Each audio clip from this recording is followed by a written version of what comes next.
Yuhai wins that trade 1v1, but actually takes 2 down. Ventora's on the count as well, but with the cover fire from Beery or Beer 11, which one you'd like to call him by? Well, he will hold the ground for the time being, but Yuhai already confirms it to Tony K on his knees. Only Beer 11 left. The sandwich has begun, and Sam9 initially started the push, but because of Alter Ego, decided to be in the story, and now they're trying to do the justice, and he is able to. 2 down. Now 1 more to go. Will that be a clutch? A very, very close one. Lowe's alive, and then 1 more now. Just 1 more player left. Majority of the members in that general direction still not going down just yet. FaZe might have bitten more than they can chew. The C2 members, they have got the right idea. Beer 11 coming in for the flank, but some of the members have been confirmed, and that was Tony K itself. Alter Ego turns one onto FaZe Clan. Now finds a leg up against Bacon Time themselves, and they're taking more members down as they've got the general direction all locked out and centered, and Manfarang to go out with. That is 7-9 down, so Bacon Time secures the 2nd spot. Surely they cannot push against Genesis, who's got all the manpower in the world. They're shooting that one out, and it is. But none left alive here. Alter Ego will wipe out the entirety of Defang. Looking to order, taking control of this, and now trying to pile on towards one another, but Lamborghini is going to do a CQC right now, right in front of order, and how he actually flagged that out.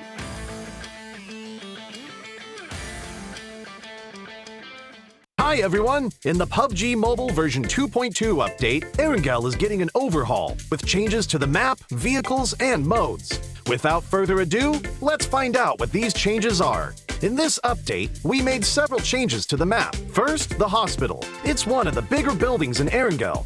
In this update, the following changes were made to the hospital. How to get in and out of the hospital, its structure, nearby objects, and the vegetation surrounding the hospital. Veteran players should know that some of the fences of the hospital can be scaled to enter the hospital. The ones near the ridges are how most players enter the hospital. Now, 2 spots along these fences will be blown up, and players can enter the hospital area through the gap directly.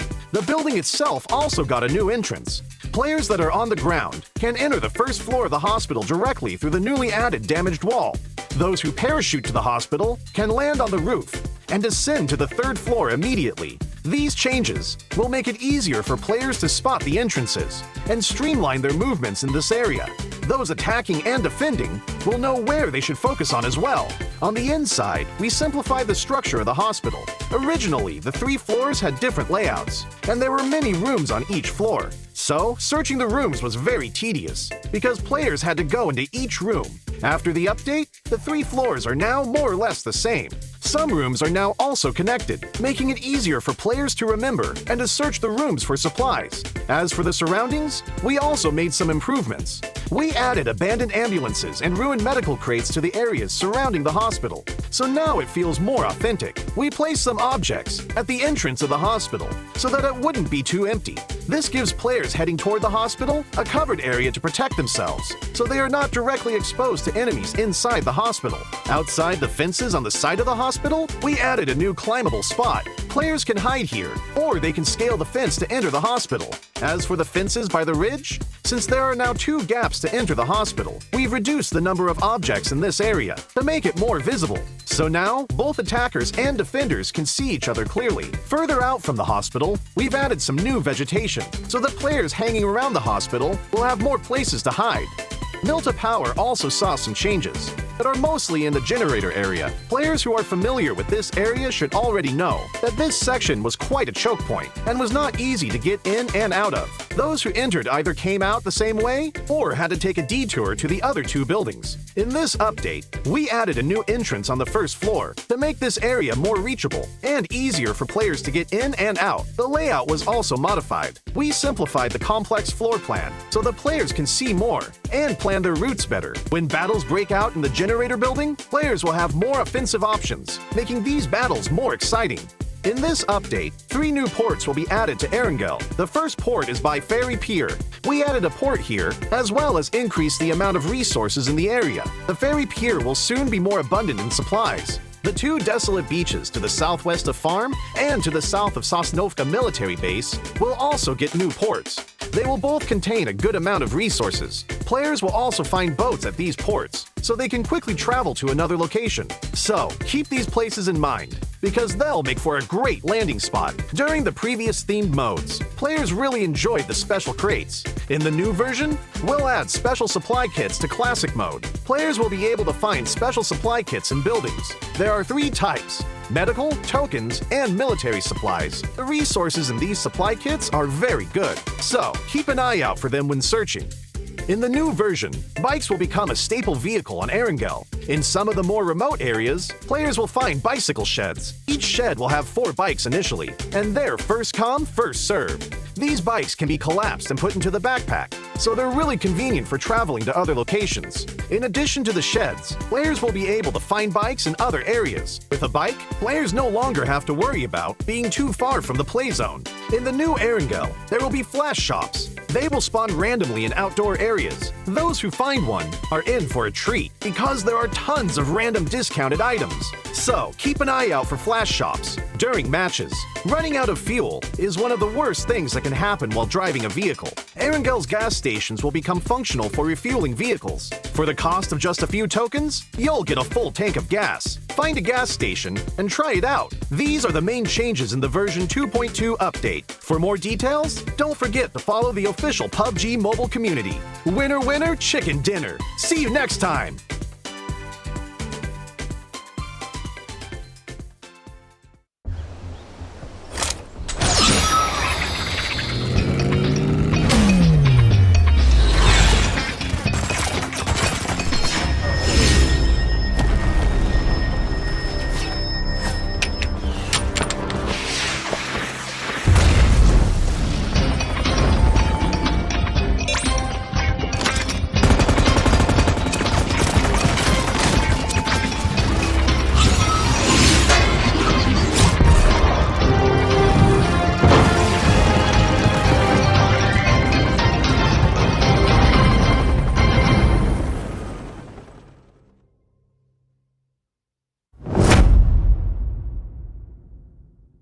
Greetings, PUBG Mobile players!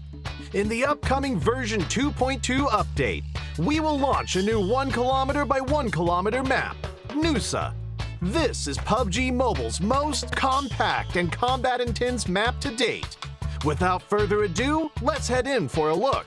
Nusa is a tropical island with beautiful scenery and lush foliage. Within the compact 1 kilometer by 1 kilometer map, you'll find Flame Village, the Science Center, the Shipyard, Bulan Bay, Telepak Town, Regal Resort, Sunset Street, Pink Beach, Love Island, the Cavern, and Crystal Bay. These are the 11 main areas. The island is made up of undulating terrain. There are buildings scattered around, providing a unique combat experience for players. Flame Village is located at the center of Nusa. The terrain near the village is flat.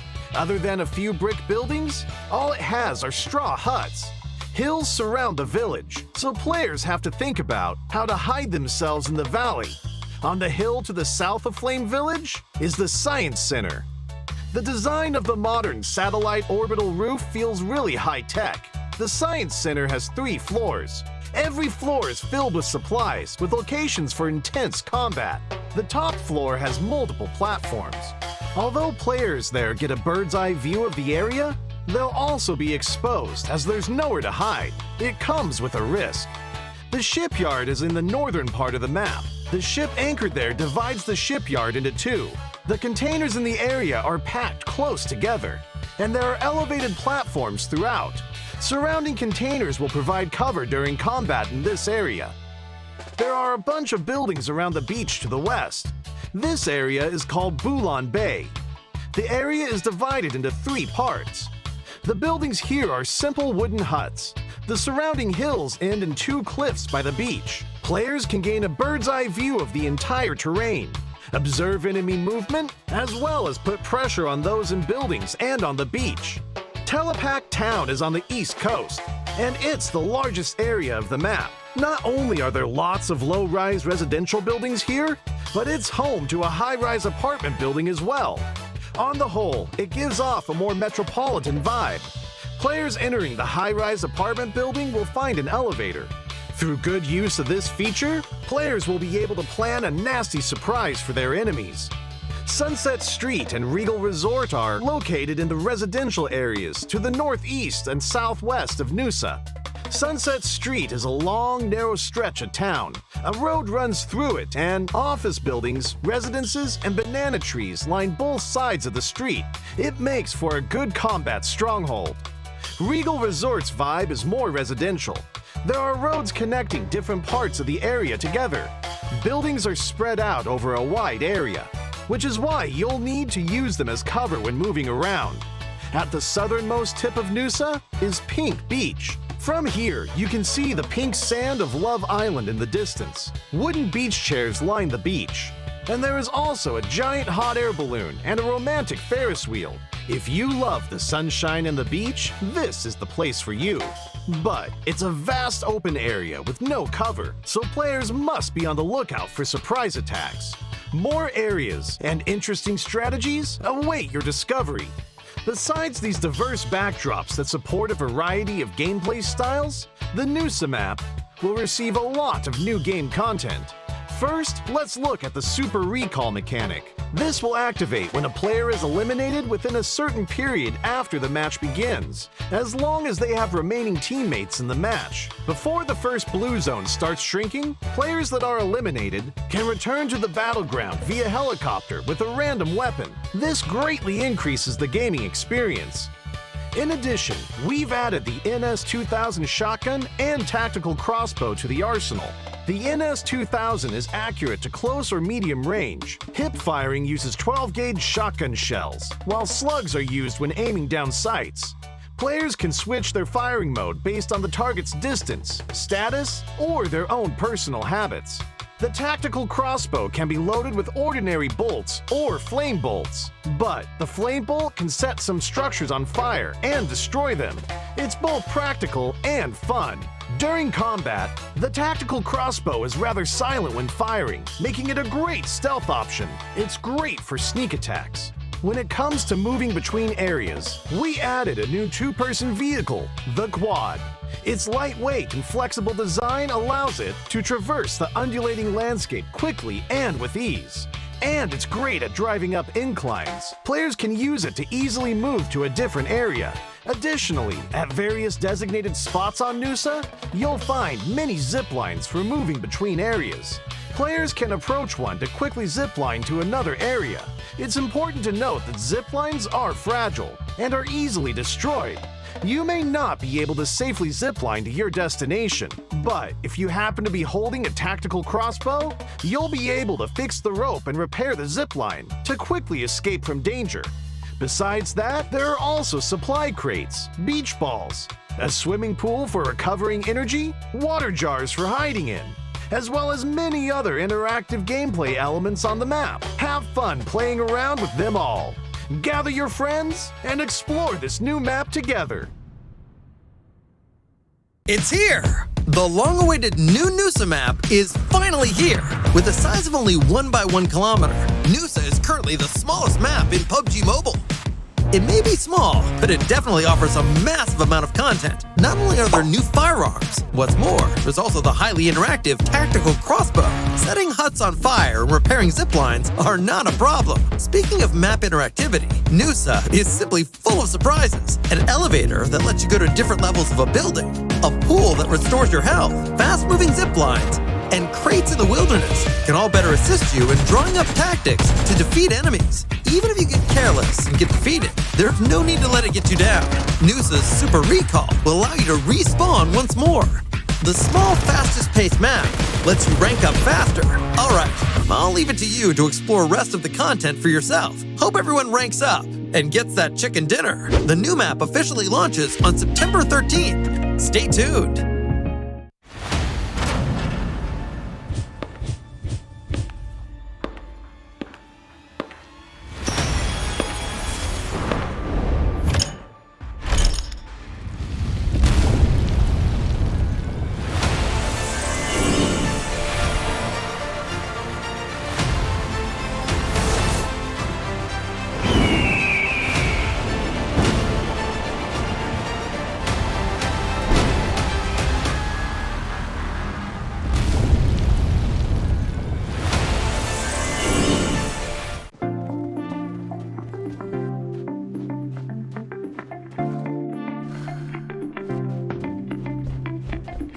you're playing the wrong game? Hold up! This is still PUBG Mobile! Feeling hot and bothered? Come cool off in the new Nusa map! Besides the various leisurely activities, there are also several practical features too. For example, elevators make climbing stairs a thing of the past. Reach the 7th floor at the tap of a button. There is nothing greater than this.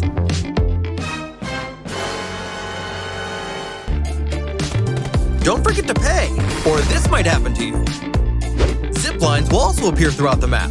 No need to run, just zip straight across. That's not all. There are new weapons and vehicles too. So that's the resort island Nusa, but Arangel has seen some improvements too. Guess what this is? It looks like a port, or maybe not. This is one of the ports on Arangel. A huge crane is visible in the distance, as well as a dazzling array of shipping containers. Compared to the previously vacant beach, it sure has become packed full of detail. There are still more map improvements for players to discover too.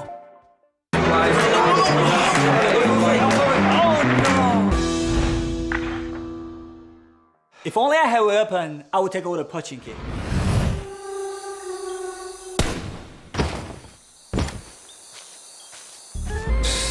That's nothing. I clearly took down the enemy. If we were to keep the score, we'd definitely be higher than me.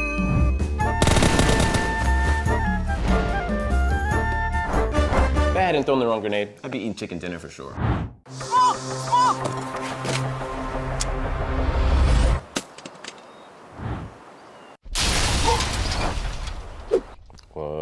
What's wrong, guys? If you don't agree, this is the ultimate. Arguments don't matter. Ultimate Arena decides the victor.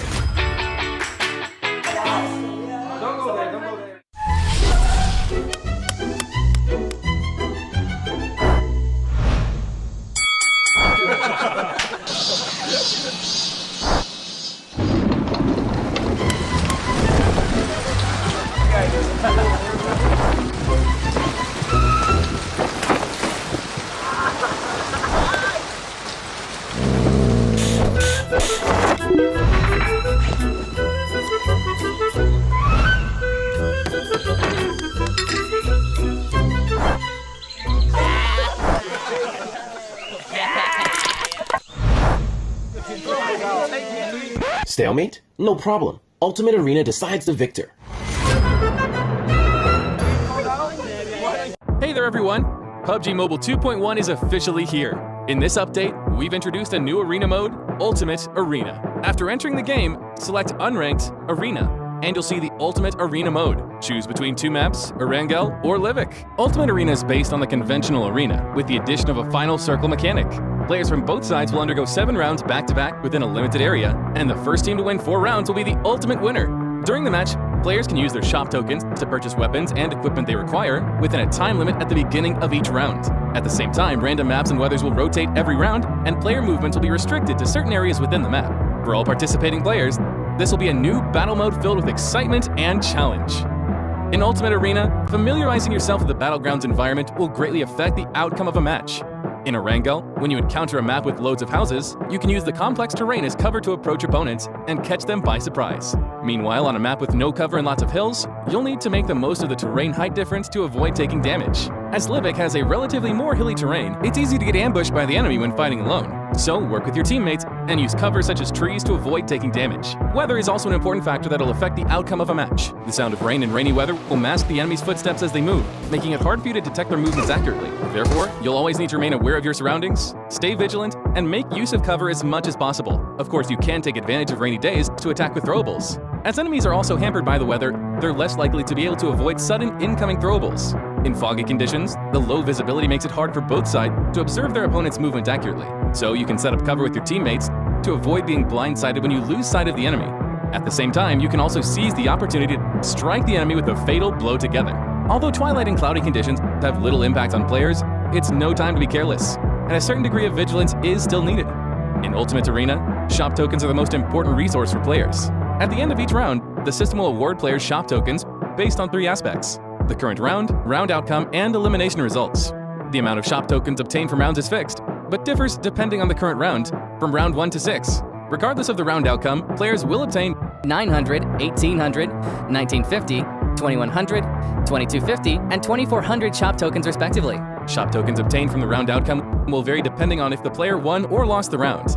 In each round, winners get a fixed 450 shop tokens, while defeated players get 300 shop tokens. However, when defeated players are on a losing streak, the losing streak reward mechanic will be triggered. A 2-round losing streak grants 900 shop tokens, while a 3-round losing streak grants 1,500 shop tokens. Losing 4 rounds means losing the entire match. If the player wins a round and breaks the losing streak shop token reward will no longer be in effect. If the player's team loses again in the subsequent round, then the previous losing streak does not continue. Players that lost the round will only get 300 shop tokens as a reward. Elimination results also impact the number of shop tokens players earn at the end of a round, with 100 shop tokens for every enemy eliminated. If a player gets the first elimination, they'll also get a bonus of 50 shop tokens. According to this rule, if a player enters a 2-round losing streak in round 3, eliminates 2 players and manages to get the first elimination, they'll obtain a total of 3,400 shop tokens at the end of the round. Meanwhile, a winning player who has eliminated 2 opponents will obtain a total of 2,600 shop tokens at the end of the round. According to Ultimate Arena shop token mechanic, players can calculate the amount of shop tokens they'll potentially earn to better prepare for the rounds ahead. As it can be difficult for players to gain a shop token advantage from winning and losing rounds, how shop tokens are spent can mean a huge difference. At the start of a match, players are given a level 2 helmet, a level 2 armor, a P92, and 750 shop tokens. If you're confident in your own abilities, you can use a pistol to eliminate players and use the earned shop tokens to purchase a level 3 helmet and level 3 armor to improve your survivability. As for weapons, you can loot the equipment from your enemies to strengthen yourself.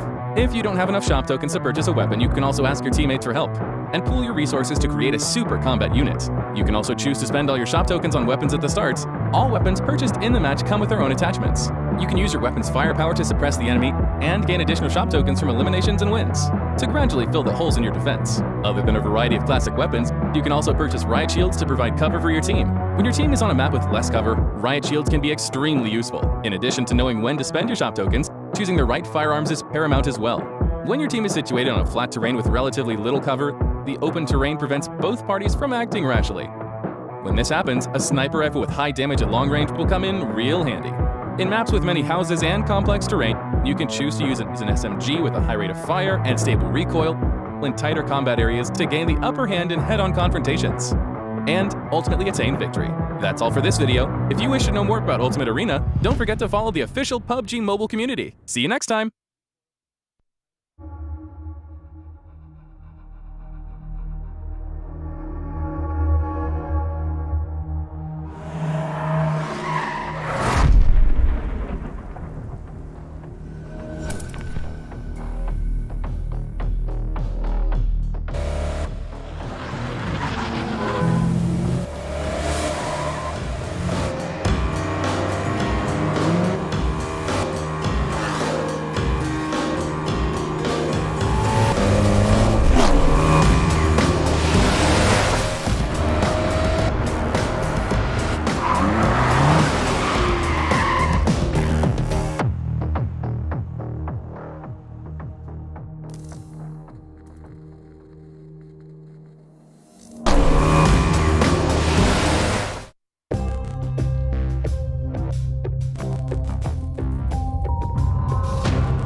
Hello everybody and welcome back to PMRC 2022. I am Sis Jenny and today I'm joined with Contra. Thank you very much, Sis Jenny, and it's great to be back here on the stage. And this is definitely the Clash of the Year, the Clash of Titans, where we see teams from the PEC to also battle with the Southeast Asian region. So I really am excited to see who will be crowned champions by the end of this evening. Overall, all of this, of course, brought to you by Tencent Games, PUBG Corporation as well.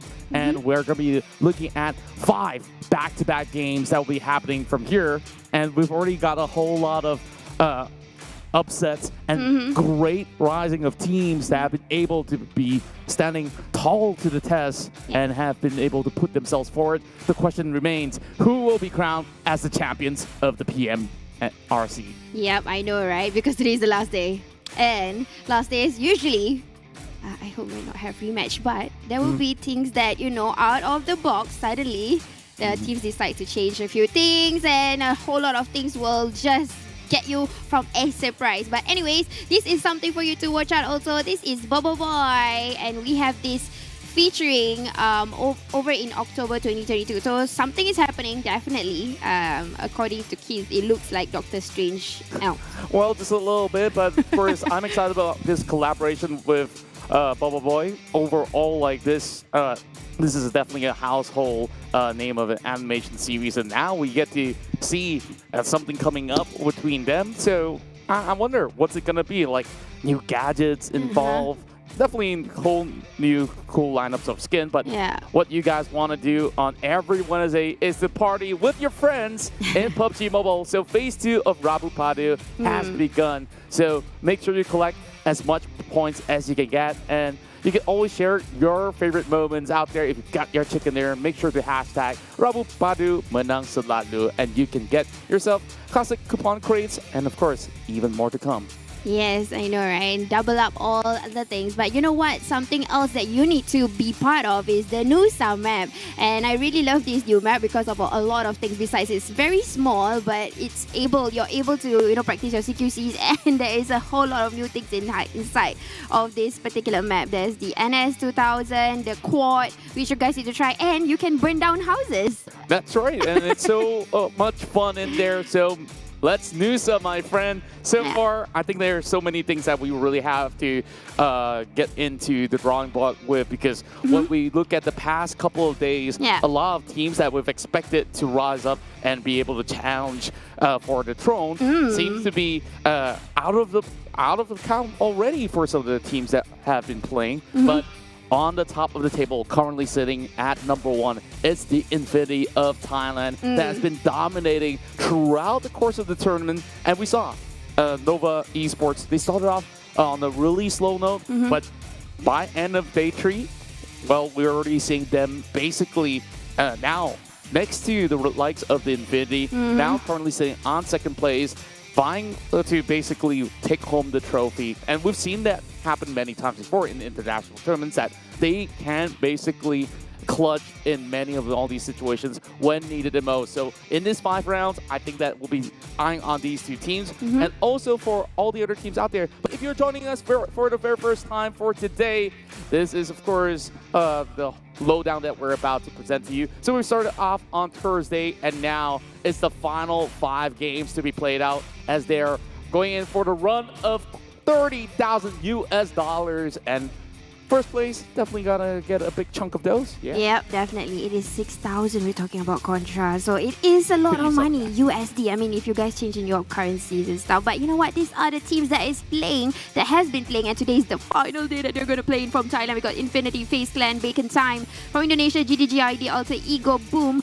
Malaysia, Geek, Fam, Sem9 for Rivals. China, Team SMG, Nova, LGD, Vietnam, D Savior, Eagle Esports, Bound Out, and the only one from Myanmar is Yangon Galacticos. I'm talking about Yangon Galacticos in a contract. They have been, I know, right? Yeah, and overall, of course, earlier on we were looking at teams that are around the Southeast Asia wildcard, and everyone's talking about, how do we actually vie for this spot? And I believe Yangon Galacticos deserves to be here because look at them go. They have the most chicken dinners on the board right now, sitting at 4th place, also having a lot of opportunities to aim for the top 1.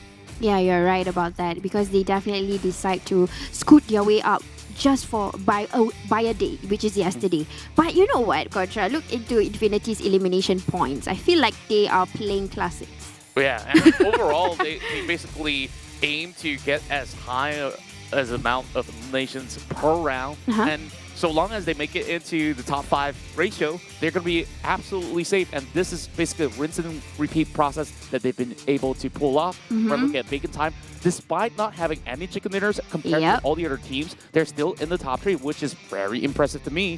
While FaZe Clan, also from Thailand, making up the top 5. So within the top 5, sure, it may be a close battle, but now there is a little bit more disparity of a gap between number 1, number 2. That's about close to 20 points. That's 21 if we actually add it out all together. But who's not to say that somebody here has a really great day and will just bounce all the way up because teams like Genesis, Dogma, and also the Savior, they've been able to show up when it matters the most. While, of course, some other teams, they did have their fair share of struggle. BN United, that has been joining many of all these Southeast tournaments, hasn't been able to get a good grasp of the past couple of days. You're right, Contra. And this is just highlights of what probably you guys missed out if you did not catch in yesterday. But this is something for you guys to see back. Yes, and what Contra said was true. The Yangon Galacticos, they had a back-to-back chicken dinner.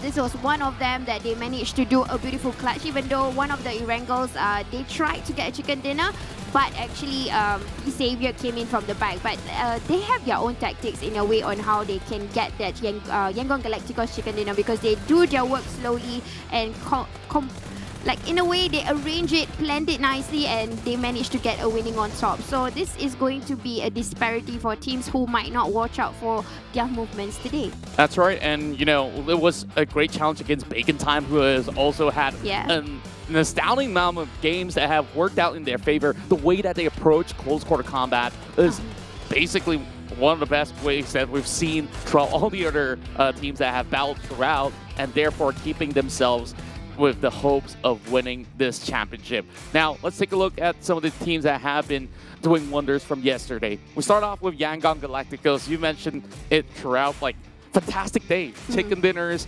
left, right, center, and on top of that, of course, the highest elimination points of yesterday's run with 24, and not too far away, we still have Nova being so consistent with high amount of frags per round, and also with their ranking points. I think like they're definitely the hot favorites for today. But keep an eye out for FaZe Clan as well as 7-9. I think like 7-9 have finally gotten a little bit more of that momentum, though it might just be a little bit of a long chase for them. But I want to see what can the Tigers offer. You're right about that. I mean, 7-9 nearly got themselves a chicken dinner, but you know what? To focus on is still Newsy. It did not change. The graphics at all did not change.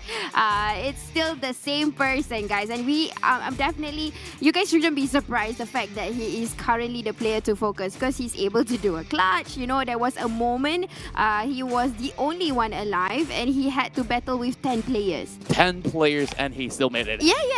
I mean, like, this guy is godlike.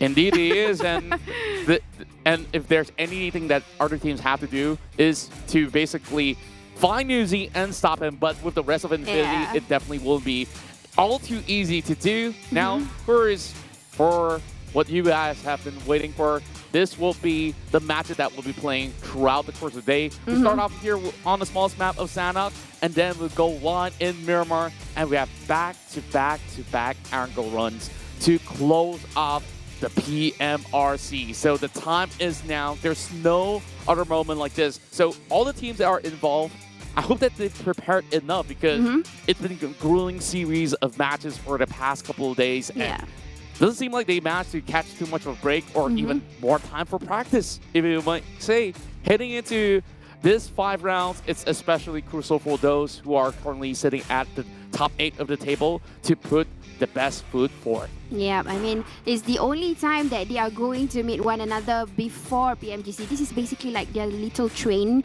I mean, because before this, they will only meet China teams when they move into PMGC. So this time, they get to test one another out. And currently, domineering is still Thailand. I mean, looking into their elimination points.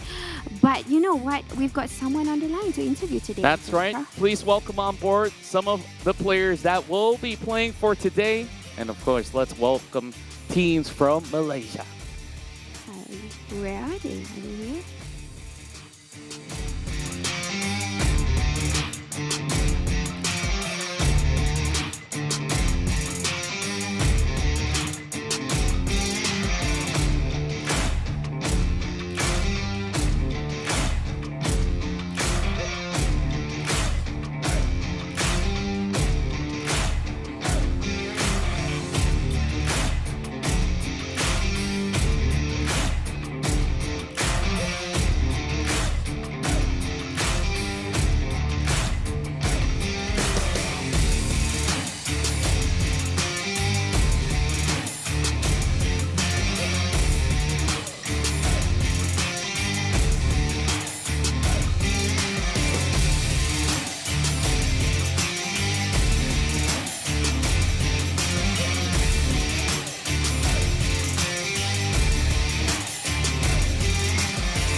And of course, please welcome representatives and players from Geek Fam, 7-9, as well as 4 Rivals. So far, we're heading into the very final day of the PMRC. So, of course, tell us how you guys feeling for now.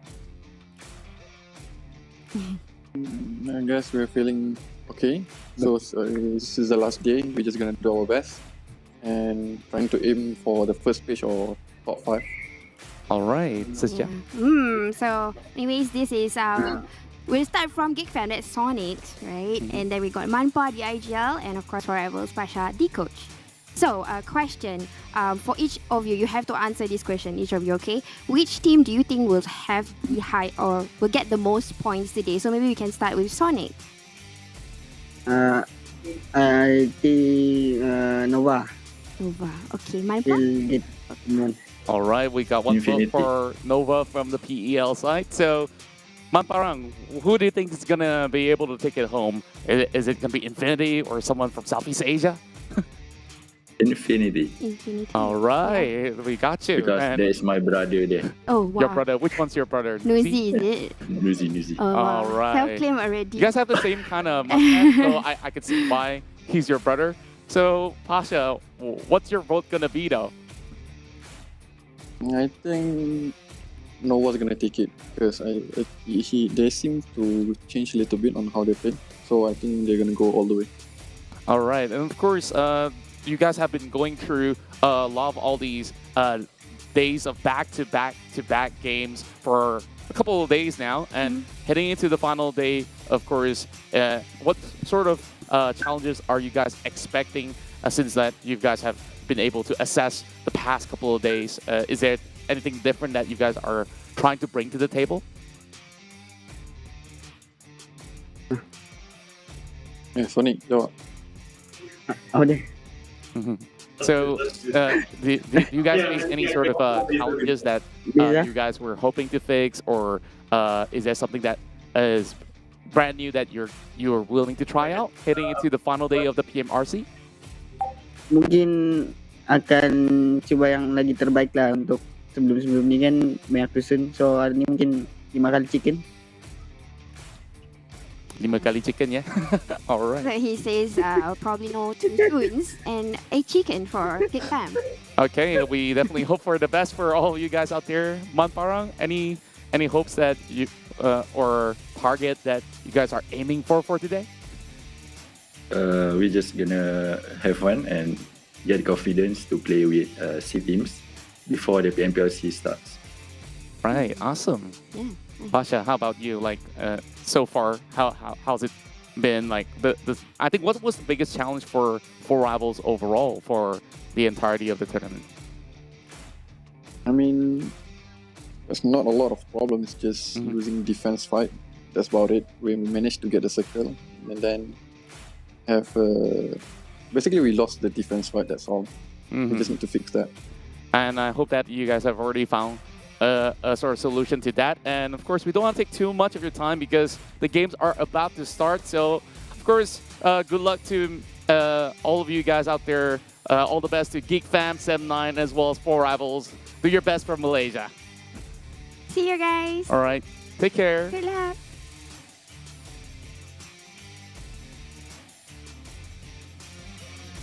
All right. It's always great to basically have them on board. And, you know, they just got it started for them, though it's already like somewhat towards the evening here if you guys are from Southeast Asia. But we're here for some chicken dinners, and they're about to deliver Geek Fam back-to-back chicken dinners. Do you think that's possible? No.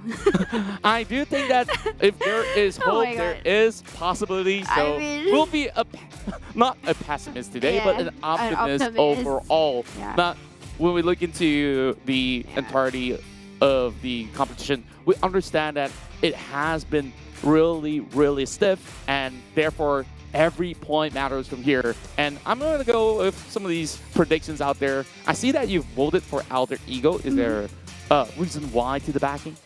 Because they have been showing a good show yesterday. You know, one of it, they got a chicken dinner while being the only team in the open. And that was actually quite defenseless. and ruthless actually, but they managed to got their senses doing their gaming instinct, and they managed to get that out of the box. And not only that, they were farming a whole lot of elimination points. Yeah, and for me, I feel like it's time for bacon time. Yeah. We have a whole lot of changes to their roster throughout the span of 1 year, and look at how far they've come. They fought and fought for all these sort of qualifying rounds into even the Southeast Asia Championship, but they couldn't really get past some of all these blockages. And I think like it's about time that they get themselves rewarded with one chicken dinner.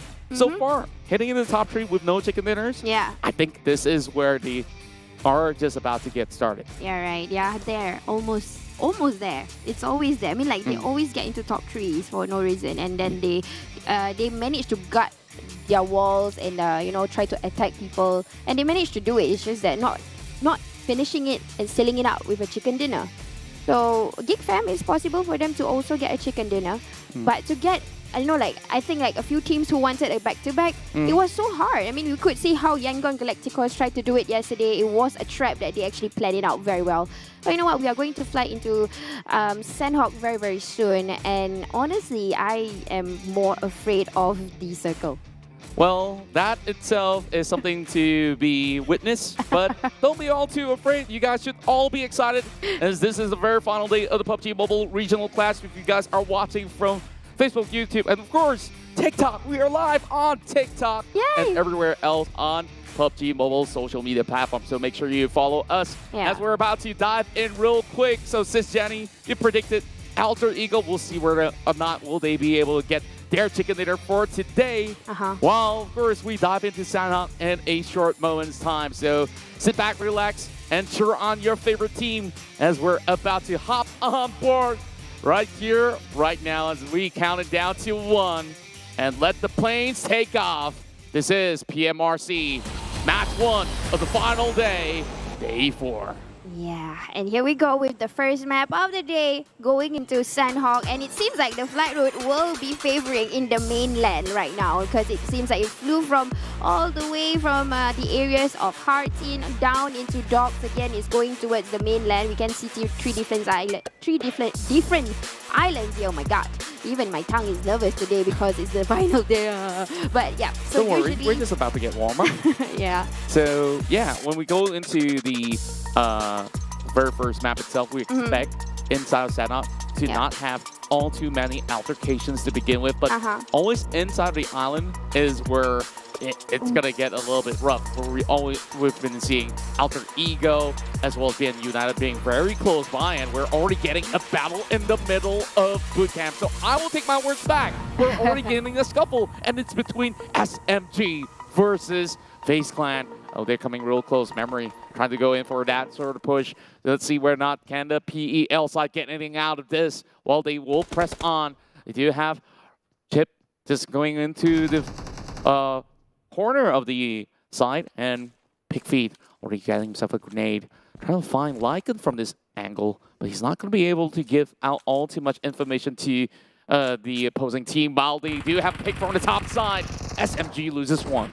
Oh no, and you know what? This is one of my prediction, and Alter Ego did not have a good start. They already have a heads-on together with Bound Now, and 2 of them have gone back into the lobby. It's not a trade. Honestly, Bound Now is actually on the advantage right now, so maybe Alter Ego, not a good start at all for Sandhawk right now, and they will be hunted. No as know exactly where to find the location of the player. They're waiting for each other to come in, and there you go, the first one. Is that going to be a strike? Oh, that's 2. That could be a possibility. Oh, now it's a trade. Now he's looking at 2 knocks, 1 more to go. So it's a 1v2. Here comes the micro-resist spray down coming from Regal.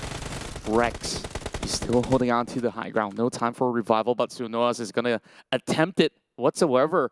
Well, Regal's just going to hop right down for it. Does get the drop. 1 more flick will do the trick, but he does get the revives off Sunoa. Still very healthy and alive. 1 more tap will do for the side of BN United. Pone tries to get a little bit more killing done while he quickly pops some mats. And there we go. BN United with a full squad wipe. And that will be Alter Ego out of the game. Man, cast this curse. I'm sorry. Had to start the day with a curse. Well, don't worry. I think that don't worry, can get better from here. Yeah. My hopes for Big in Time, though.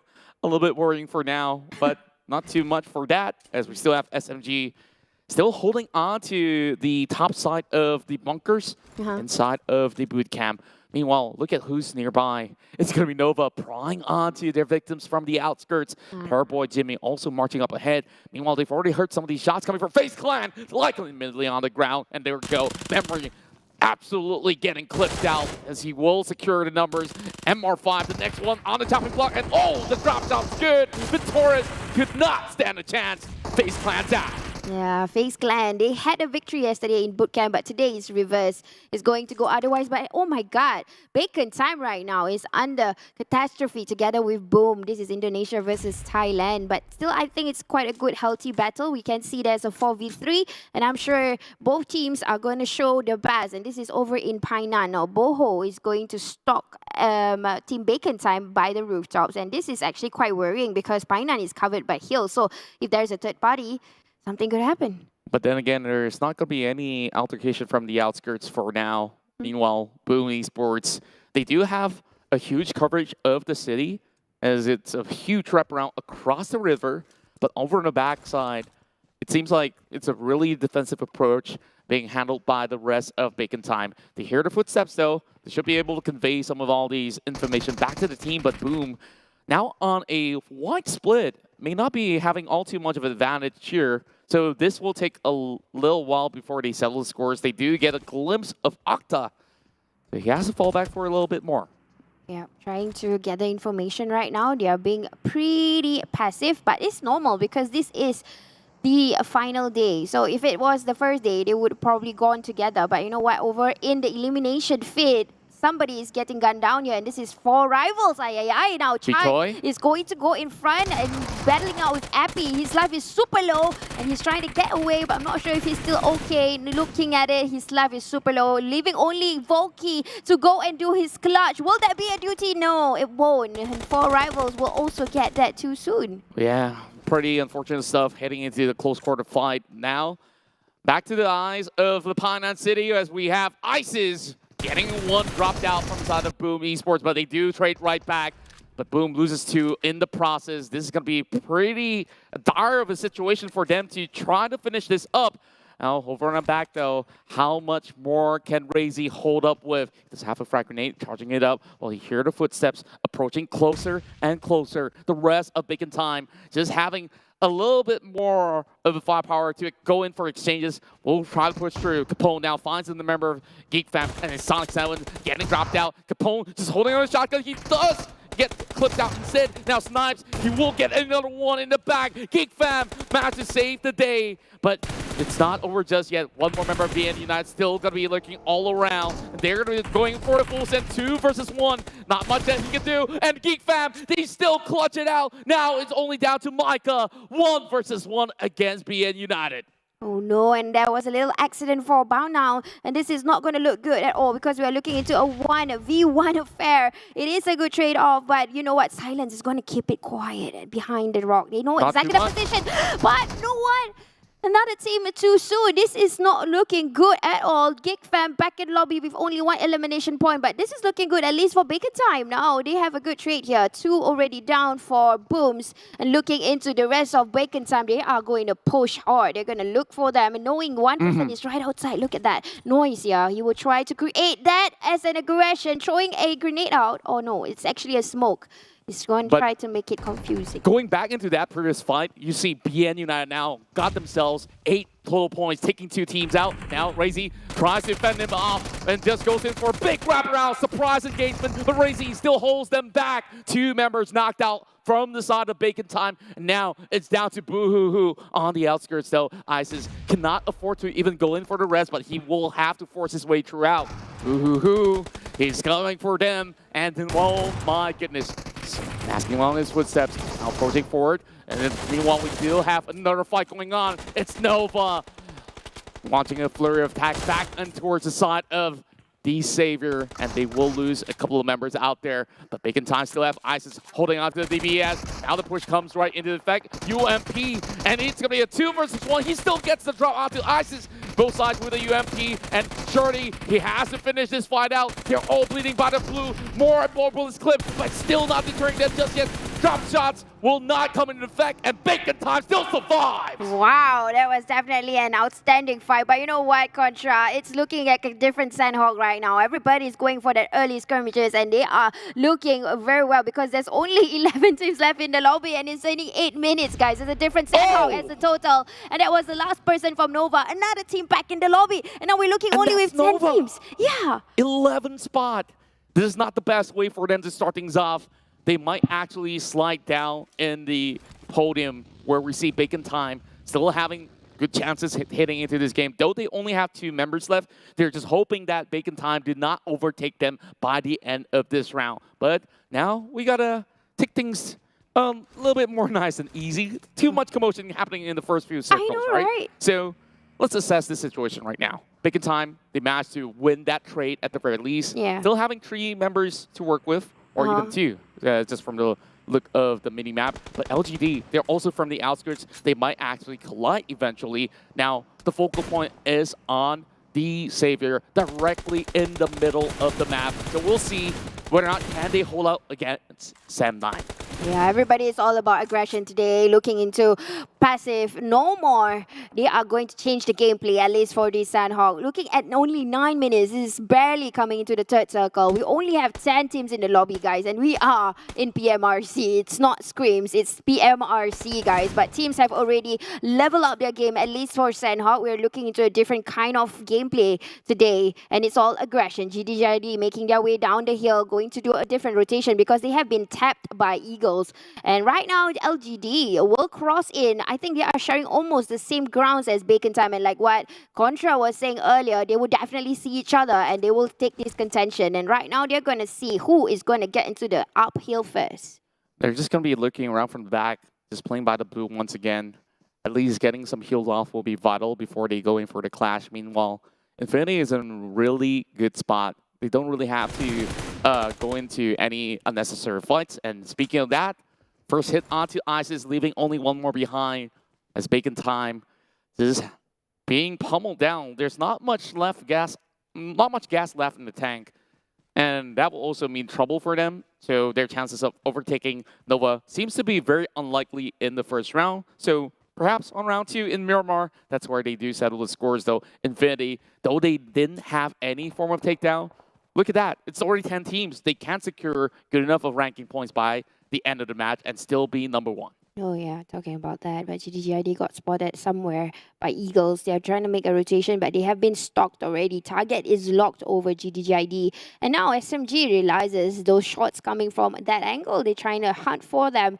And GDGID is still going to try and make a rotation. It seems like they are not going to pry or just look into the opposite sides because there is a few teams that's going to tap on them. And looking into this is Eagles and also Team SMG. But on the other corner, looking into Sam9, who are not touched at all as compared to the other 2 from Malaysia. Geek and 4 Rivals had an early contention, but Sam9 is pretty much safe right now, although they are covered with DX and also Infinity around the corners. It's a really strategic area that Sam9 is currently holding.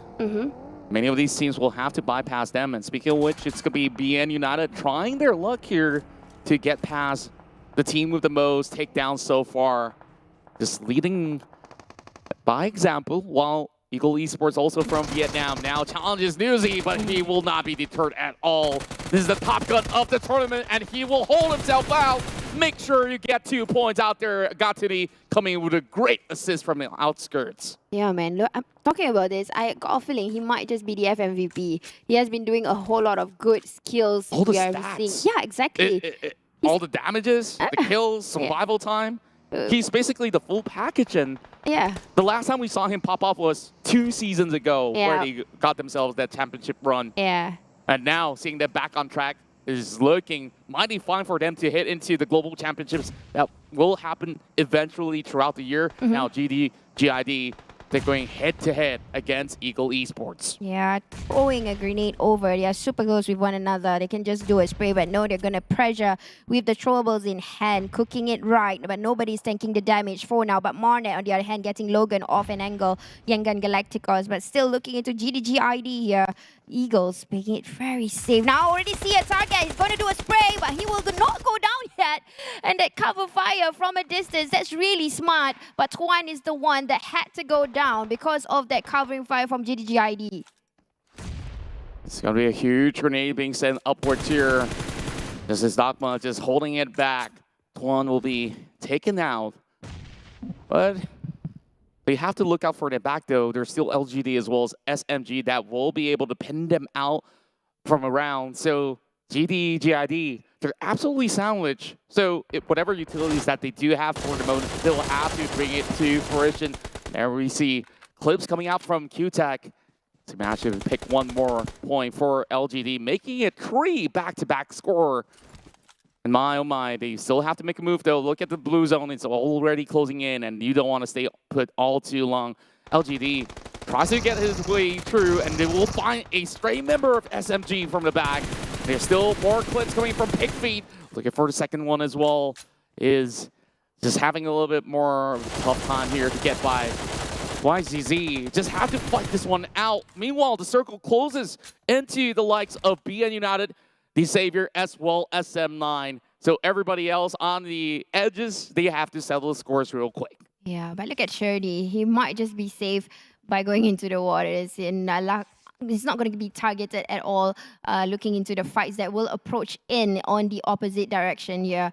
But yes, a prime position indeed for DX and also SEM9. Those are like high hills, and they are able to see people from there. But you know what? Yangon Galacticos almost making the similar rotation as yesterday, coming from the same angle. And it seems like they can be able to be a kingmaker from the back. But looking into this, the LGD is trying to struggle. You know, they are struggling to get into the circle because they are being gatekept heavily by two teams. GID at the back with them, now in front of SMG. Now he's trying to do that. Alice, will it be able to do that, Clutch? No, and you know what? Suki, he has to prioritize healing as of now. And there we go. They still have two type of... Oh my goodness, they still clutch it out. They managed to take down the entirety of LGD before being knocked down. And Chua is the one with the last laugh by the edges there. Still having to fight through the zone, though. So he will have to rely on those meds. Infinity tries to go up to the high ground now, challenging onto SEM9. And more shots are being fired from Logan all the way from afar on the locks instead. It's going to be pretty hard to actually catch him out, but Newsy dropping grenades. Deb tries to trade right back. Got Tuni trying to get close to get Milla saved up, and they do get the charge on top of Adibs. One member down from the side of SEM9, and they still have yet to find a single kill. And Deb, he's going to fall back. He's got no options but to give way into the rest of Infinity that's basically propelling himself forward into the same directory. But look at that. Yangon Galacticos have timed in, third-partying into the action. One more member from the side of SEM9 being knocked out. Yep, there you go. The Kingmakers from the back. Yangon Galacticos making the same kind of rotation, and it's working for them in Sandhawk. And now Infinity is going to be like a great wall of China. They are not going to go down. It's not as easy as that, even though they have been gatekept. Now SEM9 suddenly getting that contest from the side here. Silence also getting a good angle, looking into the contention, knowing the fight is coming in front. But Harm is going to be doing a CQC right in front of Infinity, and he has hold back a little bit. He can't really overcompromise his position, but he got knocked from Nuzi and off angle. Again, they are all looking to one angle, but somehow Infinity and their wits, you know, they are always thinking ahead. They manage to get on each other's side. Time is on the essence, though. They're just having SEM9 on the left. And of course, the rest of Yangon are also closing it on top of members of Infinity. Now, they have to pick sides. They have to finish off either side of the fight. Of course, SEM9 only has one, so they don't really have to worry all too much of. And Milla tries to provide a little bit of assistance here. Rogan now getting clipped off by the grenade, being tossed out by the rest of Yangon Galacticos. Now, both sides having to draw a little bit more of a distance, while BN United absolutely safe from this fight.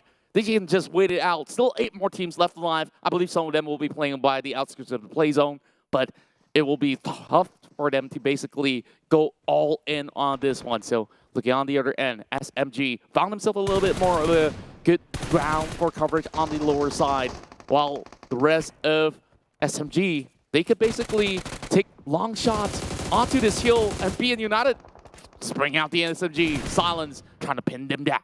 Yeah, when even Sam9 was hunted by VN United. Now DX looking into another corner of SMG. These are the people who tries to get into the cliffs, the areas that has this vantage point, but it seems impossible. The angles are all covered by teams here. Looking into this, we only have 7 teams in the lobby, 19 players left. DX have already cleverly placed themselves in different areas because there are 2 of them in the vantage point, while Frankie is being the backbone to look onto the others who might climb up above. And there you go. This is exact location of all the teams here. Nobody is in the center of the circle as of now. It's hard to be in the center where you have so many of all these teams basically eyeing upon these open grounds, while Capone spots one. They're dropping into the river instead.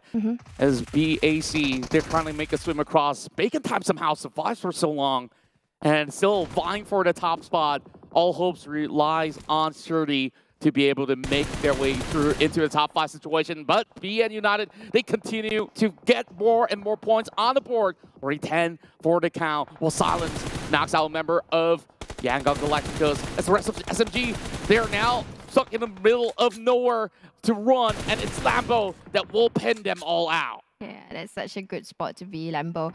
He knows exactly what is going to happen in SMG at number 7. Now, Shirley is still alive under the river of hope, I would say. But DX, looking into it, he knows exactly there's somebody in the waters. Let him breathe for a while. I don't think he knows, actually. He doesn't. Probably information from Frankie. I'm not so sure, but Silence also had that information, right, somehow. But yeah, and looking into V-Troy, he's going to do a different rotation right now. And Yangon Galacticos, one of the teams that is in the circle, they are being pressured super by Infinity, and they are going to focus on towards them first, letting, you know, trying to target onto them, bring them out into the lobby. But it seems like Nuzi don't give it, you know, he's okay with it because the rest of his teammates is actually in the circle while Nuzi is guarding on towards Yangon Galacticos. Seems like we managed to spot one up on the top of the hills. Infinity, though, all the members are looking onto the same direction, trying to get out of this matchup. But Eagle Esports, they will hold for a little longer, but Chua will still go down. 6th place finish with 2 elimination points for the Vietnamese PMPL side, while Nuzi keeping the rest of the team surviving. Going with a far angle flank to challenge against Yangon Galacticos, but it's going to be Silence there with an eagle eye, spotting them out. Nuzi now on the outskirts, doesn't have time, he's going to bleed out, and there's no way that he could basically take down Yangon members. Instead, they have to play all slow. Now, Infinity left with 3 members. Infinity, unfortunately, and you know what, Yangon Galacticos is going to pump it up right now because they already cleared Infinity in a sense. Even though there are 2 other members on the other angle, they have to think about the circle right now. Shirty is trying to make Lamborghini life difficult, but Lamborghini knowing exactly the position of Shirty and not going to allow that to happen. But the grenade was a Kobe towards Lamborghini that nearly wanted to do something in return, but Shirty now, he can be the kingmaker over the bridge. But it's all alone still, and he still has to cut across. There's still not much available for him, but that was quite the clutch. And he timed out so perfectly on that grenade. Meanwhile, the rest of Yangon Galacticos on the outskirts getting hit by the rest of BN United. And there we go. 13 on board, make it 14. And they will still vie for that perfect chance to close off the game. Now heading into the top 4, Yangon Galacticos are all depleted. And now, with only a member left from BAC, Infinity with 2 as well. And looks like BN United, they got this one in the bag. Yeah, they have been doing a whole lot of KS, you know, guys, kill steals. Because a whole lot of it was by Infinity who was giving damage. But they know, okay, somebody's shooting, I'm going to get it, I'm going to get it. That's the reason why they got 15. And that's the end of Infinity because they couldn't get into the zone. Now, BN, confident enough, knowing that there's only 1 person. And there you go. I think we know the winner, chicken dinner for Bow Now and from Vietnam. BN United closes off round 1 in style. And they basically took back-to-back-to-back fights to get to where they need to be. And this is one of the most convincing chicken dinners that they've been able to achieve. Congratulations to BN. Yeah, that was really impressive. All they got to do is just keep quiet. And then, yes, you know, not really being quiet. They were quiet after, you know, getting into the 4th circle. Initially, they had the fight with Alter Ego. And then after that, they met with another team. And then they got back up. And all they got to do is, you know what? We have 8. We're going to keep quiet. And that's the reason why it's such an outstanding chicken dinner for our first match of the day. Highlights, in case those of you who have missed it out. This is what happened here. The first fight with Bow-Now, they met with Alter Ego, and then we were seeing FaZe Clan and SMG, but at this point of time, FaZe Clan went down straight. But this was something that I would like to talk about. Geek Fam had it in the bag. Something happened.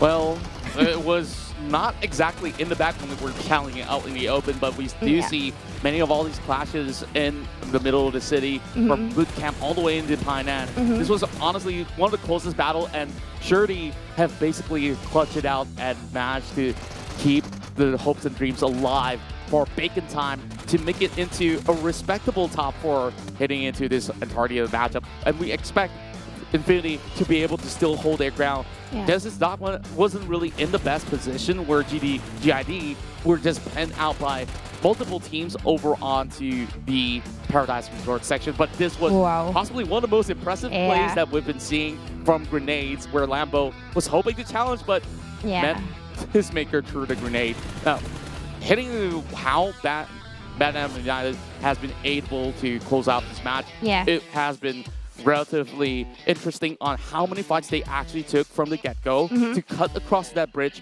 And I wouldn't just say, oh, they're just camping right there. I mean, that was basically the focal point. The safest area play, and all they have to do is to wait for our teams to run in from every respective corner, and they do get free picks on top of it all. So we expect to see on the charts later on, BN United just dominating the entirety of the score. Yeah, I mean, they were the only team that was farming a whole lot of eliminations. They've got 70 eliminations, and DX, we know that they have been working hard for these eliminations, but Bound so cleverly coming out, you know, all they got to do is just wait for threats to come in, and they're just taking upon it, like doing fishing. Infinity, on the other hand, only managed to get 4 elimination points, but I'm very sure the damage is super high because they had taken fights after fights and letting a whole lot of teams, you know, without first aids anymore. Bacon Time at number 4, Yangon Galacticos number 5, SMG 6, number 7 is Eagle Esports, number 8 GIDS, number 9 LGD, number 10 is Boom, 11 Sem9, 12 Nova, and then the list goes on. But here we go, man of the match is... That's right, and he's not all too quiet after all. He basically have been able to pick so many players out on distance, and we saw him on the DMR as being able to clip multiple targets all across the map. Starting off with Sem9, and then the rest of Infinity, they didn't even stand a chance to even cut across from the hillside, so they were basically placed into the most optimal angles. And let's have a look at the overall standings right now. The Infinity have been able to still maintain their number 1 spot as they managed to get themselves into the top 4 position. Nova Esports, they were in an early fight in the middle of the open, where we last saw them challenging some of the players on bootcamp, trying to approach Paradise Resort, but they were basically spotted out by the rest of the squad. So nothing changes from first to third, but we do see the Savior rising above, almost breaking the 100 mark, while we expect to see more and more of changes to be happening throughout the course of the run. But for now, of course, this is the results that we have yielded from the first match of our final day in the PUBG Mobile Regional Clash. Yeah, talking about that, and we can see how epic the first match has started. You know, they were going for early scrimmages, and we did see how early it was when it was the first circle. We are looking into only 12 teams left, and probably this is going to be the momentum that these teams will start first in looking into our final day of the matches. Next is going to be Miramar. I'm not surprised if we are still going to look for these early scrimmages. Well, most likely than not, we expect them to be able to vie for opportunities to basically get more points. So let's hit over to a recap of what went on. So, of course, the flight came in from the northern section heading into the docks, and we have spotted out that a few teams have been moving into Camp Alpha. Geek Fam, Sem9 was over on Hatin, and BN United directly inside of Camp Alpha itself.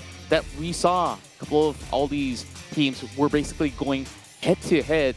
As the Savior as well as the Infinity had quite a long tug-of-war going on, while Bacon Time, heading from the south side, had challenges of their own from an Indonesian squad, which was Boom Esports, I do believe. So, speaking of which, where each of these teams that have been able to make the cut, the ones furthest away has to be making time. So that was surprising to us on how they managed to make the cut, where LGD even pinned one member down and forced Shirty to hit onto the other section instead to approach things relatively slowly. As compared to that BN United, they took the chance to be on the other side of the river, and they still managed to make the cut, drove by, and landed themselves that golden trifecta of the island. Yeah, that's what happened here. But this was that wall that was hard to bring down, which was actually Infinity.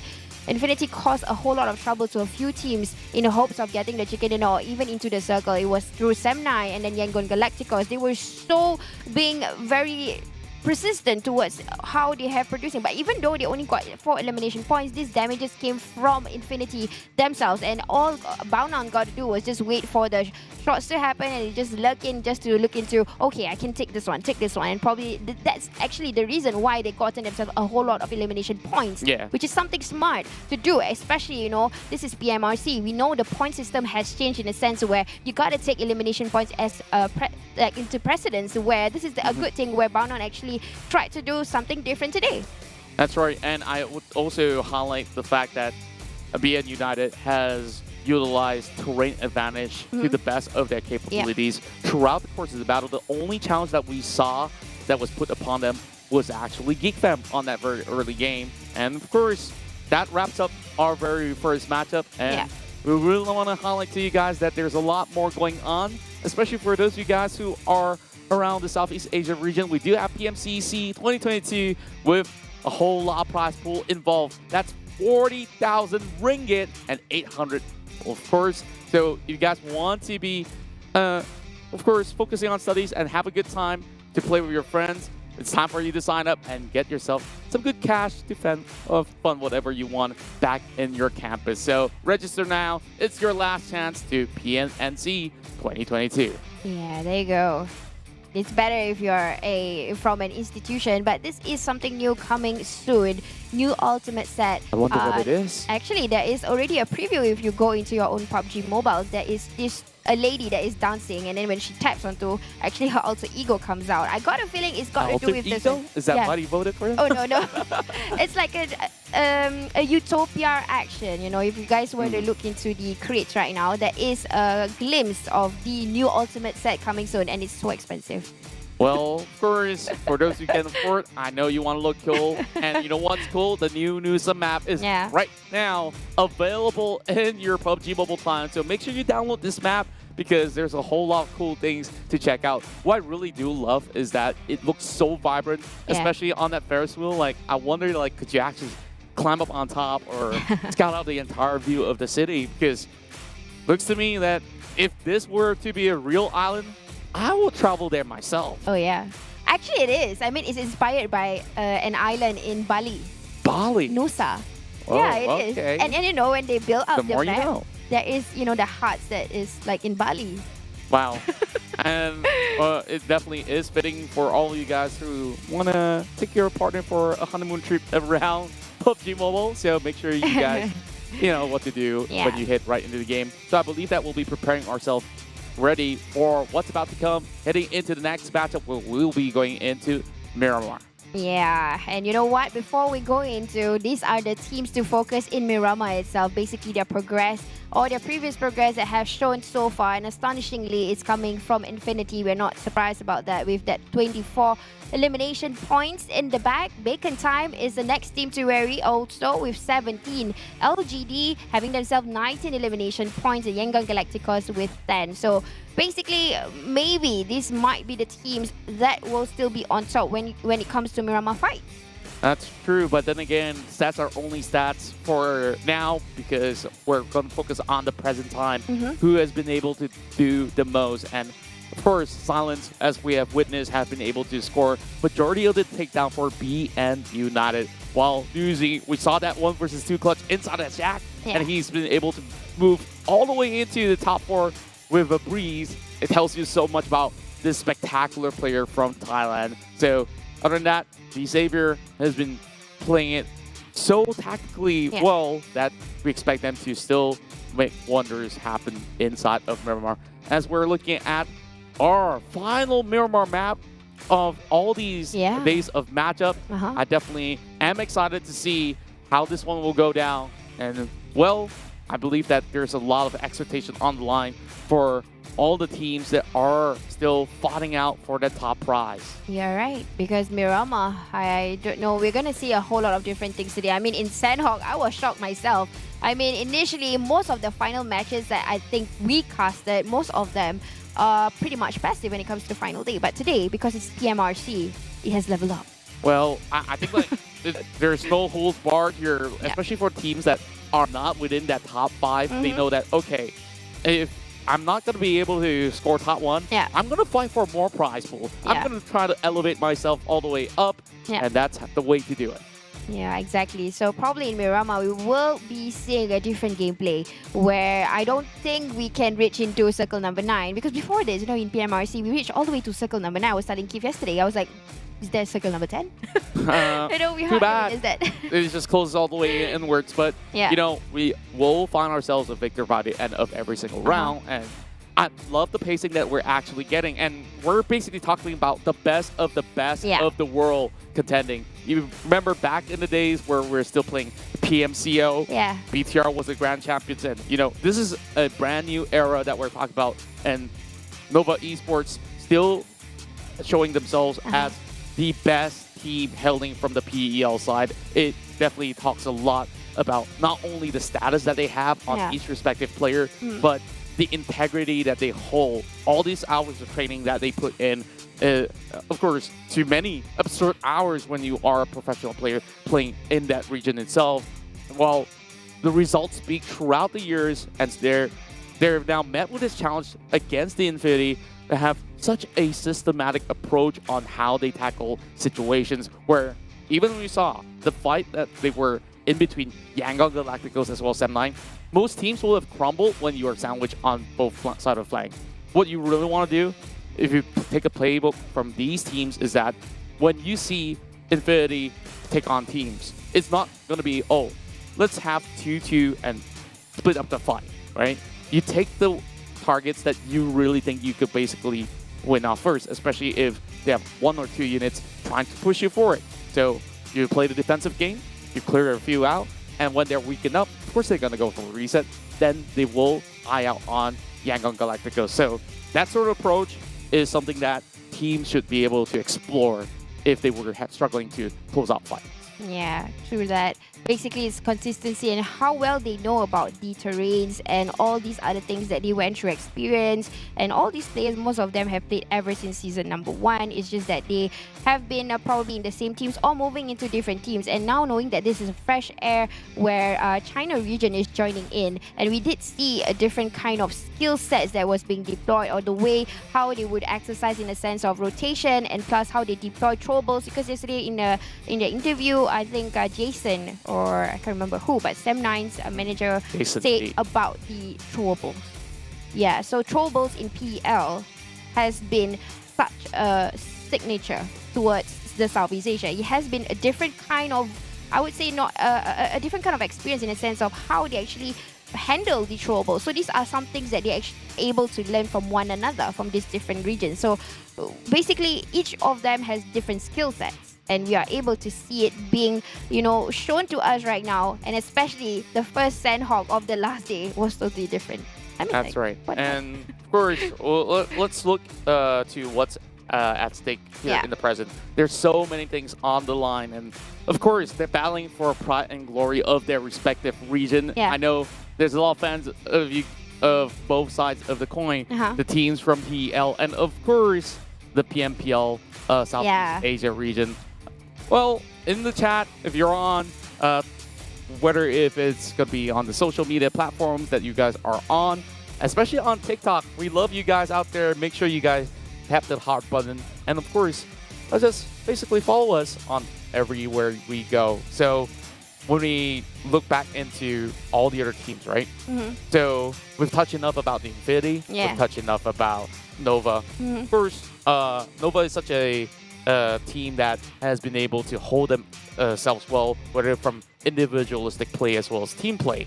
So this team itself have what it takes to still have a stability heading into the matchup, although that was an early round loss. But any more rounds that they go below a top 9 finish, it's going to hurt them a whole lot more on their chances from here on.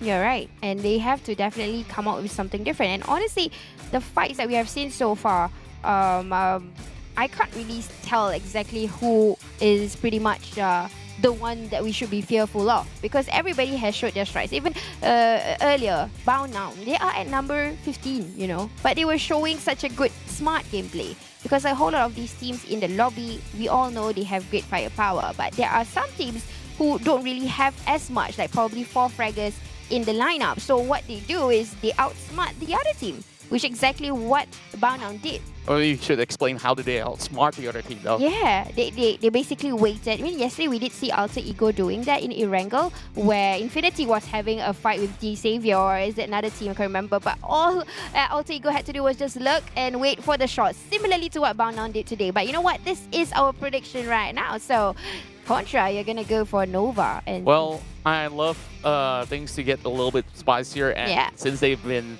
losing 1 round out inside of Sanhok, and I believe that Nova is a team that is a lot more familiar with huge maps like Miramar as well as Erangel, and that's where they did manage to dominate some of their matches. Despite not being able to close out with a chicken dinner, they still yield great results coming in from Porter as well as Powerboy, the 2 main players that have been able to step up to the plate.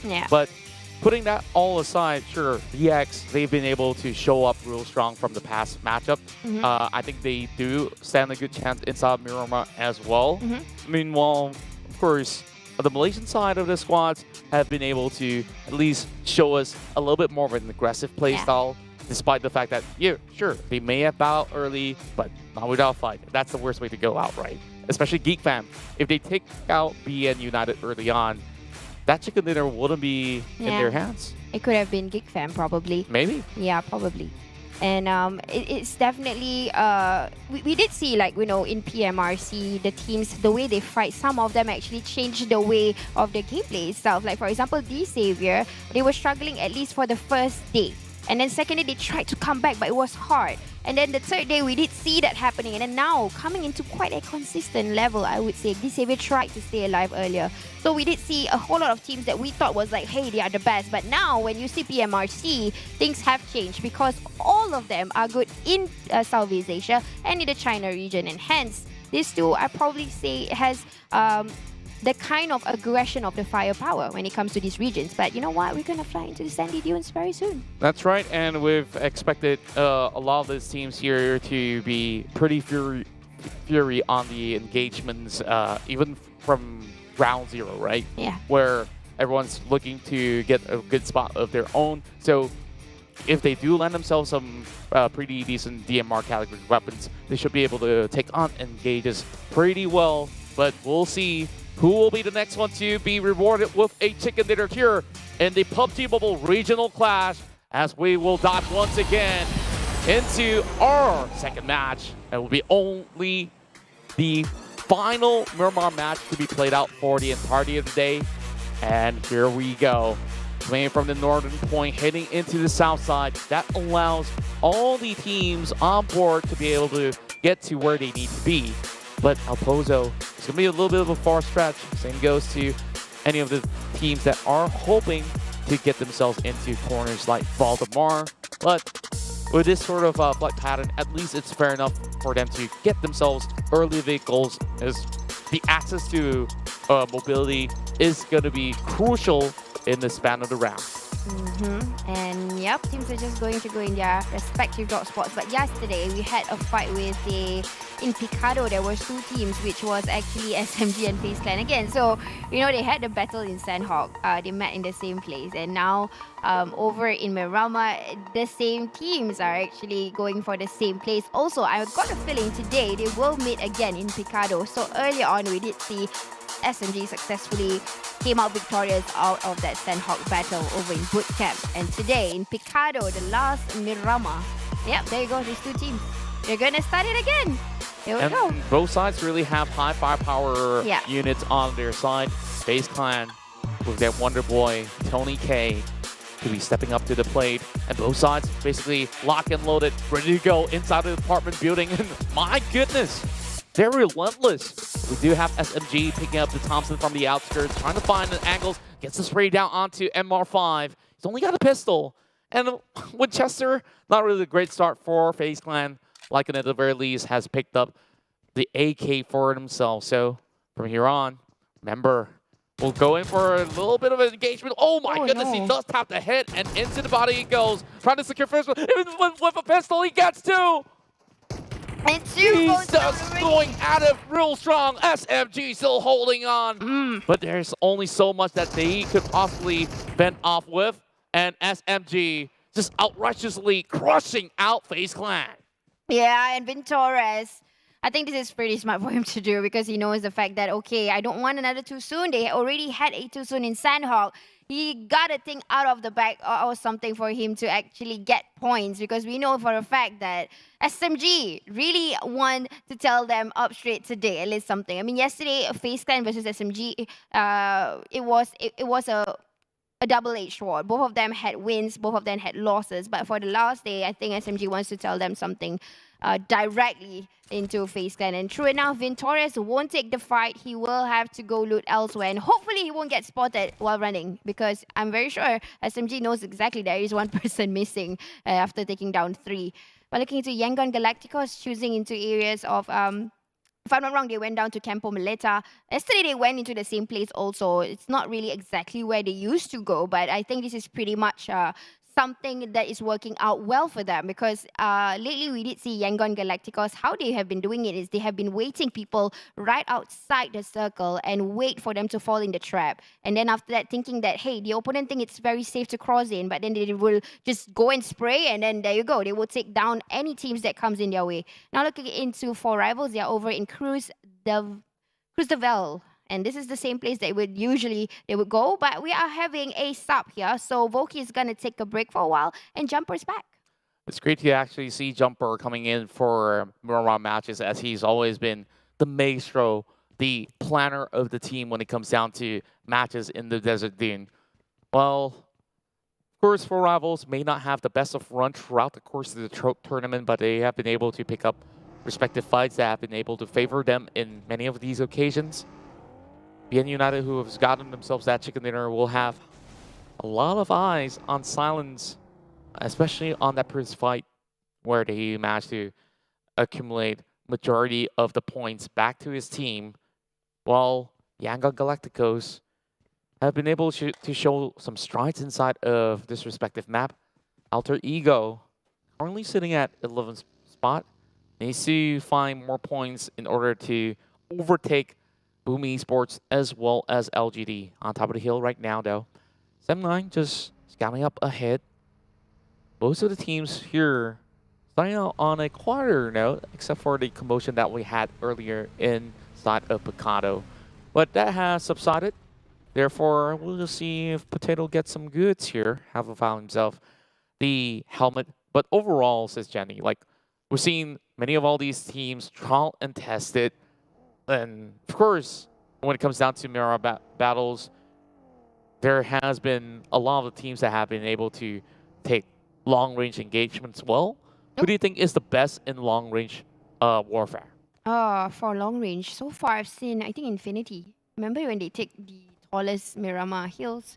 They have been showing that long-distance shot so far, but I'm not disregarding others because Nova and I think LGD, they have been getting the lower grounds when it comes to Miramar. I think probably that's a tactical battle or a tactical choice that they choose so far because it was totally different as compared to how most of the Southeast Asia teams would play. They would go over in Miramar, to what I know yesterday, especially because Nova and LGD were right beside one another and they chose the same ground, which was the flat ground as compared to teams that will go all the way uphill.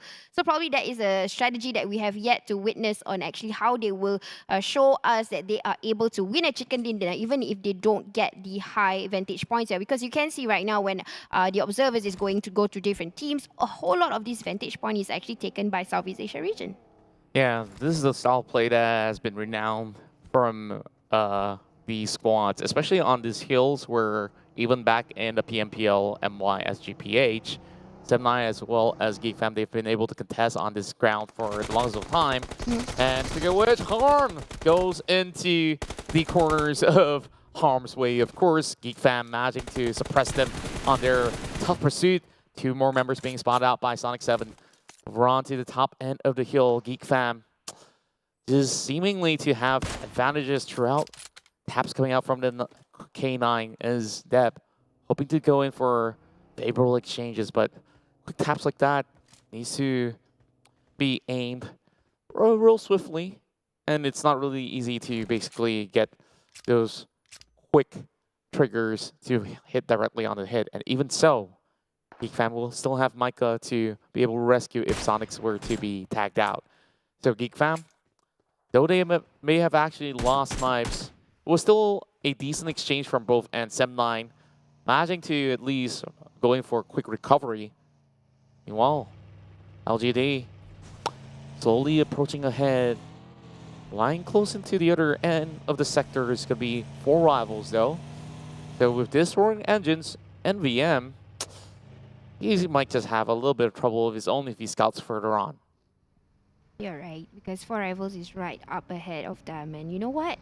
Yesterday, a whole lot of scrimmages that Geek Fam and also what is that? Sem9, they actually met together a whole lot of times. And today we are seeing it again. So probably rotation-wise, it's similar when it comes to Geek Fam and Sem9. Unfortunately, they had to meet each other out of that, even though they are from the same country. All the time. It's all the time we are seeing it. You guys can see it for yourself. Go and watch our previous PMRC so far. And now looking into Eagles, they are probably doing a late rotation, similarly to what Yangon Galacticos would like to do over in Miramar. So at least now we know for a fact that in Sandhawk, where we saw the last Sandhawk, it was a different kind of gameplay. Maybe in Miramar it's going back to normal, and probably Erangel will be back to normal. We won't see as early scrimmages unless the teams that will have that early contention, unfortunately, which was FaZe Clan and also Team SMG. But Vin Torres made out alive. You know, he's still surviving out there somewhere. The Savior, on the other hand, is doing a rotation also. GIDS going past Minas Generales and going to go into the current circle where you can see right now, boom, will try to take that prime position, I would say, right quite centralized over in the areas of El Pozo. But now trying to spray away his Geek Fam over towards a team that is passing by, which is actually Nova. And nothing is going to happen to him. Probably a little bit of the damage carried into the vehicles, but so far so good. Yuhai will just continue his journey up, and a whole lot of them are going into the same area. It's pretty cluttered up over on the south side of the region. There are still teams trying to maneuver their way into the center of the circle. Nova, though, having Power Boy being attacked from the back, it's Yuhai that's been able to find a little bit of damage to be dealt into that sector. Nova have been able to stand their ground. Power Boy makes it out alive. But you have understood why Geek Fam as well as Sem9, they both want that hillside, as that circle was directly upon them. But the only trouble right now is that many of these teams are running inside of the city of El Pozo, a city where it's going to be pretty difficult to move to the outskirts when you plant your foot in. So Infinity, they are looking to mark the entry point of the city over onto the southwestern side. Micah does get a little bit of a shot over onto the members of Sem9. Yes, again. And just hoping to see what's going to be made out from this fight that's been long drawn out. And Nova, we're watching from the foothill instead. Yangon finally arrives to the scene, but trailing right behind him, LGD. Oh, LGD probably have studied how Yangon have moved in so far, because yesterday, Yangon was the one who was gatekeeping LGD and also Nova at the same time. But now probably they did a little bit of the homework and then realized that the threat is coming from the back. And this is probably the reason why a reverse game is coming in right now. We're looking to LGD targeted into Yangon Galacticos. They are still on the move, by the way, although we are seeing CC here, the most expensive player right now in the industry of PUBG Mobile. I mean, I did a little bit of research. He's cost 1.8 million CC. It's so expensive, and now we've yet to see the why is it expensive. But yes, it has been proven in PLs that he has been getting a whole lot of MVPs together with Paraboy, Jimmy, and also Order. And now just looking into GDGID, Going to rotate very closely to SMG, and what will happen here? Oh boy, it's going to be pig feet with the AKM spray downs there. Not able to basically take him off the vehicle for now. And SMG has to quickly recover, as that's a really good cover fire coming out from them. FaZe Clan has already lost 3 members early on, and looks like Ventorious won't be able to hold out for too long. FaZe Clan, first team to bow out. And this is the reason why we see teams usually start off not taking an early engagement, because this is going to be a long ride. And if you gas out too soon, too bad. There's no other way to basically move forward. And this is what I've basically talked about.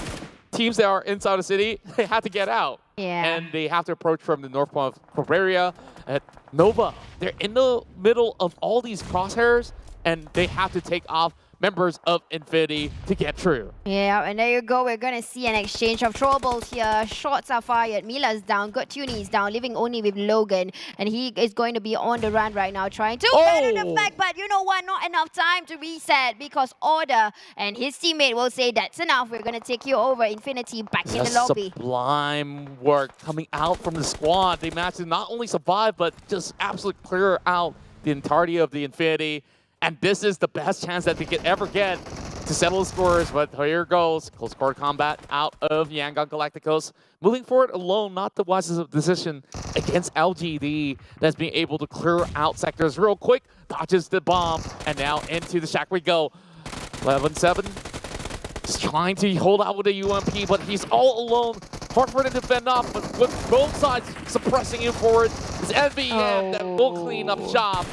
We'll be able to take 1 point back for the team. But where is the rest of Yangon Galacticos? This is LGD being angry about yesterday. You know, how dare you get Kimmy? And now they are going to chase by the back here. And Sendo is going to struggle to get himself into the circle. And right now, he's in the circle. No problem with that. But he just got to find somewhere safe to be in for now.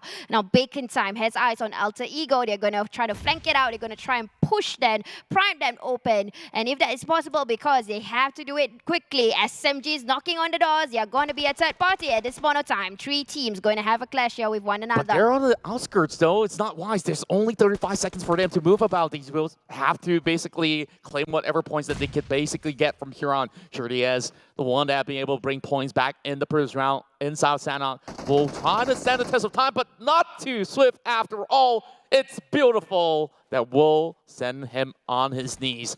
And Beautiful still looking at ways to engage against Bacon Time, but the Blue Zone's already here. They have to make a move. They do have a vehicle, but can they utilize it to get out of the rut? There's also Alter Ego waiting to basically pry them on. Yeah, third party engagement. Here we go. All of them needs elimination point. We know how important elimination points in PMRC is. We have changed the way the point system is. But now Bacon Time having a very good vantage point, trying to reach out to Memory, but no, gonna get just a little bit of the damage here. SMG is still gonna be focused on towards getting elimination points, and hence they're gonna push over towards Alter Ego first, who thinks that they are pretty much safe, but no, you're not safe. You're gonna knock on your doors, and I'm gonna see Fnatic here. We'll try to listen to the steps, and they are not making an appearance just yet. He has to watch his back, and the guy goes, he will go down first. Now remember, it's back on his knees, and then basically the entire SMG will be gunned down by Bacon Time. Bacon Time still on the outskirts, though, eyeing out on more members of Alter Ego. SMG took the short end of the stick right there. They should not have approached in such a way that they pushed into the compound instead, especially on the edges of the blue zone. Now, it has been looking a little bit awkward for both ends. More taps coming out of High from far with the M16 that he has. Very cheekily through the trees. Who would have actually expected those shots to come by? But Bacon Time also being glimpsed by High Boy, who loves to change his name over on the back end. Yeah. But still High to us, nevertheless. Noaz is getting more and more of these damage sent towards him. And more of these peppering bullets will be able to deter their armory. But Alter Ego does get a little bit of a pass on style. He's going to be trading right back, but no optimal angles from the downside of the hill. Looking straight is Frankie on towards and he's running back and forth because he knows the target has been a hit, and he's going to try and find places because you know what, he has been targeted by a few sides here. One is Geek Fam, and now looking straight, Rabbids has already taken down he has nowhere to go. Ice is the only one in the smoke as of now. Bacon time have to go and find exactly where the shots are coming in because DX is going to try and take precedence out of it, but on the other hand, Sam9 Putra managed to get somebody from Eagles, and now just looking into rotation. Still GID thinking on exactly where to go. Alan, you're going to drive into a snake pit. You got to be ready for that. But you know what? Going back into bacon time here. V-Troy will try to get that right, but that's enough. That's enough. It's called out. And GID will go down because of LGD. But now it's the fight still begins here for Ice. And also, you know what? There's a lot of ice here.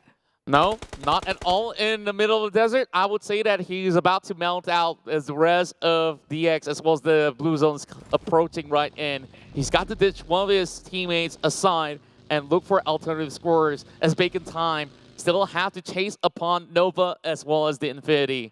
Now that the Infinity is gone, this is the only moment from here on. But Geek Fam still being the kings of the hill, claiming one more life of the fallen member of Bacon Time. So, Nine Noise out of the matchup, but it's DX dominating with a 5 killing spree.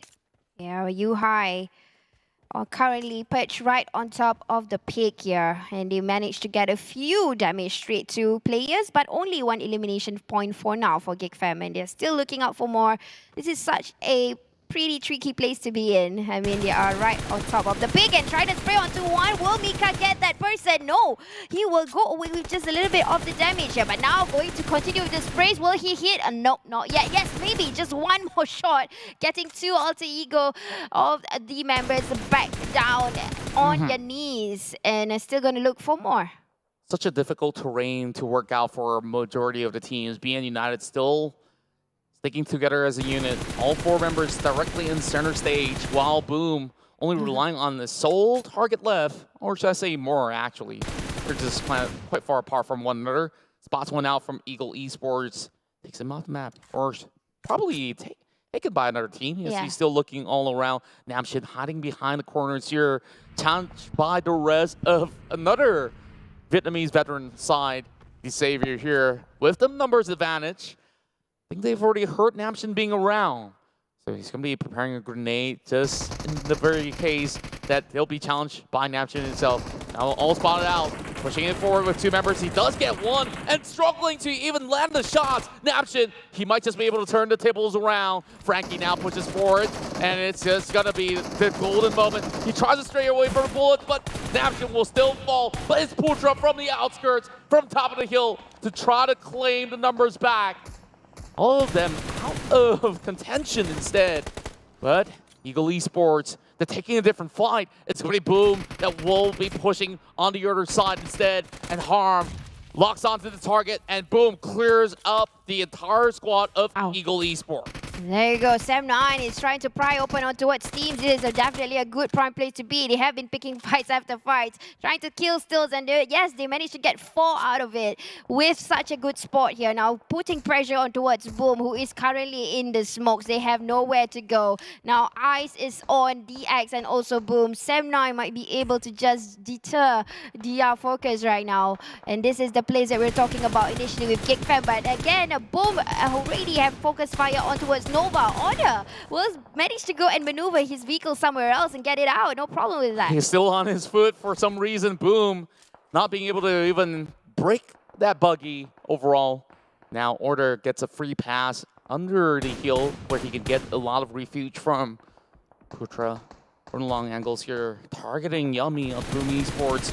More shreds coming in from Lamborghini from the back as well. So many teams targeting onto Boom Esports. So long as they do have the high ground. Yo, Lamborghini's on the lower end. They do try their luck with a spray into the smokes. Not getting anything at all. But Geek Fam eventually will have to leave this hillside. They still have those vehicles to work with. Into the Craven Fields, it's still going to be quite crowded out. 11 teams still left by Phase 5. And Putra hoping to get something out of that UMP shot. That's too much of an ask, but he's just going to try regardless. SLR, Carolina headshots.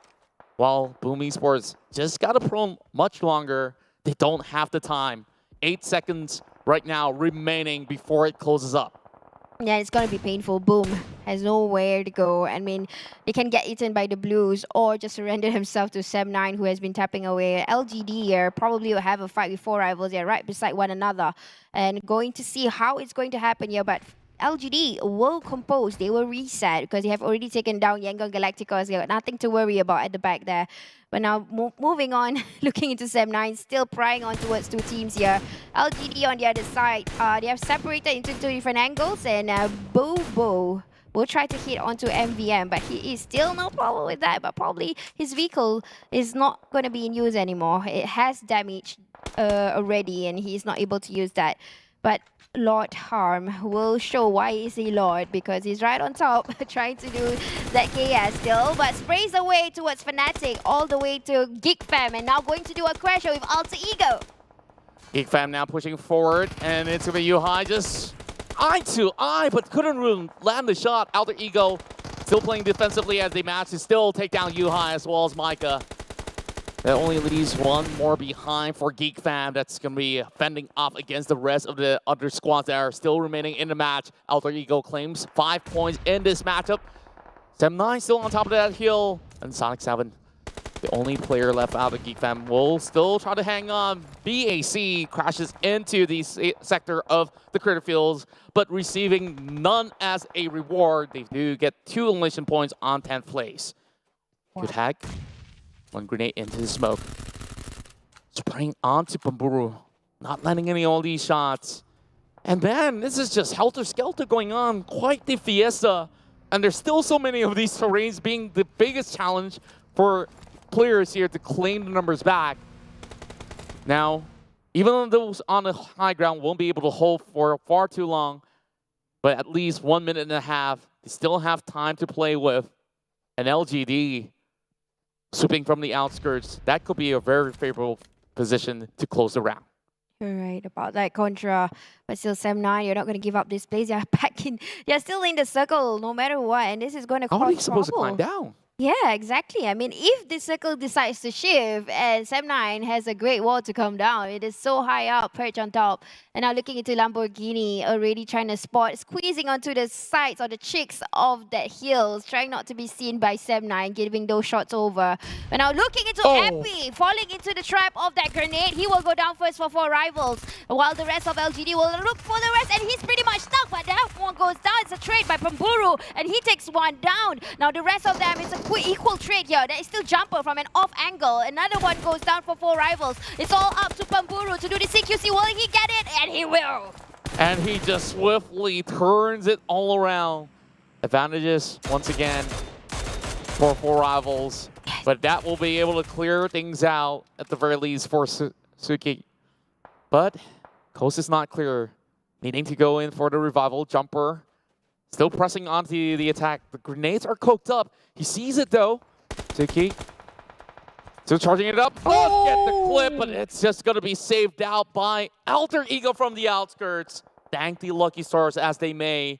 And there is a reward for surviving with a package right on the outside. LGD, though Time Bomb is taking, he will be able to try to fend themselves off. Jimmy, though, will keep the rest of Nova alive. But then again, they're not in the favorable position. They have to find a way deeper into the circle, as some of them are currently located on the outside.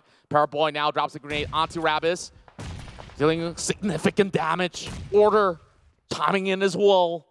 Nova Esports just knowing how to hook real tight onto the terrains.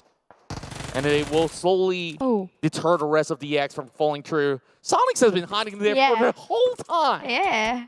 And this hide and seek game is over for Geek Fam, while Sem9 still trying to look for a way out.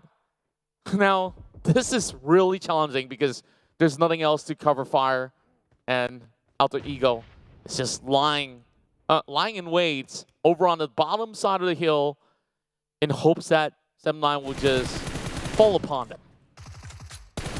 Yeah, but I think about now, they are very smart, you know, they're keeping so quiet right now. They're just currently at the foot of the hill. They didn't move any a foot at all. They didn't even budge from their current position, even though they can hear the fights coming on from the top. But this is something smart that they're doing. And this is a good strat, at least, coming for the last day of PMRC and the last Miramar event. But Sem9 already needs to get out of that comfortable area. Enough of pushing on towards people's backs. But this is the time where they have to go head-to-head right now beside Nova. Right on the advantage here. They still got that vantage point. They can go neck to neck, but they're going to wait for that. But there's not much angles that they can actually peek from. Then there goes BN United having Max LV with Scar L. Already spotted out both Putra as well as Deb. Things are getting more and more difficult for the Malaysian squad. However, Boom Esports still have Boo-Hoo-Hoo trying to get some surprise attack from the top side of the hill. And look at them go. 18 players on board still. LGD is the furthest away from where they need to be. And it's phase 8. We haven't seen this many players in the wall. Nova currently directly in center of everything. And that probably would not be the most advantageous of all. And lo and behold, Boo-Hoo. Oh my God. He's got the perfect grenade. Tossed towards Harm. And there we go. The knockdown comes true. Only Adams remaining alive in order to save some of the members that has been knocked out from the side of the Sem9. They still get a chance though. However, for the rest of Alter Ego, they're being held back. Same goes to LGD. LGD has already cooked a beautiful grenade and will take one person down from Alter Ego. Again, still for Bubu, he's on top, Purge, and going to look into each other's position. But we all know how difficult this terrain is. They have to climb back up, and you know it's not easy to just keep hopping on top. You need to have a vehicle, and the best vehicle to come up this hill is actually a buggy, and it will be a help for now. But again, looking into Bobo's position, all he gotta do is not get knocked, because if he does, then obviously nobody can get up on him, and plus he's the only member alive, so he has to be very careful in picking up the fights. Quickly kill stealing it, and Paraboy already have spotted Alter Ego, who was from the distance here, hiding in the smokes. Also, we're not forgetting about LGD, who is underneath. Nova Esports just getting everyone locked in this area of play by the outskirts, and they're just going to be able to time right into all forms of the attack. However, for the rest of Alter Ego, they have Bao with 7 points, one of the best that we've seen throughout the day coming out of the Indonesian side. Having Boom, you're relying on him to claim those big points back into the team. Nova on the spot on the hill. Now it's going to be taps being far from Boo-Hoo. Claims one from the side of LGD. Will be able to spot out the final member hiding behind the tree. Well, Nova launched the attack onto Q-Tech. Not finding any angles just yet. BN United, they're just going to be lying in wait to make themselves into the top 4.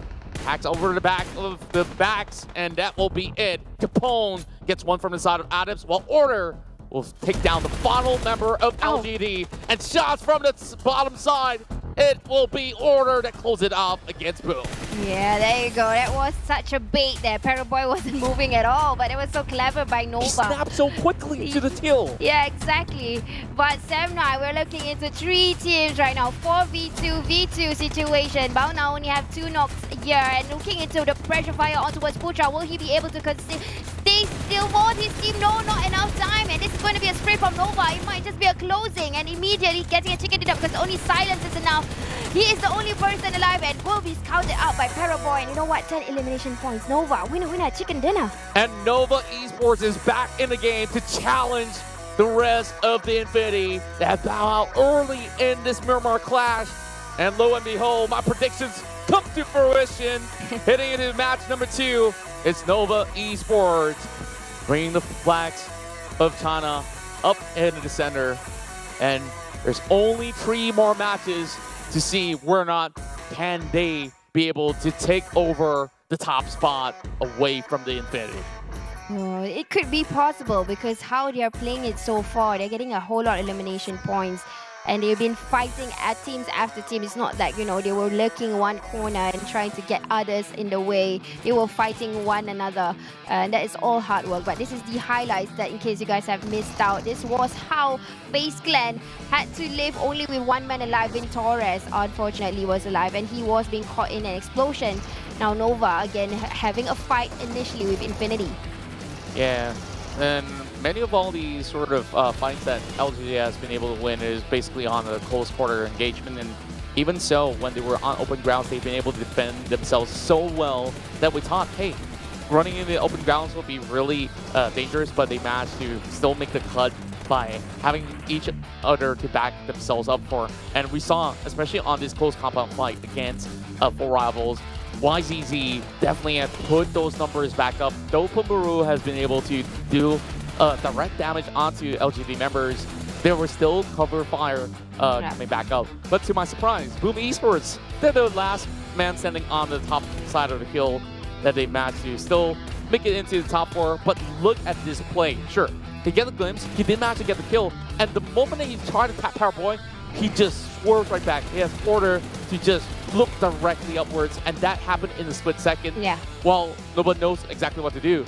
Over onto their eastern side, they've already finished up the entirety of the fight. There's only one angle that they have to basically cover up, and they have to just challenge BN United to secure the victory. Yeah, it's so crazy to see the fact that the skills that was being displayed by Nova earlier, like what Contra was saying, within that split second, he went down and he had an open target. Both of them were like a double H sword situation, but unfortunately they just had to wait for the time to pass by. And you know what? With that amazing fight, Nova managed to bring home 14 elimination points, fights after fights they had gone through. And right behind them is actually the brother in hands, or I wouldn't say in hands right now, but yeah, our brothers right now, LGD. Well, LGD have definitely secured one of the highest elimination points besides Envy that has been able to close out with 14, where I would also commend BN United for playing really consistent matchup against all of them. Yeah. They did actually take a lot of all these fights over onto the corners of the sector, but they were calm and composed. They weren't pushing out from those small shacks that they were hiding in for the long time, and they've managed to still put themselves on the top 3. A really great day for the side of BN United, but even better for Nova Esports that are looking forward to back more chicken dinners to come. And this is just the start of it, right? So we have Order, which we saw that snap to the top end of the hill. Yeah. Claiming out the last of who we thought, okay, there's no way that anybody will be able to pick him, right? But this guy has the sharpest of eyes, and of course has dished out a truck ton of damage. That's 1,154. So yeah, without armory, that's 11 players. And lo and behold, now Nova Esports, they are just less than double digits to chase up against the Infinity, tying in with 2 chicken dinners in the span of the tournament. Yeah, it's super close. I mean, it's been a while since Infinity got comfortable being on top. After this, I'm very sure Infinity will say, hey, I want to get back on top. I want to make that distance away from all the teams. And this is going to be a big fight between Infinity and Nova. And of course, Bacon Time, no chicken, no problem. Still being comfortably at number 3. But then again, this past round inside of Miramar didn't really seem all too favorable for them, though. Like, it wasn't the sort of result that they had managed to yield. As much as we see them trying their hardest, they really do need a chicken dinner in order to chase up against the top 2. Yeah, and the upgrade we are looking at here is only LGD and Alter Ego pushing their way up. Bound now, though they have been trying to have a consistent gameplay, they are still at number 15. They need to have a whole lot of good games, at least to get all top 3s in order for them to get higher, because currently they are in 15, so we know that they need the points, they need eliminations, and they also need survival. But here we go, this is the recap of what happened and how did Nova get the chicken. Exactly, we're going to be tracing the top 4 teams yet again. First, we started off with BN United heading into the Oasis area, which is one of the safest places to be, and that gave them very early access into the creative fields as compared to the other teams. Just that when it comes down to the final bout, it just was them being overwhelmed by the rest of Nova Esports. But take a look at how far some of these teams travel from. Los Higos for Boom Esports to get to the top side of the hill, but Nova, they start off from Minas Generalis as they swept directly across into Hacienda, and this is where they were challenged from long range for multiple targets, especially from BN United. And once BN United has made a move, you see the huge wraparound where these teams were just cutting across into the state. And believe me when I say there's still a lot of teams involved. 4 teams that we focus on, but there was Bacon Time, and early on, 4 Rivals was in the middle of the Creator Fields, and many more names like Geek Fam, Sem9, that was just going on and on with their fights on top of the hillside in the corners of El Pozo. So once that has been settled true, we see Sem9's approach was to go down the hill to challenge both Envy as well as BN United. Some of the other teams will eventually crash out, but he was safe because he found the easiest route with the buggy to the top side of the hill. By then, Sem9 will be able to push forward anyways, and with that sort of dip of the hill, this gives the advantage back to Nova Esports, where they took the entire spine of it, and whatever angle that these teams peak from, Nova has the edge. Right, and that's exactly how they managed to form up and get that information and totally do a reset after that. Especially the information that is coming from the top, because like what Contra said, they came from the lower part of the hills. They didn't even climb back up. They just, all they got to do is just wait. It's okay, we didn't get that top of the peak, but we are in the circle. So that is something smart that they did exactly on how they win the chicken dinner. And obviously we did see a different kind of gameplay also today. Nova coming up strong, utilizing and showing us their firepower today. Not only them, it's actually LGD also. We did see how they did the CQC. Exactly, and this is just the start of it all. We still have 3 more rounds to go before we hit into the very moment where we crown ourselves a champion. But do stick around because those games are coming your way. But for now, we'll take a short break, and when we come back, we'll bring you more in the PMRC Clash of the Year.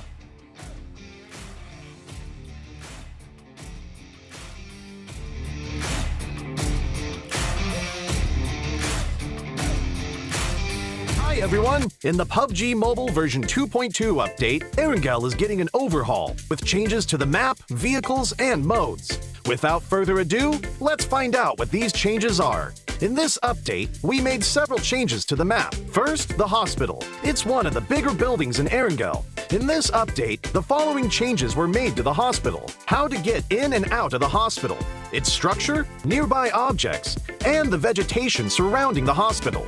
Veteran players should know that some of the fences of the hospital can be scaled to enter the hospital. The ones near the ridges are how most players enter the hospital. Now, 2 spots along these fences will be blown up, and players can enter the hospital area through the gap directly.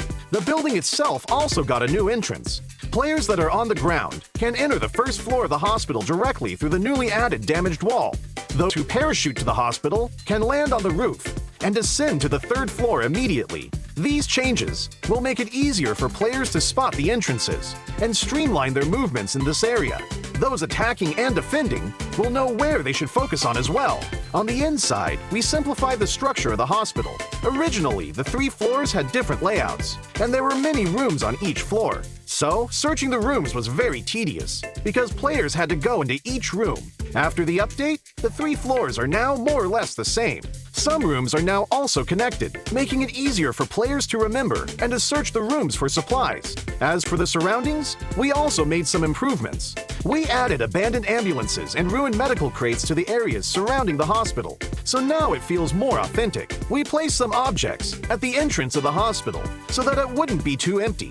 This gives players heading toward the hospital a covered area to protect themselves, so they are not directly exposed to enemies inside the hospital. Outside the fences on the side of the hospital, we added a new climbable spot. Players can hide here, or they can scale the fence to enter the hospital. As for the fences by the ridge, since there are now 2 gaps to enter the hospital, we've reduced the number of objects in this area to make it more visible. So now, both attackers and defenders can see each other clearly. Further out from the hospital, we've added some new vegetation, so that players hanging around the hospital will have more places to hide.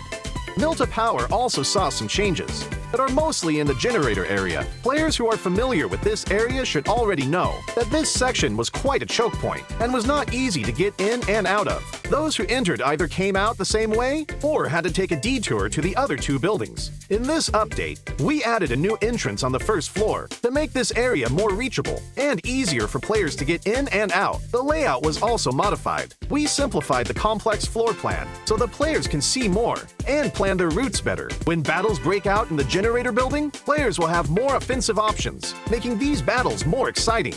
In this update, 3 new ports will be added to Erangel. The first port is by Ferry Pier.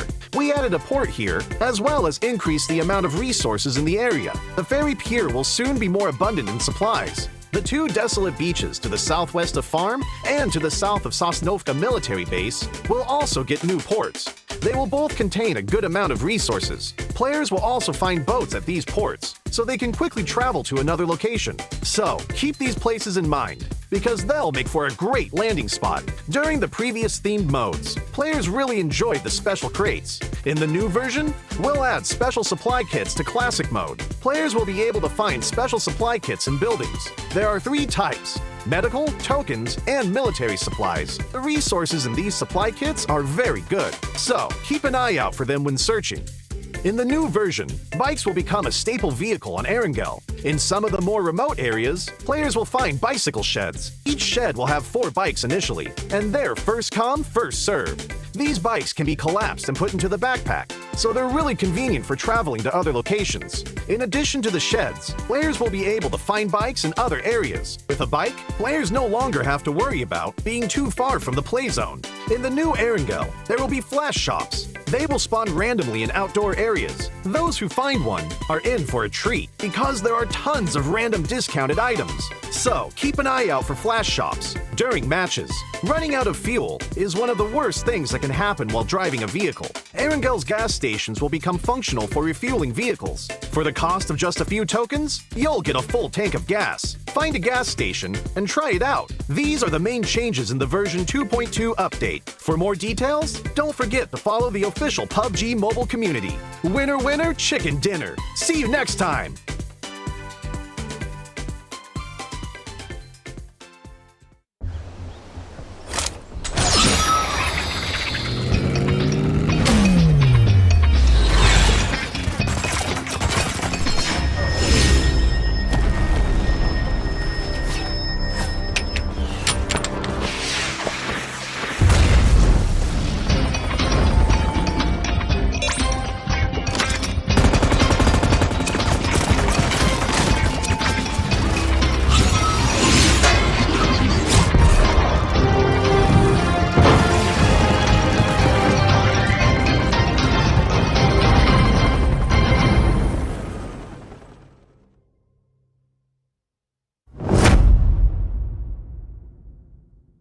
Greetings, PUBG Mobile players!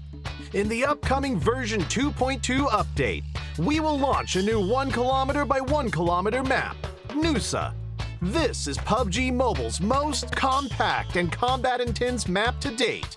Without further ado, let's head in for a look. Nusa is a tropical island with beautiful scenery and lush foliage. Within the compact 1 kilometer by 1 kilometer map, you'll find Flame Village, the Science Center, the Shipyard, Bulan Bay, Telepac Town, Regal Resort, Sunset Street, Pink Beach, Love Island, the Cavern, and Crystal Bay. These are the 11 main areas. The island is made up of undulating terrain. There are buildings scattered around, providing a unique combat experience for players. Flame Village is located at the center of Nusa. The terrain near the village is flat. Other than a few brick buildings, all it has are straw huts. Hills surround the village, so players have to think about how to hide themselves in the valley. On the hill to the south of Flame Village is the Science Center. The design of the modern satellite orbital roof feels really high-tech. The Science Center has 3 floors. Every floor is filled with supplies, with locations for intense combat. The top floor has multiple platforms. Although players there get a bird's-eye view of the area, they'll also be exposed as there's nowhere to hide. It comes with a risk. The Shipyard is in the northern part of the map. The ship anchored there divides the shipyard into 2. The containers in the area are packed close together, and there are elevated platforms throughout. Surrounding containers will provide cover during combat in this area. There are a bunch of buildings around the beach to the west. This area is called Bulan Bay. The area is divided into 3 parts. The buildings here are simple wooden huts. The surrounding hills end in 2 cliffs by the beach. Players can gain a bird's eye view of the entire terrain, observe enemy movement, as well as put pressure on those in buildings and on the beach. Telepak Town is on the east coast, and it's the largest area of the map. Not only are there lots of low-rise residential buildings here, but it's home to a high-rise apartment building as well. On the whole, it gives off a more metropolitan vibe. Players entering the high-rise apartment building will find an elevator. Through good use of this feature, players will be able to plan a nasty surprise for their enemies. Sunset Street and Regal Resort are located in the residential areas to the northeast and southwest of Nusa. Sunset Street is a long, narrow stretch of town. A road runs through it, and office buildings, residences, and banana trees line both sides of the street. It makes for a good combat stronghold. Regal Resort's vibe is more residential. There are roads connecting different parts of the area together. Buildings are spread out over a wide area, which is why you'll need to use them as cover when moving around. At the southernmost tip of Nusa is Pink Beach. From here, you can see the pink sand of Love Island in the distance. Wooden beach chairs line the beach. And there is also a giant hot air balloon and a romantic Ferris wheel. If you love the sunshine and the beach, this is the place for you. But it's a vast open area with no cover, so players must be on the lookout for surprise attacks. More areas and interesting strategies await your discovery. Besides these diverse backdrops that support a variety of gameplay styles, the Nusa map will receive a lot of new game content. First, let's look at the Super Recall mechanic. This will activate when a player is eliminated within a certain period after the match begins, as long as they have remaining teammates in the match. Before the first blue zone starts shrinking, players that are eliminated can return to the battleground via helicopter with a random weapon. This greatly increases the gaming experience. In addition, we've added the NS-2000 shotgun and tactical crossbow to the arsenal. The NS-2000 is accurate to close or medium range. Hip firing uses 12-gauge shotgun shells, while slugs are used when aiming down sights. Players can switch their firing mode based on the target's distance, status, or their own personal habits. The tactical crossbow can be loaded with ordinary bolts or flame bolts, but the flame bolt can set some structures on fire and destroy them. It's both practical and fun. During combat, the tactical crossbow is rather silent when firing, making it a great stealth option. It's great for sneak attacks. When it comes to moving between areas, we added a new 2-person vehicle, the Quad. Its lightweight and flexible design allows it to traverse the undulating landscape quickly and with ease. And it's great at driving up inclines. Players can use it to easily move to a different area. Additionally, at various designated spots on Nusa, you'll find many zip lines for moving between areas. Players can approach one to quickly zipline to another area. It's important to note that ziplines are fragile and are easily destroyed. You may not be able to safely zipline to your destination, but if you happen to be holding a tactical crossbow, you'll be able to fix the rope and repair the zipline to quickly escape from danger. Besides that, there are also supply crates, beach balls, a swimming pool for recovering energy, water jars for hiding in, as well as many other interactive gameplay elements on the map. Have fun playing around with them all. Gather your friends and explore this new map together. It's here! The long-awaited new Nusa map is finally here! With a size of only 1 by 1 kilometer, Nusa is currently the smallest map in PUBG Mobile. It may be small, but it definitely offers a massive amount of content. Not only are there new firearms, what's more, there's also the highly interactive tactical crossbow. Setting huts on fire and repairing ziplines are not a problem. Speaking of map interactivity, Nusa is simply full of surprises. An elevator that lets you go to different levels of a building, a pool that restores your health, fast-moving ziplines, and crates in the wilderness can all better assist you in drawing up tactics to defeat enemies. Even if you get careless and get defeated, there's no need to let it get you down. Noosa's Super Recall will allow you to respawn once more. The small, fastest-paced map lets you rank up faster. All right, I'll leave it to you to explore the rest of the content for yourself. Hope everyone ranks up and gets that chicken dinner. The new map officially launches on September 13th. Stay tuned.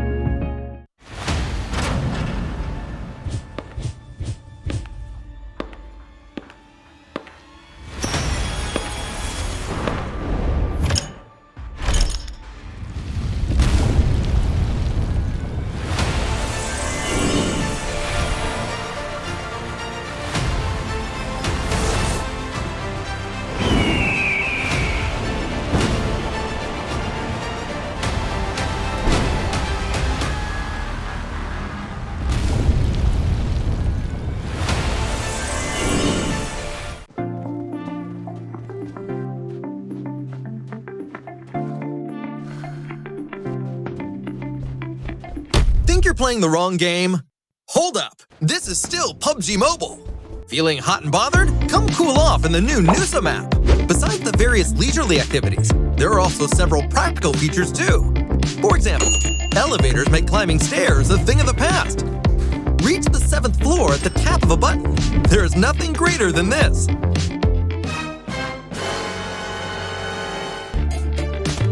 Don't forget to pay, or this might happen to you. Zip lines will also appear throughout the map. No need to run, just zip straight across. That's not all. There are new weapons and vehicles too. So that's the resort island Noosa. But Arangel has seen some improvements too. Guess what this is? It looks like a port, or maybe not. This is one of the ports on Arangel. A huge crane is visible in the distance, as well as a dazzling array of shipping containers. Compared to the previously vacant beach, it sure has become packed full of detail. There are still more map improvements for players to discover too.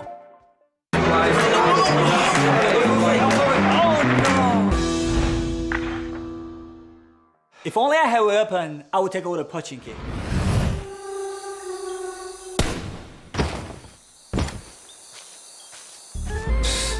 That's nothing. I clearly took down the enemy. If we were to keep the score, we'd definitely be higher than me.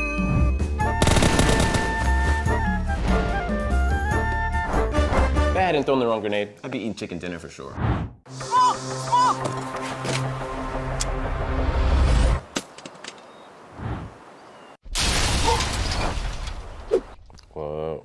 What's wrong, guys? If you don't agree, listen to Ultimate Arena. Arguments don't matter. Ultimate Arena decides the victor.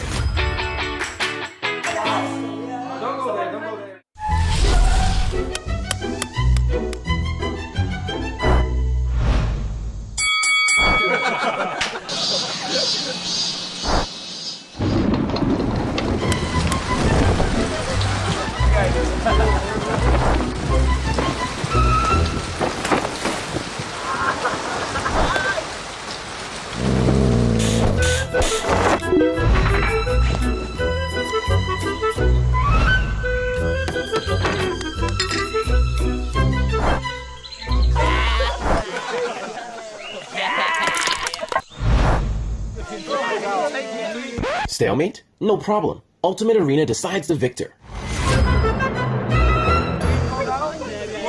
Hey there everyone! PUBG Mobile 2.1 is officially here. In this update, we've introduced a new arena mode, Ultimate Arena. After entering the game, select Unranked Arena, and you'll see the Ultimate Arena mode. Choose between two maps, Erangel or Livik. Ultimate Arena is based on the conventional arena, with the addition of a final circle mechanic. Players from both sides will undergo 7 rounds back-to-back within a limited area, and the first team to win 4 rounds will be the ultimate winner. During the match, players can use their shop tokens to purchase weapons and equipment they require within a time limit at the beginning of each round. At the same time, random maps and weathers will rotate every round, and player movements will be restricted to certain areas within the map. For all participating players, this will be a new battle mode filled with excitement and challenge. In Ultimate Arena, familiarizing yourself with the Battlegrounds environment will greatly affect the outcome of a match. In Erangel, when you encounter a map with loads of houses, you can use the complex terrain as cover to approach opponents and catch them by surprise. Meanwhile, on a map with no cover and lots of hills, you'll need to make the most of the terrain height difference to avoid taking damage. As Livic has a relatively more hilly terrain, it's easy to get ambushed by the enemy when fighting alone. So work with your teammates and use cover such as trees to avoid taking damage. Weather is also an important factor that will affect the outcome of a match. The sound of rain and rainy weather will mask the enemy's footsteps as they move, making it hard for you to detect their movements accurately. Therefore, you'll always need to remain aware of your surroundings, stay vigilant, and make use of cover as much as possible. Of course, you can take advantage of rainy days to attack with throwables. As enemies are also hampered by the weather, they're less likely to be able to avoid sudden incoming throwables. In foggy conditions, the low visibility makes it hard for both sides to observe their opponent's movement accurately. So you can set up cover with your teammates to avoid being blindsided when you lose sight of the enemy. At the same time, you can also seize the opportunity to strike the enemy with a fatal blow together.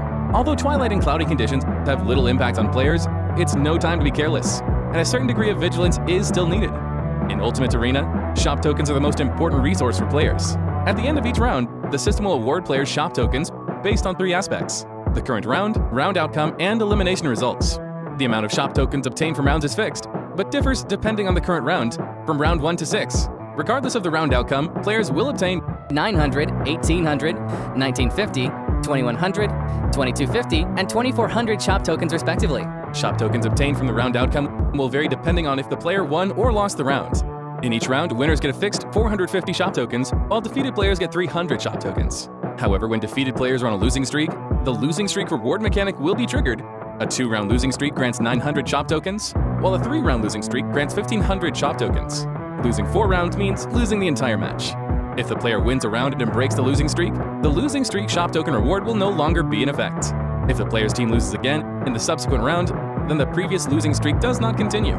Players that lost the round will only get 300 shop tokens as a reward. Elimination results also impact the number of shop tokens players earn at the end of a round, with 100 shop tokens for every enemy eliminated. If a player gets the first elimination, they'll also get a bonus of 50 shop tokens. According to this rule, if a player enters a 2-round losing streak in round 3, eliminates 2 players, and manages to get the first elimination, they'll obtain a total of 3,400 shop tokens at the end of the round. Meanwhile, a winning player who has eliminated 2 opponents will obtain a total of 2,600 shop tokens at the end of the round. According to Ultimate Arena shop token mechanic, players can calculate the amount of shop tokens they'll potentially earn to better prepare for the rounds ahead. As it can be difficult for players to gain a shop token advantage from winning and losing rounds, how shop tokens are spent can mean a huge difference. At the start of a match, players are given a level 2 helmet, a level 2 armor, a P92, and 750 shop tokens. If you're confident in your own abilities, you can use a pistol to eliminate players and use the earned shop tokens to purchase a level 3 helmet and level 3 armor to improve your survivability. As for weapons, you can loot the equipment from your enemies to strengthen yourself. If you don't have enough shop tokens to purchase a weapon, you can also ask your teammates for help and pool your resources to create a super combat unit. You can also choose to spend all your shop tokens on weapons at the start. All weapons purchased in the match come with their own attachments. You can use your weapon's firepower to suppress the enemy and gain additional shop tokens from eliminations and wins to gradually fill the holes in your defense. Other than a variety of classic weapons, you can also purchase riot shields to provide cover for your team. When your team is on a map with less cover, riot shields can be extremely useful. In addition to knowing when to spend your shop tokens, choosing the right firearms is paramount as well. When your team is situated on a flat terrain with relatively little cover, the open terrain prevents both parties from acting rashly. When this happens, a sniper rifle with high damage at long range will come in real handy. In maps with many houses and complex terrain, you can choose to use an SMG with a high rate of fire and stable recoil in tighter combat areas to gain the upper hand in head-on confrontations, and ultimately attain victory. That's all for this video. If you wish to know more about Ultimate Arena, don't forget to follow the official PUBG Mobile community. See you next time!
And welcome back once again to the PMRC Survivors. You are witnessing the clash of the year between some of the best teams hailing from the PEL region to fend off against PMPL of Southeast Asia. So with that being said, first, the race is getting closer and closer for some of these teams out there to vie for the top spot. The Infinity is still hanging on that #1 space for the moment, but last game, NV have been able to pull themselves forward.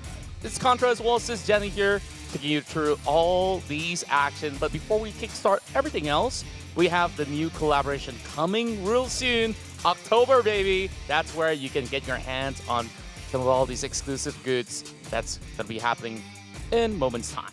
Yes, and this is Bobo Boy, where it will be premiering in PUBG Mobile anytime soon. It's going to be, we are coming into the month of October already. So you guys stay tuned for that. And here we go, looking into Rabu Padu. I've been playing this event also.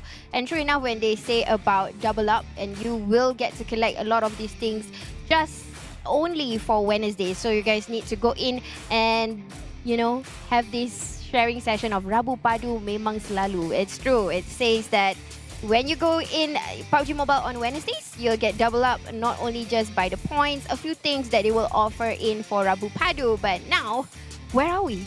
Well, we are going to head into our new Nusa map. Well, actually, you guys will, but first the pro players have their matches to play about. So, Nusa, my friend, is a new map that can offer you a whole lot of fun, whether if you're playing in squad mode or you want to duo with your best friend out there, or you want to take on everybody else as a solo, you could go ahead and do so on this 1.1 kilometer map. Yeah. And it's so interesting, right? Like, usually you think, oh, Sanhok is small enough. No. Wait a minute, there's even smaller. Like, even there was the other map that was like 2x2. Yeah. This one packs a punch. Action everywhere as it should happen. And speaking of action here, here are some of the teams that we will continue to keep our focus on. Yeah. Infinity, despite having rough round back in Miramar, they've been able to show up big time inside of the Angle matches. Same could be said about Bacon Time as well as Nova, as they've always been around the top 5 of the radius. But we take a look quickly at the most damage being dealt by the players. Order, again, we are not surprised by this. It's coming from Nova Esports, and we've got Boom, Bobo, Who, and then lastly is, oh, that's a surprise. We've got Yuhai now. Oh, that's nice to see that our Malaysian region is coming up getting the most damage. And this is, of course, looking at match number 2 earlier, because we know the fact that Geek Fam managed to have a few scrimmages in the early part of the game. But now we're going to fly into our OG map, Regal, where the party begins. Because, you know, the players have taken this rotation, or let's say this format, as an advantage when it comes to Regal. They show us their A game and how they actually farm these elimination points. And you know what, rotation don't exist in these Erangles anymore, because they will have an early battle as early as 3 minutes already. You will see a lot of teams, not just 1 or 2, but a whole lot of teams will target to one another while making that rotation. In a way, you are landed into your drop spot and the circle is there. Don't move. Exactly, and I think the majority of the case of all these matches that we see is all about positioning. Yeah. When you do have that form of advantage, that will be able to give them a little bit more significance heading into the late game. And I really want to switch our focus on to predictions, because, okay, I got one right so far. Yeah. One wrong. Let's try to get on the streak. So you're saying the Infinity can match up to the tempo that NV is currently bringing? Yes, definitely, because they have been getting chicken dinners in the first part of PMRC, have yet to get back up so far. They have been getting points here and there, but maybe today's the last day, right? Yeah. So they need to definitely have or end the entire PMRC with one chicken dinner. Maybe. That's right. And, you know, speaking of chicken dinner, Yangon Galacticos has gotten 3. And why not add more to the block? Because I want to see a 4-way horse race. Well, technically, there's no horses in PUBG Mobile yet. Yeah. I say yet, maybe one day. Maybe one day. We'll get the right horses. But teams who are basically racing on the leaderboards. I think Yangon, sure, they have shown strides, especially back in Sanhok, where we all started to see, oh, this team could basically advance forward with all their aggression that they've been showing us from game in, game out. They're typically a little quieter on that early game, but when late game strikes, I think like they've always put themselves in the position where, okay, it's not about I'm just gonna sit there and wait for it to fall upon me. They fight their way from the outskirt all the way inwards, and I think this has worked out many a times for Yangon Galacticos. So I won't be all too surprised if they do back one more for themselves. However, for the case of teams like FaZe Clan, which we saw back in top 5, slided out of Kado. Like, did we expect it to finish so early? Because that fight between them as well as another team from the PL, I do believe, was it LGD? Was it? Well, I have to recall because that SMG. fight, SMG, a perfect call there. They made it swift. Yeah. And that, I think one of the most spectacular play was carried forward by one of these players. Let me get the name. Memory. Yes. Memory, only with a pistol. Yeah. 2 guys got taken out. And after that, well, you give him a weapon, that's probably 3. Yeah. So, impressive stuff. I just love watching all these teams that play. And for the first time, when we see the PL versus PMPL SA, it's just a monumental stage for us to see how much have both sides grow throughout the years. You're right. I mean, it's true when they say about how the skills is being applied here. Knowing that, again, this region that we're looking into are full with firepower. And it seems like survival is similarly at stake. Even if you survive the longest, doesn't mean you're going to, get a chicken dinner like that. In fact, Senhawk, we have not seen a healing game at all. Yeah, and I love this approach. This is the best way to play out. Like, sure, some teams might just think, okay, I'm just going to heal up and get those points. But no, this is how the game is meant to be. Take those battles head on. If you don't win your battle, you don't deserve that chicken dinner. Yeah. Simple as that. True. And then now, with that being said, we get ourselves 3 rounds back-to-back in our 8x8 map. Angle, of course. So let's talk through some of the matches that you've been casting like yesterday. Trajectory of the flights, of course, that is not the most significant part of the matchup, but circles, where have they occurred more frequently than not? It's more in the north. And Future and Cloud, they have a wish list. What's that? And it's not granted yet. And hopefully today we'll get to see it. Island Circle? Yeah.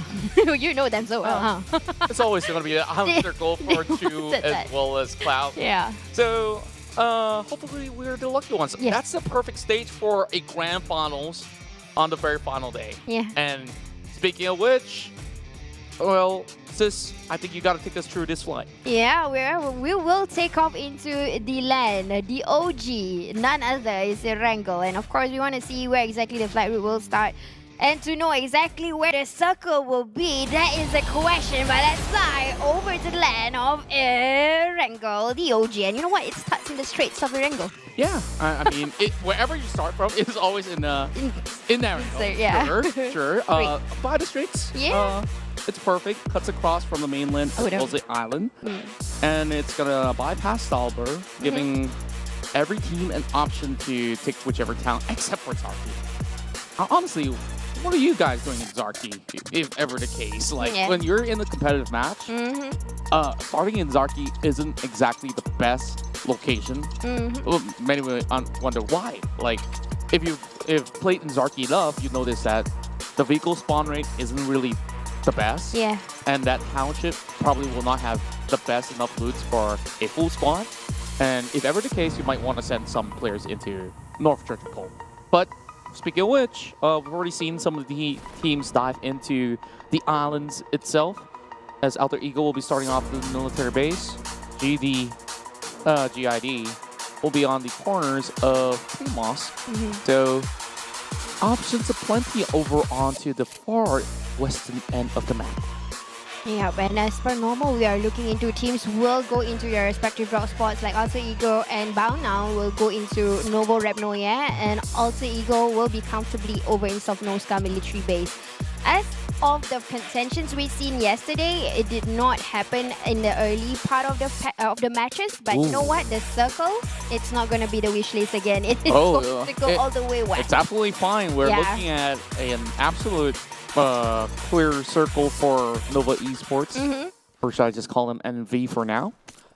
GD, they've been looking mighty fine for a couple of all these games, but today hasn't seemed to have been at their most consistent form. But overall, like, there were plenty of times that they were willing to go head-on with fights, and we see Initial to be able to also chime in with great results of its own. Meanwhile, for LGD side, what do you think of this team so far? Oh, they are feisty. I mean, when they get in the circle and they are one of the last, let's just say, when they get into top 7, they will fight their way and they will mean it and they will try. We did see how they fought with 4 Rivals earlier. And Ooh, what? What? Oh. Like, where did that come from? Okay. I love the angles. Thank you very much, cameraman. Will you get Shirty to show us a little bit of moves along with Isis? And he's just going to go for more. Okay. Oh, okay. He fumbles as we speak of it. That's the last of the ride. They'll go in for some loots. And speaking of loots here, Mount Barang will be stepping in favor of Adibs who have contributed in the past matchup. They will try to bring in the IGL for Erangel. Every single Erangel Manpower will be playing. We all know that it's between EDs. Adibs or Harms will try to be the one to swap up. But here we go looking to LGD as the feisty teams. One of them with great firepower.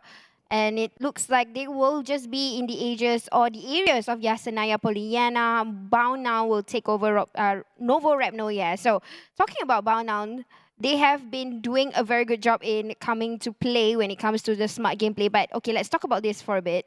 We know that Damroad is the best IGL for Geek Fam and he's going to be swapped out with Mika. You know, yesterday they actually tried something different. Which is? They didn't play with Damroad. Oh, they had Sonic. Interesting. Yeah, exactly. Well, it's good for experience and exposure for Sonics to eventually be able to, you know, fend off against strong opponents, especially from the PL side, and also all the other teams of Southeast Asia where we don't see as much game time for Sonics. So here, sure, the stakes may not be as high as like a World Championship, right? Which teams have been looking to qualify for. And sure, prize pool is definitely a bonus if they do gain any form of monetary value out of it. So Geek Fam, if they're not vying for the top spot, I think they're in that learning process, which I think that for Damroad to sit 1 or 2 games out, it's still going to be A-okay. And have a look to your left of your screen. You can scan that QR code and you could sign up for the upcoming PMCC Campus Championship for those of you guys who are currently studying in varsities, colleges. Well, don't mind Pig Feet. He's going to be okay. Yep, and that's PMCC. Yep. 40,000. That's a lot. If you're a student with 40,000, what's the first thing you do with that money? Are you going to be that responsible kid to pay off student loans if you have any? Yeah, probably. A portion of it will go to that, and a whole lot of it will go to a new PC. New PC, sure. Okay. I thought you were going to say a phone upgrade or something for PUBG Mobile. No. Oh, your phone's decked out already. Is that the case? Somewhat. I mean, I want to go for streaming. Just being humble about it, right? Anyways, back to the matches we go. Rozok sees a glimpse of that circle. And of course, the last we saw was around the fields of Gatka. And keep in mind, NV starts in Nova itself. And that could be a golden opportunity for them to find advantages in the early game.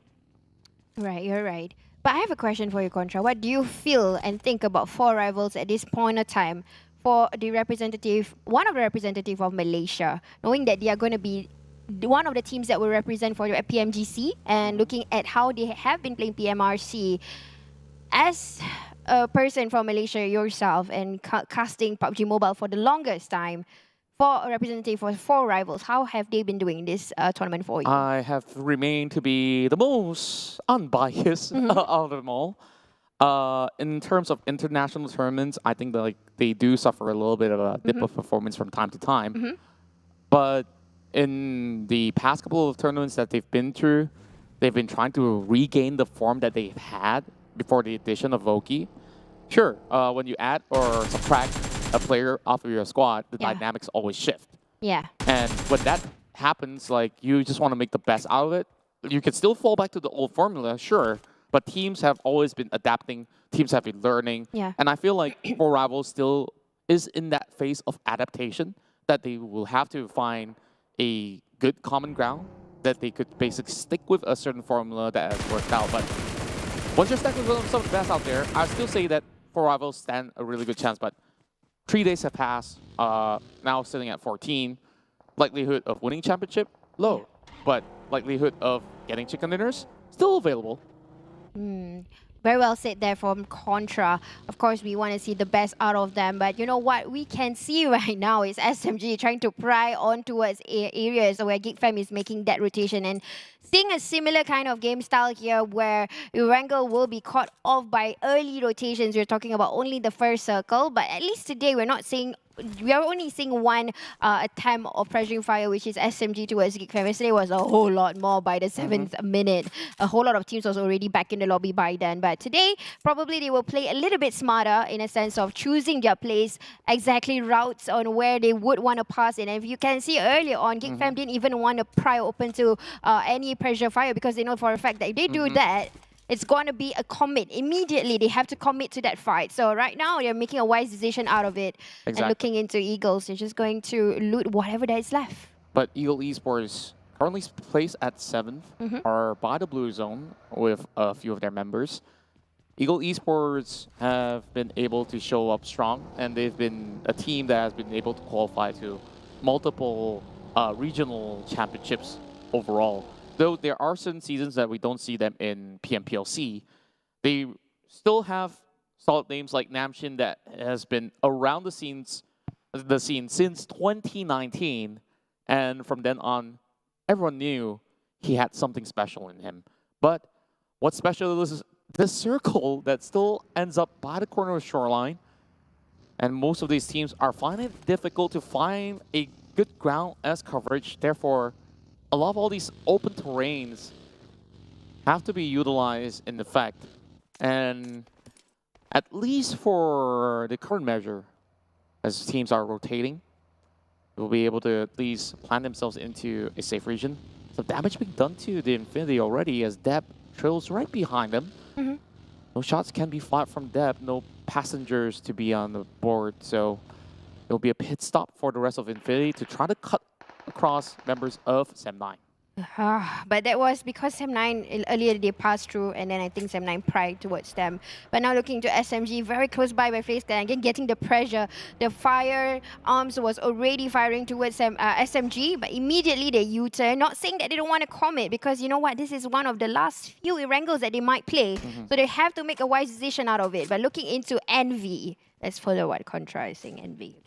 Got Frozen. But Envy, Frozen now, will just focus on this area that probably the IGL said this is going to be our prime spot. We're going to wait here first, even though they are right beside a few teams. That's actually one of the good spots to be in, honestly. Yeah, on top of that, they have positioned their players into a certain formation where they still have good coverage of the entire sector of the hill, and FaZe Clan could not simply approach forward because of that. Now LGD getting invaded by the rival of Bacon Time. They're going to full send it with a full squad arriving on the field. And Shirley immediately gets them tagged up. Only one member inside the shack. Cuties will be out, but oh my! A run over being brought forward by Eagle Esports as they try to crush members of Yangon Galacticos. And true enough, this is going to be a build-up fight because Eagles is opening up, prying open, flanking out. One is going to go down. Marnet getting Chuan here. And then one sec, it's going to be the next one. Will he be spotted? He's been spotted already, and this is in the middle of nowhere. Now looking into one more player left, one each. Marnet managed to get that across. How swiftly it goes! Eagle Esports make it look all too easy. And now, LGD still taking down members of Bacon Time. The exchanges are happening. MVM goes down, but it will be Onsdown, the last one to bite the bullet. LGD wins yet again. Those two fights have similar in the timing. Yeah, it was so quick. And both were just very calculated shots. I know, right? This one was the call of Bacon Time. They thought that they can win this fight. So this perfect defensive setup coming in from LGD has been able to bring them down, not only on their knees, but just have that perfect shot call to know every info that was vital for them to have that clear ace. all 4 pointers on both ends. And you know what? Another fight is about to happen here. And this is two Malaysian teams. Epi having to go neck on neck with the entire Sem9. I don't know if there's going to be sense of survival here, but the rest of Forever is about to come in. They have answered already. Now Putra taking control here, but I think it's a little bit too late for Forever to question. They're going to go into somewhere else. It's being very dangerous for them because they're currently in the middle of nowhere. And most of these Malaysian teams tend to face off against one another very early on. And with this sort of tough bout, there's more teams that will cross by Sem9's territory, and therefore, for Rivals, they'd say, okay, it's not worth the shot. Pull back, we got other places to try to book out for. Meanwhile, look at where NV is currently at. Still in the middle of the pack, not really budging off, where For Rivals also setting up a formation against the teams that are about to arrive. The X, they're up in the air. And For Rivals, they're also getting demolished. They're not prepared for this fight. Oh no, another one goes down, leaving only with Jumper. He's going to be the only one to clutch. Is he able to do that? Apple goes down next. And then it will be just Jumper going to be chased by the entire DX here. Now only leaving with one player, Lamborghini. All Jumper got to do is push against towards the house. Going to throw in a grenade first, and he will build it out. He will try to heal up first, and that has already been done for Lamborghini. And we are going to wait for this reset, because Rabbits will tell the information. It's hard for them to achieve a reset all too quickly, though. Pone just dropping nades after nades upon Sem9, but still not really finding the cut. Putra still on the ground, though, needing a little bit more rescue, but that grenade will clip. Capone secures one. Mamparang trying to find a little bit of angle inside of the shack. This is getting too close for comfort for members of Sem9. But more bullets come in the way. They do find a knock against Harm. But all these Shroud of Smoke blocking their side, but PN United still wins the trade. Oh, that's living only with Harm, and he's behind the room, and he will be spotted. I think that's going to be the end. And it's true, the entire Sem9 went down right after finishing a team. I mean, obviously, they were trying to do a pry open towards 4 Rivals, but they only managed to get only Epi back in the lobby and have to contest right after teams. And now looking into Alter Ego, going straight into SMG, but not enough time to even hide. Getting the shot across, and that's it, the end. He'll definitely remember this for his entire day after having that sort of push. Never challenge, remember, on a close quarter combat. Now, this 1v1, though, needs to be settled by Lamborghini. Jumper still hiding pretty close by. Is that Molotov being tossed right into the lower floor? Jumper on the other side of the wall will be able to hold out for temporary measure. Man, within the past 3 minutes, fights have been going wild everywhere, Jenny. I know, and it was just within a few minutes. Oh wait, it's seconds. It was just seconds, guys. That was how fast their engagement was, the intuition, everything was in play here. And now looking into Infinity, they are trying to play out something, building up a game here, but Ellen already has spotted that, but he only had to tank the damage of that vehicle. You don't really want to challenge Newsy, but what you could do is just to chase him off of this whole territory. They're still by the edges of the circle. Shouldn't be all too hard for them to manage, but Yuhai will have to take the short-hand mistake here with this grenade. Lobbed so perfectly by Mela. And the rest of Geek Fam tries to keep the rest of Infinity at bay. Logan will be able to secure the kill for the team. Meanwhile, another fight breaks loose. It's Eagle versus LGD. And swiftly as they go once again, YZZ coming with that UMP spray, which wasn't enough as he enters the compound of the Eagles. Yeah, I think he actually thought there was only one person left, but there was an assisted fire from the back. So unfortunately for LGD, they tried. I mean, the timing was perfect, but you know, they had more in manpower when it comes to Eagles. And now looking into Geek with 2 left. What are they going to do knowing that Yuhai is already out and Infinity will come closer into where Geek Fam is? Yeah, I believe that for Geek Fam, all they have to do is to hold on to their spot for a little bit longer. At least there's a little bit more of a distance of coverage before any teams were to approach if they were ever to rotate into that territory. So teams are just trying to hold on to the ground until the next phase appears. BN United will have 4 Rivals, the Savior, SMG, and FaZe Clan all surrounding them, though. So BN United, as much as they are on the streak for the past 2 rounds, this might just be a really difficult bout for them if they were to continue forward from this direction. Yeah, I think they have been playing and showing us how exactly what it means to do homework and actually utilizing it. We can see that happening right now. But Envy will get information as to how many teams that is in front of them. They will not push any teams as of now because they have such a good place to be in. They are in the circle, if I'm not mistaken. Still okay. They have cliffs to play with, but Geek will not be pushed by Infinity any moment now, though they might be a sandwich. Yeah, as for the Infinity, they're left with 3 members to play out. They've had the difficult round inside of Miramar, and now they have to put more points on the table so that Nova does not really chase up upon them. Being United, though, this is what we have expected out of them. If they march forward, they will meet many other players in front of them. Capone tries to hold them back, not to get one member out of the SMG to be knocked down. Memory to be saved here. Not on a USB stick for sure, but BN United can at least get a little bit of cover from the back of that hill. Now remember, has a heavy duty at hand just to hold the rest of BN United back. Yeah, and it will be a well-paid waiting on for now because they still have like 3 men on board. They're going to do a little bit of that reset. But while that is happening, Capone will not wait any more longer. They know they're going to take advantage of this because they got the vantage point. I mean, come on. Oh. What is the team going to do when they have this? But the shots are coming in from Remember. Don't challenge him as what Contra just said earlier. And sprays are still happening straight onto Capone. And he's just pushing all alone, and he's doing so much damage by himself. This is going to be a really good nade being primed right forward. And he has got to make a move. Capone still getting the damage, but remember, we're brought down by a nade being cooked by Capone himself. Oosh.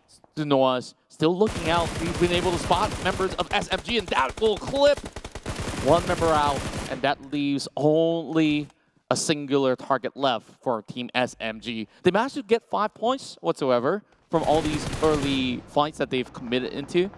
But that has not really paid off all too well now that they've lost too many of their own. You're right. And you know what?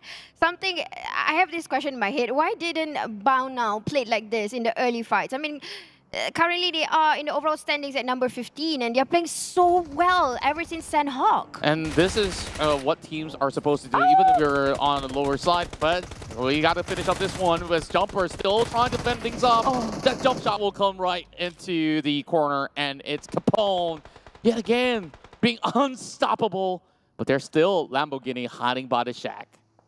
Oh, there you go. Lamborghini will try to get information here, knowing there is vehicles passing by, and still Bao Now will make everybody else bow down. And true enough, look into Lamborghini's health. Super low and just trying to find him behind the walls. Is he able? Oh no, he will get burned alive by the molly. Oh no, and there's just more damage to be done right here. It's FaZe Clan that has caught a glimpse of everything. And FaZe Clan doing much better than before. All 4 players left intact, including 4 points to be backed up inside of Erangel so far. We're moving into Phase 5 here. 1 minute and 15 left before we go into Phase 6. And Jimmy and the rest of Nova now cutting right through. Capone now tagged up. That will be the last of BN United. FaZe Clan eventually has to challenge a few members of Eagle Esports to get by. But just a lot of safe section here that has been covered up by the rest of Nova Esports, though they may not be in the fight. And speaking of which, this is actually the final member of BN United instead. 7 lineage points, 8 plays. Not too bad. Still a great day for BN United. Yeah, exactly. I mean, I wish they played like this earlier, like I said. But anyways, it's not too late for them to push whatever numbers that they're on in the overall standings. Like what Nova is trying to do, you know, they have been listening to all the fights here, and they are pretty smart when it comes to pushing, at least for the last day that we are witnessing right now. They have heard all the fights, but all they are doing right now, they're just distributing their men. Okay, you're going to hold this fort, I'm going to hold this fort, while we wait for the big war to happen, because none of that is being touched right now. Especially for Infinity, right? Not move ever since that challenge. Yeah, very smart. Even though they know there's a team right in front of them, and you know what, GIDS, in fact, right now is trying to tap away because they want to have a good compound to play in. I mean, right now, they are in the circle, yes, no doubt about that, but it's a place where everybody can see one another, and sure enough, the circle has shifted, and probably this is the time Infinity will push. And there's so many crowd over on the south end of the map. Infinity eventually joined by Nova on the southeastern corners as well. But for Eagle Esports, They're all inside of the compound where FaZe Clan is about to pursue forward. Oh, Tony K, you can't just do him like that. Immediately snapping onto Eagle Esports, and now Tony K will challenge Twan 2K. But look at that, we got Hexas also chiming in, and those tags have landed onto Tony K, secures one for the team. Oh, Boom, such a smart place to be in. They are just picking as the third party, and even Victoria's getting tagged from Boom. For Boom Esports again? Yes. They're so sharp. I can't even see where they're aiming at. But they're the ones that actually stop FaZe Clan from pushing Eagle Esports. So Eagle have to thank them for that. Twan, he's got 2 grenades, trying to cook them up. FaZe Clan, they just couldn't move a muscle. They're just being burned out every step of the way, and now Boom is here to play. Yes, Boom, right after knowing the knocks that they have been getting, why not be a third party at this point of time, cooking all the nades? And this is going to be the end. This might be the end for FaZe Clan. Torres can't do anything. He can't get information. Taking the damage here, MR5 trying to pry on towards Eagle, but now the attention has to come to Booms because the entire team pushed forward. Torres, he soaked a lot of damage out of the nades and finally fall to his knees. But Infinity, this time they finish on 7th place. Nova will be able to chase upon them, hitting into the top 5, and FaZe Clan will be crushed to smithereens. And Eagle Esports still defending, not even losing their members in the process, but now they do. The nades fall in from Boom Esports again. And FIDM is just trying to see whether or not can he catch any more members of Boom. Look at the confidence of Boom Esports. It's just brimming at its peak. But still, the Eagles are not going to push over here, holding them back. Got the S12K ready to blow. Shots being fired. Octa with a Scar L. He's trying to go out, but they're just all surrounded. Eagle Esports, next one to fall. Next one to fall, but Boom, such a good gameplay. They planned it out well, managed to come in, not just getting by one team, 2 teams in fact, in the plan while coming ahead. That was definitely terrific coming from Boom. They don't want to climb up the steps, and they have been getting elimination points along the way. But Geek Fam is also another team that has been quite passive at this point of time, because knowing that there are only 2 men left, and this is going to be an advantage for them, being a kingmaker, if they are able to, you know, be quiet on that. But I'm seeing somebody having the MG3, which is Ellen. Oh, it will be a huge advantage for GID. Meanwhile, MV has kept themselves alive for the most part, not really playing as offensively as they did on the past few rounds, but this is what they wanted, the positioning points overall. Boom. The ones that have been hunting out like they should, as these wolves are out for a hunt. Damage being done. Not enough coming from snipes of Geek Fam. As you can already tell, it's going to be a little bit difficult for them now, playing on the outskirts, needing to get by. At least the other teams are much more occupied, so Geek Fam can still find their way on foot. But every other team will just have to play by the edges of the circle from here on. Yeah, playing by the edges, and right now seeing each other in the crosshair. They're waiting for the right time to push in. Nova having the places by themselves, and this is quite a good position to be in. Similarly to GID, throwing the nades over, not clicking onto either side. Order trying to get information exactly to where the rest of GID is in, but the sprays is coming from the other side. It's coming from Boom again, using the same tacticality, which is right on top of the rooftop, and it's working very well. Jimmy even gets that. My goodness, Boom. They just have absolute control.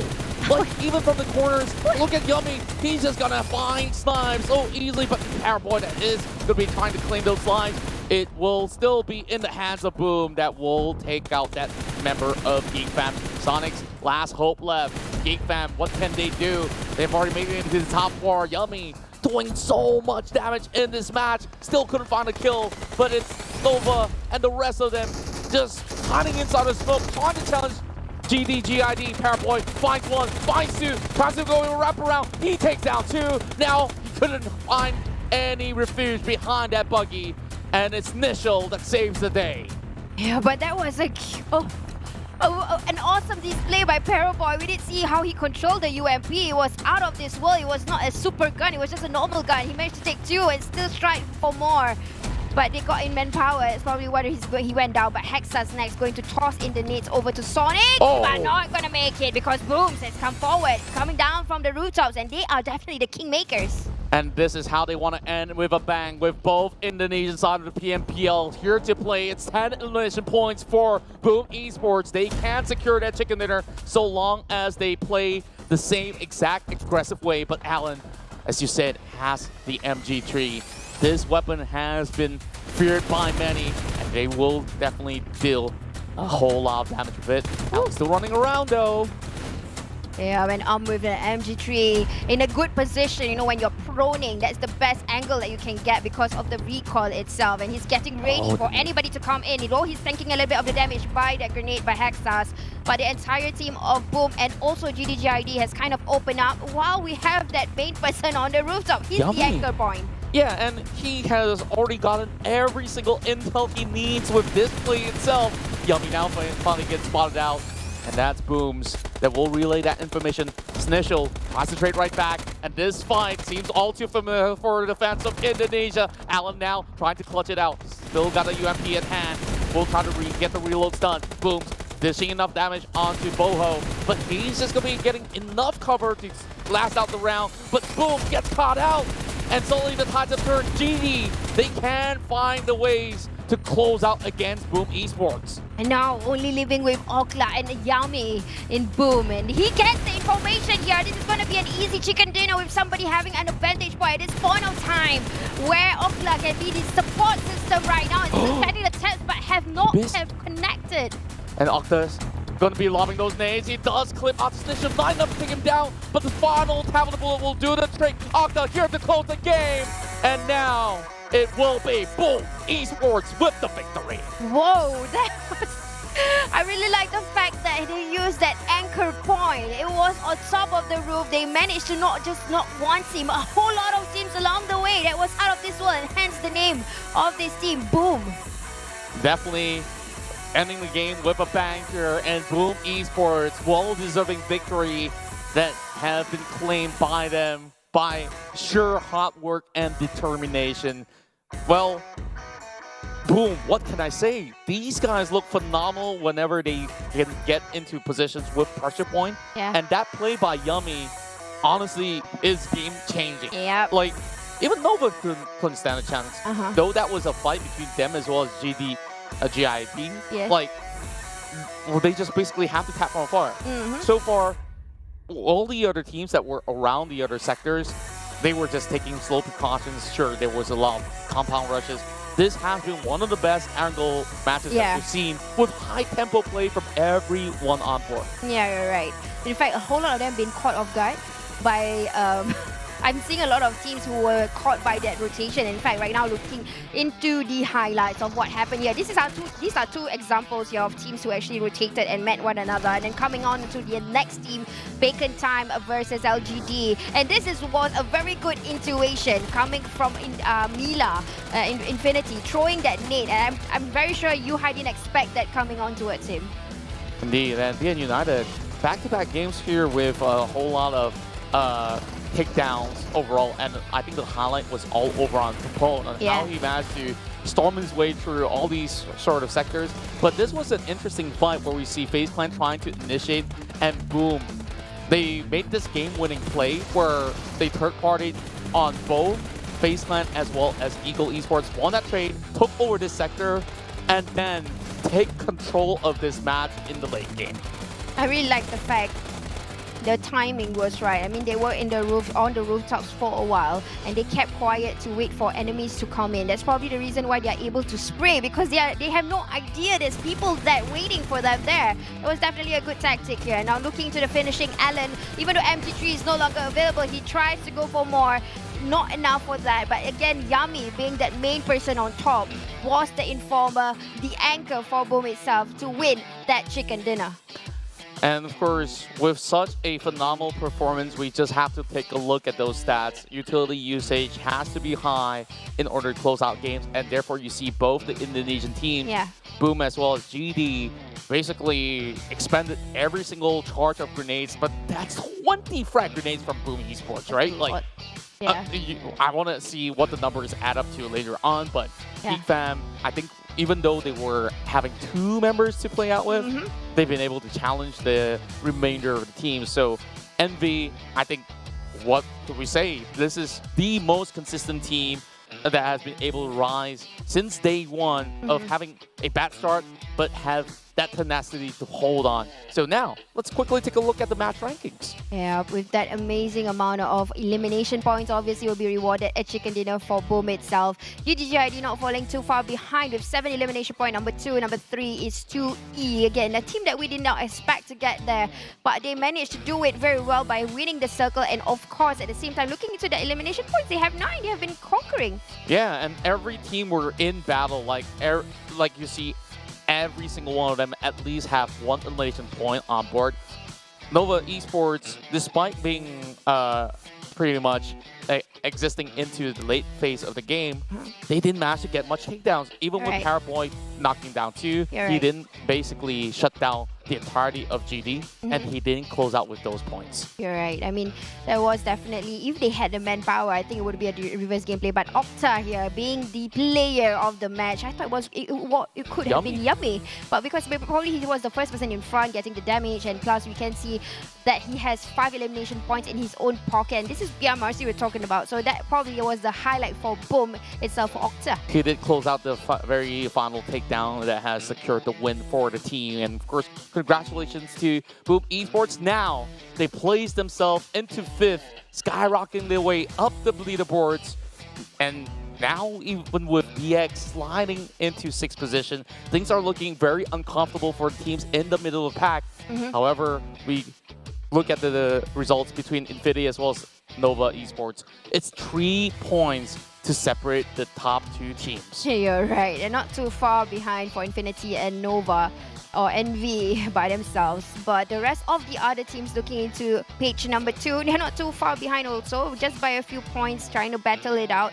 But of course, looking into champions here, the only one that can be able to challenge Infinity is still going to be the only one, which is Envy. Unless Bacon Time can finish a game with a chicken dinner and a huge amount of elimination points, probably they're going to get themselves a little bit closer to 2nd position. But we see like the resurgence of power for the PMPL Vietnamese side, and that has basically turned the script around for those who are contending for the top spot. Yeah. Like, you look at how aggressive they are from the early game and BN United, they don't care. They're just going to run at all these players and try to get all these numbers. So we quickly look into some of the instances of the rotations of this matchup. So, of course, we see the circle that will appear around the Gatka region.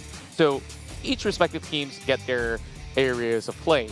Now, what's interesting to me is that usually Geek Fam, in occasions like this, they'll take over Hospital, right? Yeah. Instead, they'll be moving into Fair Pier, as well as the south side of Pachinki, to get access, which is honestly not too bad because they still get to be around the circle. Nova Esports, they didn't really have to worry about the circle all too much.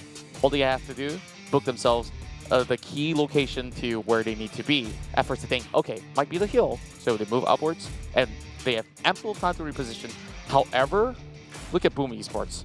They came from Kameshki to end the game. Yeah. That's crazy. It's all the way on the other side, and at least it kind of gives them the advantage to play a slow game in a way to build it up. They have the information from whatever that's happening around the corners, and they know exactly, okay, which area to go into and not the north butt side into is people's absolutely fight. clear for them as well. I think it's a smart play that has yielded them the perfect result. But heading into the final few battles, it's still going to be all about decision making, right? So the decision that was crucial for Boom Esports was to launch the attack against members of FaZe Clan as well as Eagle Esports. Here's why. Because you take a look at this sector, that is the focal point. So you might not see it all too much, but the fight has already been over. So Boom Esports take that real estate. So it's a big wraparound view. 180, all secured. Yep. They always have somebody lingering on the odd angle, I would say. Like, looking to now, Yami will not leave that point, knowing that it is part of the circle. So that is definitely crucial for Booms, like what Contra was saying. I second that. They had every angle being targeted upon, anchored upon, and probably that's the reason why we've been saying they have built up the game, plan it wisely, and then executing it and putting it with a chicken dinner. Exactly, and of course, Octa, he may be the MVP out there, but we saw Yummy was the sentry over on the top side, and that itself, just perfect display of teamwork and understanding of the matchup at stake. So far, of course, we see multiple different winners of the chicken dinner for the past 3 games. And there's only 2 more matches remaining before we find out who will be crowned as the champions. But before that, you can be a champion too. If you guys are studying and you guys want to get a taste of competitive play in PUBG Mobile, sign up for PMCC, hashtag 1 squad, 1 goal. 40,800 ringgit is at stake, and we do have the first qualifier for the campus leaders out there. So make sure you scan that QR code and register now, because this is the last chance to PMNC 2022. Yeah, definitely for you guys. If you are from an institution above 16 years old, you want to be a closer step to our PMPL. This is your chance for that close step after going into PMCC, going to PMNC. But you know what is coming very close? Then the PMCC is actually our new ultimate set coming soon.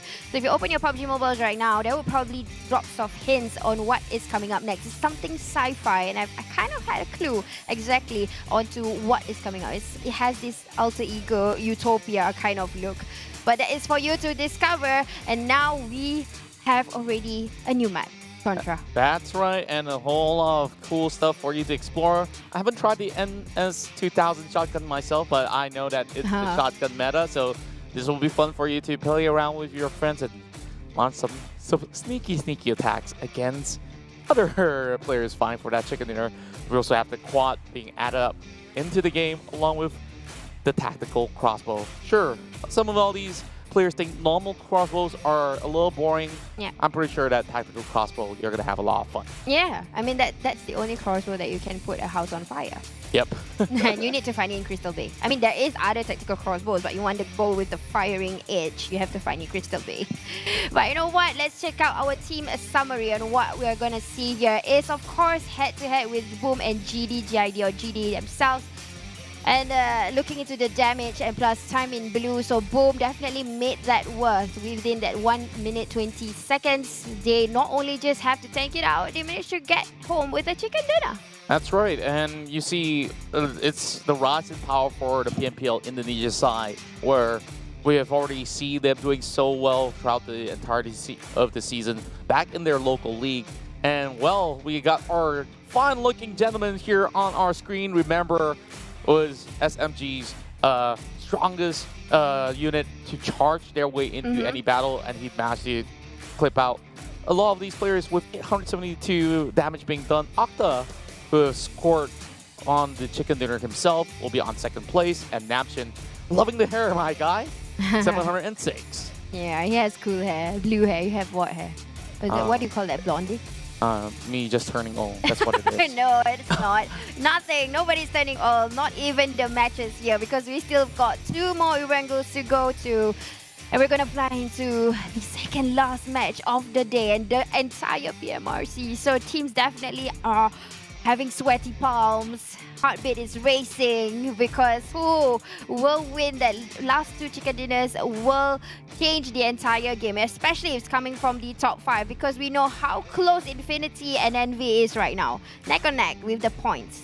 That's right, and speaking of which, it's down to these final 2 games, and we haven't seen all too much from the Infinity today. Yeah.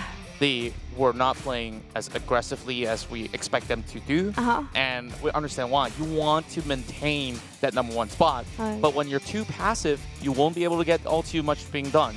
Plus, the rotations that they took have always collided with other teams as well, which wasn't really favorable for a team that really wants to hold on to the late game, where we saw even 7-9 players were chasing right behind them, and it's a really telling sign where they are having struggles, but if they can fix it within the span of 2 rounds, they will be the champions, unless if you see Nova continuing on this same exact momentum, which isn't #1 all the time. Sure, they got 1 chicken dinner on the past round before starting off Aranco, but all you need is just top 4 finishes, decent amount of knockouts, and that should be it.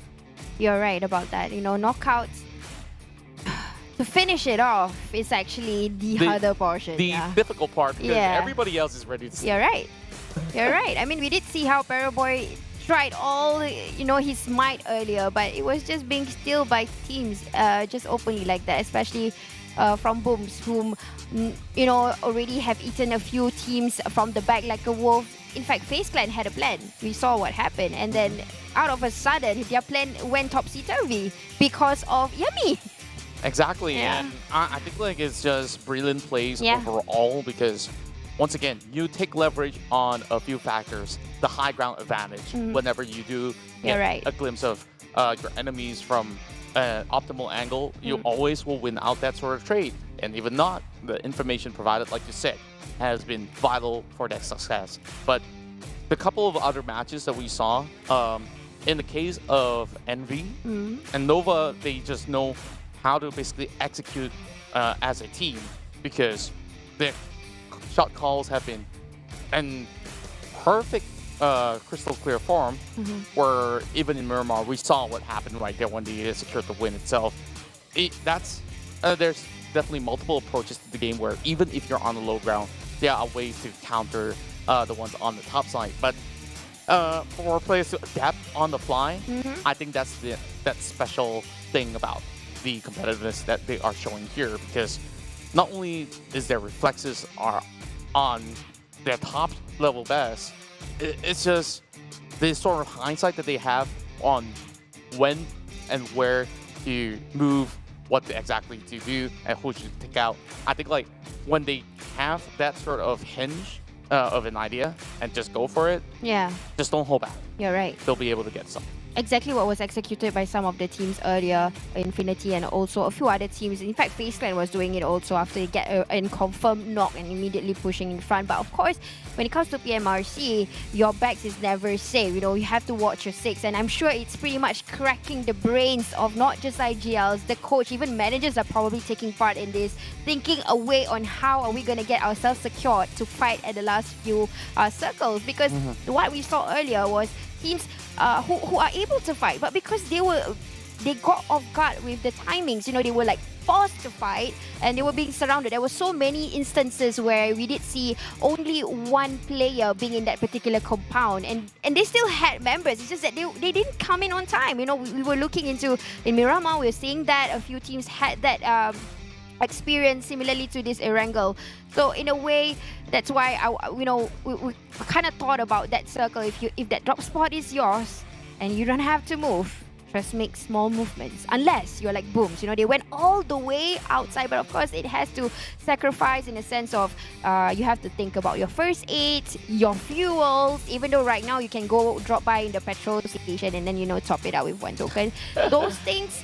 In PMRC, I'm not even sure if you even can wait for a minute because you might be shot in the distance. Exactly, and we're talking about the finest players of PUBG Mobile that we have in respective regions of the world. Of course, let's count it as an Asia-Pacific tournament overall, right? Because we involve teams from China who have been on prime form in every international tournament that they have been able to participate.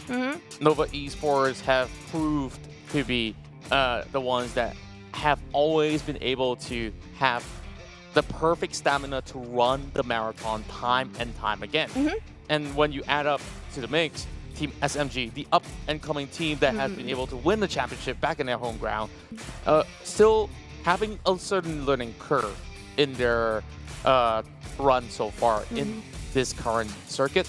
We have all the other Southeast Asian teams that have been so competitive that almost given any other day and any other match, you'll see different winners like we're seeing today. You're right. And this is not going to look good. In fact, it's going to be our second last match. And who are we thinking to win this chicken dinner? Of course, we're trading sides. I chose Infinity earlier, but they didn't get to. But probably this is the time where Contra is going to get his prediction right again. Or probably it's my I'm not too sure, but just basically throwing one out of the back because we see a few games now, the Infinity hasn't been making drastic measures to bring points back for themselves. And you know what they say, desperate time calls for desperate measure. So this is where I want to see them be a little bit more confident, right? Because I understand, like, sometimes being at the top, you just have a whole lot more pressure as compared to those that are currently sitting from, say, anywhere from 9th till the bottom. It's still a very playable game for them, but the rest may not have as much to lose as compared to the Infinity. And I think like that makes the narrative a lot more interesting because now it's just points apart. I wanted a fight till the very end, and I hope that they give it to us. Right.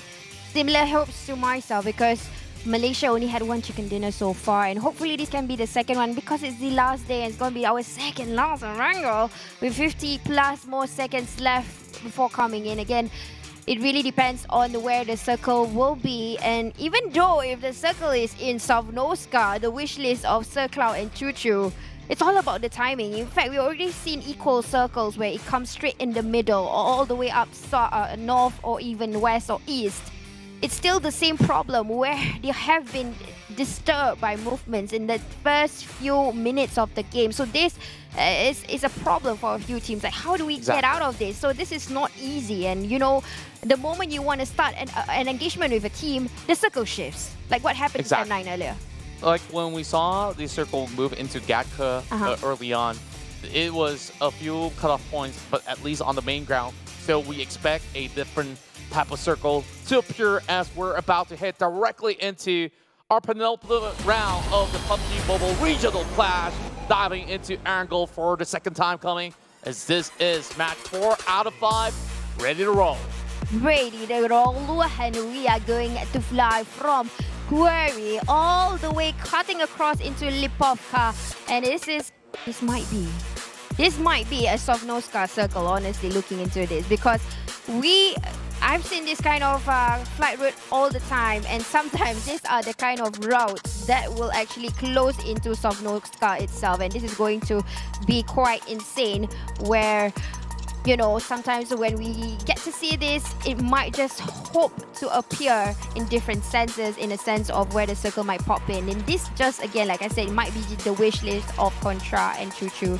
But you know what, teams, again, they know for the fact that early contention is not worth at all. They're going to just focus onto their drop spots, looking into exactly where they would probably try to, you know, do their rotations and things like that. But yep, it's quite hard to see this because every teams are like cracking their heads thinking that, hey, I was one of the champions. Yeah. Like, the most important part is that they managed to reach their designated start of the map, and this flight paths allow many of the teams to be able to get cut through. But the teams that are supposed to be on the north part of the map, like Severny or maybe even, say, Kabaski, like what Boom did early on, they need to make a stretch. Yeah. But look, Deja Vu, oh my circle's God. pretty similar. It's just sliding a little bit it's a little bit, compared to the other one. But I don't think lightning strikes twice. Yeah, right. So probably the circle will be still around Gatka. I'm hoping for the open field fights because we haven't seen that type of brawl where everyone's just on flat grounds. No advantage given to those that are on hills, etc. And Bacon Time, having struggles of their own to hold their spot, has been on third place, still behind Nova by 30 points exactly. Yeah. But huge chicken dinner with multiple targets being on their crosshairs to be able to secure maybe 15 kills a game. Might just see them go up. It's just a big maybe though. Yeah, and they need to get into top 3 for that, if that were to happen, at least for them. But looking into it, this is a similar kind of wrangle that we saw yesterday where the circle was repeated twice, similar circles appeared. So probably we are looking into the same kind of circles, at least for today, because we did see the previous circle and this circle is almost the same, where teams will go into similar rotations. Namshin, be careful. Oh, yeah. Be careful, guys. A lot of the teams are rotating even earlier. And if you play in competitive setting, you need to set how much time do you need to get all your goods. Sure. And sometimes you don't have the luxury to say, I'm going to try to get all my level 3 gears in whichever hut that it might just be hiding under. Could be somewhere in the basement or so. By the time that you have done your loot, you're going to be so far behind compared to all the other teams that have booked themselves a safe location. And on top of that safe location, they have all the intel. They know when these teams will make a move. You're right. And if you're going to come in late, you better be the last one guy to come in. Yeah. Right? Like what Booms did. Yeah, like exactly like Boom. Like you want to find the safest spot by being late, and it doesn't always turn out that way. What if another 5 teams decide to do that? Then you are at risk of being at the bottom in 16th place. True, they have to think out of the box in order to do this. But now looking to Nova or NV, making that rotations early, trying to get into places where probably they thought like earlier, you know, this is an advantage when it comes to similar circles. So they would probably like relearn whatever they did earlier in correction and think about the fact that, hey, this win was by Boom. So they took this place. If they have the chance to actually watch this stream, obviously there is a delay and definitely they are not able to watch this instantly. They would probably copy the idea of how did that team win, knowing that it's almost the same kind of circle. So this is again an advantage for teams who would probably want to get the fact that, hey, you know, it's not about the place, it's how we win this, the strategy, and etc. etc. But now looking to Infinity, they are over in Milta Power, again being very far from the current circle, and they are not out yet. So probably this time they're going to play a late game engagement. Indeed. And for the Infinity, they're just looking upon the horizon here, weighing their options.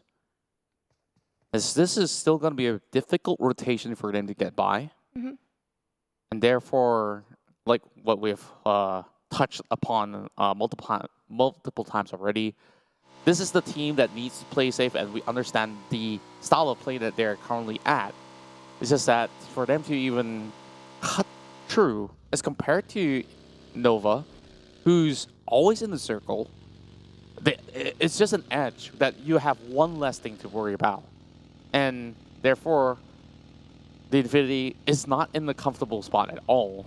Meanwhile, 7-9, of course, we see them taking very radical approach to fights, where they've been out and about, trying to lock onto targets.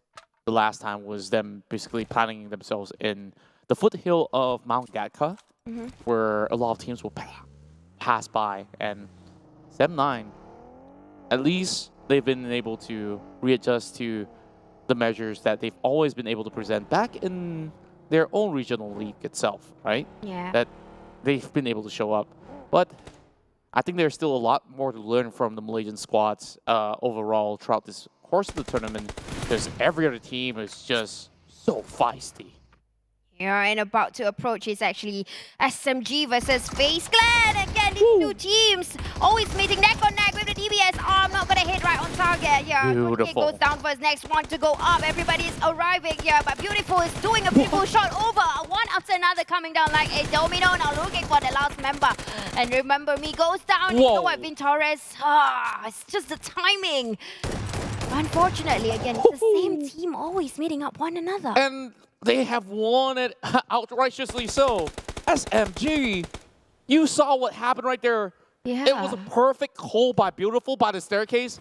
Usually players would be able to get one. Yeah. That's understandable. But that full rush being sent out by FaZe Clan did not work out because of Beautiful's angles that he immediately repositions from the stairs all the way to the top floor and still looking upon, and kept on creating that pressure that with FaZe Clan unable to quickly re-strategize and still having players on the outskirts. They're just not ready. No. SMG is just always one step ahead of them. Yeah, you're right. Even though just now it was an advantage for FaZe Clan initially. That was a bummer, totally. I'm very, very sure right now FaZe Clan is so angry in the sense of like, why we keep meeting them even though we're not in the same place? And look at that. Like, remember we started off the day with FaZe Clan being on number 5? Yeah. Every other team, they're overtaking. Yangon Galacticos have been moving up. Boom Esports won themselves a chicken dinner. And honestly, anyone can make up this top 5. You're right. I mean, if Bacon Time decides to say, hey, it's time to win some bacon or chicken, I think they are able to bacon? do that. Hey, that exists. Chicken bacon. Yeah, it's nice. Turkey bacon. Turkey is not chicken, though. It's a they're family. relatives? Yeah. But I get you. I get you. Yeah. Like, it's a bigger chicken, right? Bacon chicken. I mean, but they it's can be a fried chicken. Chicken still tastes better. Yeah, you're right. Anyway, enough of chicken jokes or the thereabouts with turkeys. We have to circle now, shifting towards ruins, a very difficult area of play. And look at how crowded up it does get. And to my surprise, being United, Alter Ego, they're not even leaving the island just yet. They're still inside the blue zone in phase 2. Sunoa's still playing out against Alter Ego. And Lamborghini gets some of all these takedowns on the other corner of the map. Sunoa's forcing Alter Ego to stay put. 1 HP left. Oh my goodness, he almost dropped to the blue zone. And now trying to go for the repeat by Word Regal Rex. Does get it secured though, but Silence managed to pin him down. Swiftly goes in for the flick with DP. Spotting out the guy on the hill. Alter Ego will find a little bit more of a challenge, but Pombi, he's just going to be able to push right through. And over. Looking into the elimination feed, there's also something happening here by looking into Alter Ego, who's building up one by one. And ow, that was a Kobe by a Penbit, and he managed to get 2 out of that. And now it's going to look into a beautiful trade here by looking into the last but not least Silence, who will try to come and rescue. But also looking into Penbit and this distance, it's going to be an equal trade here. Looking into that and look at that 3 times just by the pick and shooting straight, getting them eliminated as a whole. My goodness, Pombi, what a monster he is. He's been able to outlast the trade and still find those final touches. Newsy does get those shots. Now the Savior and left with 1 member left. Frankie's just got to dash off Bamboo. As always, calm and collected, pops a drink. And quite a run in. Frankie somehow misses some of all these shots while Newsy managed to find his way. And what kind of angle was that? He got a headshot. Newsy's insane. He was initially being pressured, not the other guy, and he managed to do a reset even with the Bison. But I don't know, Newsy. I can't brain it, says Jenny. Me too. And he just took that opening peek. Yeah. It was immediately a headshot. Yeah.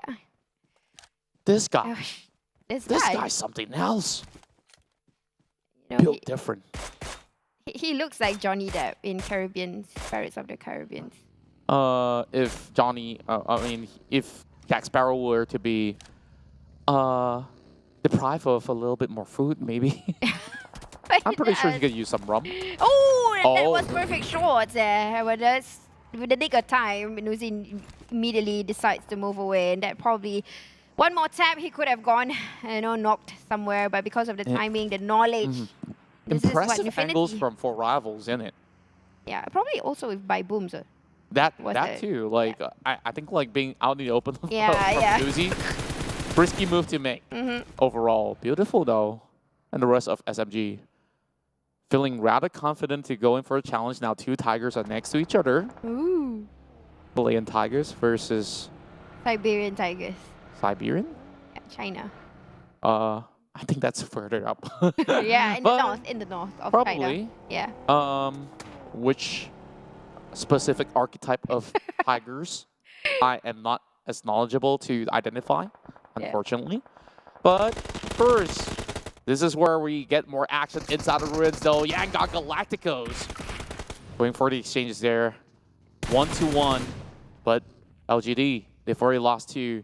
Relying on MVM as well as YZZ to hold off this bunker. MVM on the basement though, going in for a reload. But Geek Fam, they want to just send their way through to third party this action. And I wonder if that's going to work out because they're by the edges of the circle too. And there's Bacon Time on the hill. Yeah, it's looking into a 4th party right now. 3rd, 4th coming in, and Damroot getting tapped by the back by Bacon Time. He's trying to drive away while the rest of the other teammates here trying to push into the party that's happening here. And it's going to get pressured so much, at least Yangon Galacticos. And LGD trying to find an angle, but the one that goes down first is Geek Fam now starting from the edge. It's getting 1 by 1. 1 more to go. 2 already down. At least Yangon Galacticos is away from the target. And you know what? 5th party has arrived. This is Nova. And it's going to get even more Fiesta-like right now, looking into this. What a battle between all these teams, and Nova also prying upon this chance. Let's see if they do get any though. Bacon Time on top of the hill has already arrived to the scene. 9 Noise coming out with a bang. Oh my goodness, that nade connects onto 2. And Yangon Galacticos, we thought they stood a chance. Apparently not. Another nade comes in. YZZ stops Nice from moving forward. They've been looking for the angles and the entry to the bunker. And there's just no room for them to pick on LGD. And you look at 9 Noise, not making a single noise out of it. He did the jump punch to hide the movements of where he is. They are going to get ready for this push, and it's not going to look good for LGD and also Geek fam. Damroot's coming for assist fire. But I hope he knows the fact that there is other teams that is actually disturbing them from different angles. We're talking about Bacon Time and Nova from the sides here, and now still spraying on towards Damroot. Bacon Time will try to find a way to get in. Ice is now out in the open though, but they will have the upper hand when they do rotate into the ruin sector. So they say, try as you may, you can finish up the fight, but once you're done, you gotta meet me outside. So yeah, that sounds pretty gangster, I know, but yeah, Kill Gangster, we had that collaboration as well. Ooh. And YZZ, he's still holding out. LGD being so clinical on this approach, but it's going to be Sonic 7 days that will have his days number up. Geek fam now 12th place, and LGD, they lasted so long in that scuffle, and they still won. They were hiding, but you know what? That aside, Nova right now having head-to-head with their brothers and looking to SMG 1 by 1 goes down. Even the jump shot will not get over. Only Jimmy left alive right now. And the rest of SMG will feed on towards NV, while Jimmy will find another opening or somewhere else to go. He knows he has to leave all of them behind. And now Chance is in the hands of the Infinity after this crushing blow dealt by Team SMG. Surprise attack as the vehicles fly through. So do their own members. Beautiful though, getting tagged up. Mela hoping to secure this kill from a distance. Remember, also getting his health bar chipped up. Looking to be dire for SMG as well. Yeah, I'm seeing a whole lot of long distance shots here coming from Boom and also Infinity. Just targeted into the areas where they would see, and having the instinct of a player might be there right now and knocking them in the open. SMG still getting their health back up, running around like a cat chasing a mouse, and being targeted by 2 angles. If that's the case, I don't think a cat chases a mouse from nearly 200 meters away. Probably the mouse will have won. Yeah. But doesn't seem like they're running all too far. But kill. Just a little tap from the back. They didn't even notice it. Style actually gets 1 corner in, but Snitchel, oh boy, it's Dab that does save them though. GID still has 4 rivals here to tack them through, but Sem9 secures the point. Same goes to Style. They take 1 member off. Everybody wants a piece of the pie of GD. And unfortunately, GD just crashes off. 9 more teams remain. 9 more teams we're talking about, and the circle is just like what Contra wishes of. It's no man's land where everybody will have to see one another. And look who's playing the roof right now. It's Mila. Boy, oh boy. I don't know about this, but my predictions have been scarily working out, which is, of course, to my favorite for now. Infinity still has 4 members. Does not mean that they will have the chicken dinner just about yet, though. Sem9 on the south side. If they do win the trade against Alter Ego, that could be a good challenge for the Infinity. And Boone, they're still playing over in the northern region. One of the teams with the safest approach in this matchup. And by the church rooftops, it's going to be Depp holding out that mini 4 team. Gets himself a little bit of boosters here because he's expecting to make a dash for his life, while Jimmy has to play the safest possible game in order to keep the hopes of Nova Esports Championship title alive. Yeah, and they are trying their best in many ways, even though only one is alive. Jimmy will try his best to stay alive in whatever manner that he can. But you know what? Sem9 here have been holding on to church for quite long. Now trying to do the sprays. Alter Ego will take that in hand. But no thanks about that, because that will go down first and he will already get information. Now the rest of Sem9 getting ready for the fight here over in church. Putra is going to keep quiet first, and the troubles are coming in 1 by 1. Putra still hiding inside of the church, though. They still could not get him clipped up while they're just fighting on the outskirts instead. That's going to be a big nade coming from Potato. Millie drops onto Myanmar, and that's going to be 5 eliminations secured. Putra has been tagged out, and that's by Bacon Time for some reason. Wow, that's a really long shot coming on the outskirts of Pachinki. But Mela will try to give a little bit more pressure onto members of Boom, who are rotating away on the convoy in the middle, open, challenging the rest of the Infinity. They arrive neck and neck. Logan on the ground, could not do the wraparound on his body block. And he was on his belly, not having that spin enough to take them down. Boom takes over this spot, and Infinity, they are in trouble. Ooh, and the grenade might just do a Kobe, but no, it's going to just tank a little bit on towards the side of Boom. And you know what? I don't think Infinity is going to be happy about this. They're building up this target, trying to put a hole into Boom. Enough of this. But no, you know what? Someone else getting spotted from the distance while Boom Okla looking into areas of where he would probably think that Infinity is coming the shots in. And you know what? Look into Bubu. He already have rotated somewhere else from the back, and someone else getting crashed, and it's SMG towards 4 rivals, both of them getting eliminated already, which is SM9 and 4 rivals. But again, look into Infinity, still targeted into the areas of Boom. They just have to clear this fight out. Even though they are on the lower ground, they understand the pressure that is mounting upon them. Jimmy, though, he can slowly hide his way through, and when it's an opportunity to strike, he will do so. Jimmy now in the middle of the circle. Great prediction from the single player of Nova Esports for now. Infinity still hoping to get that first pick against Boom Esports, which strategically plays upon those hills. Over the southeastern corner is where we will focus on these two teams. But look at how much of a damage they have done, even by playing on the low ground. Okta already being on his knees, and it's going to be joined by Yummy, all thanks to Nuzi, who's been so lethal throughout the tournament. Yeah, Nuzi collecting information and going to help the team itself from that skirmish earlier. And now looking to Eagles in the middle of that prime position, actually. I really like this position of where Eagles is in. And Nuzi will take into Boom's action, but he will not pry open yet. He will call up for the backup. And true enough, 1 by 1 will go down from that. But, you know, from that distance, Penbit is looking into this fight. Oh, great tags coming in. He does drop Hexus. Now leaving Bo Ho-Ho. And that's just him trying his chance on that buggy, but too little too late. The Infinity now secures 7 points. And it doesn't even matter if Nova does survive much longer, because now into the top 6, they just have a lot more points to book out, and they don't have firepower coming in from Jimmy. Jimmy, all he got to do is just have to play passive, and quite a good position that he actually chose. He's still got smokes to probably use in the last few teams that will stay alive later on. But Eagles is neck on neck with Nova. Not Nova, but another team on the other side. I didn't really get to see which team was that. But Alter Ego now looking into Bacon Time. Already released a few shots. Not going to attempt to commit. It's a difficult decision to be made by all these teams out there. SMG now will try to take on the rest of Bacon Time that has just arrived at the scene, and damage has been dealt from both ends. Memory gets spotted out instead. 9 Noise just being all too clean, and SMG didn't stand a chance. Way too swift for them to handle.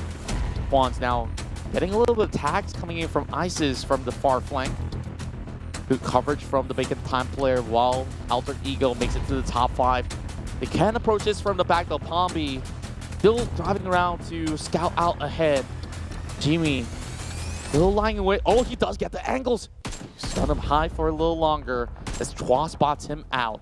Eagle Esports, 4 players intact, but we don't see them securing much numbers. And now Potato coming in from the back. Just have to dance it all out. And somehow Jimmy survives.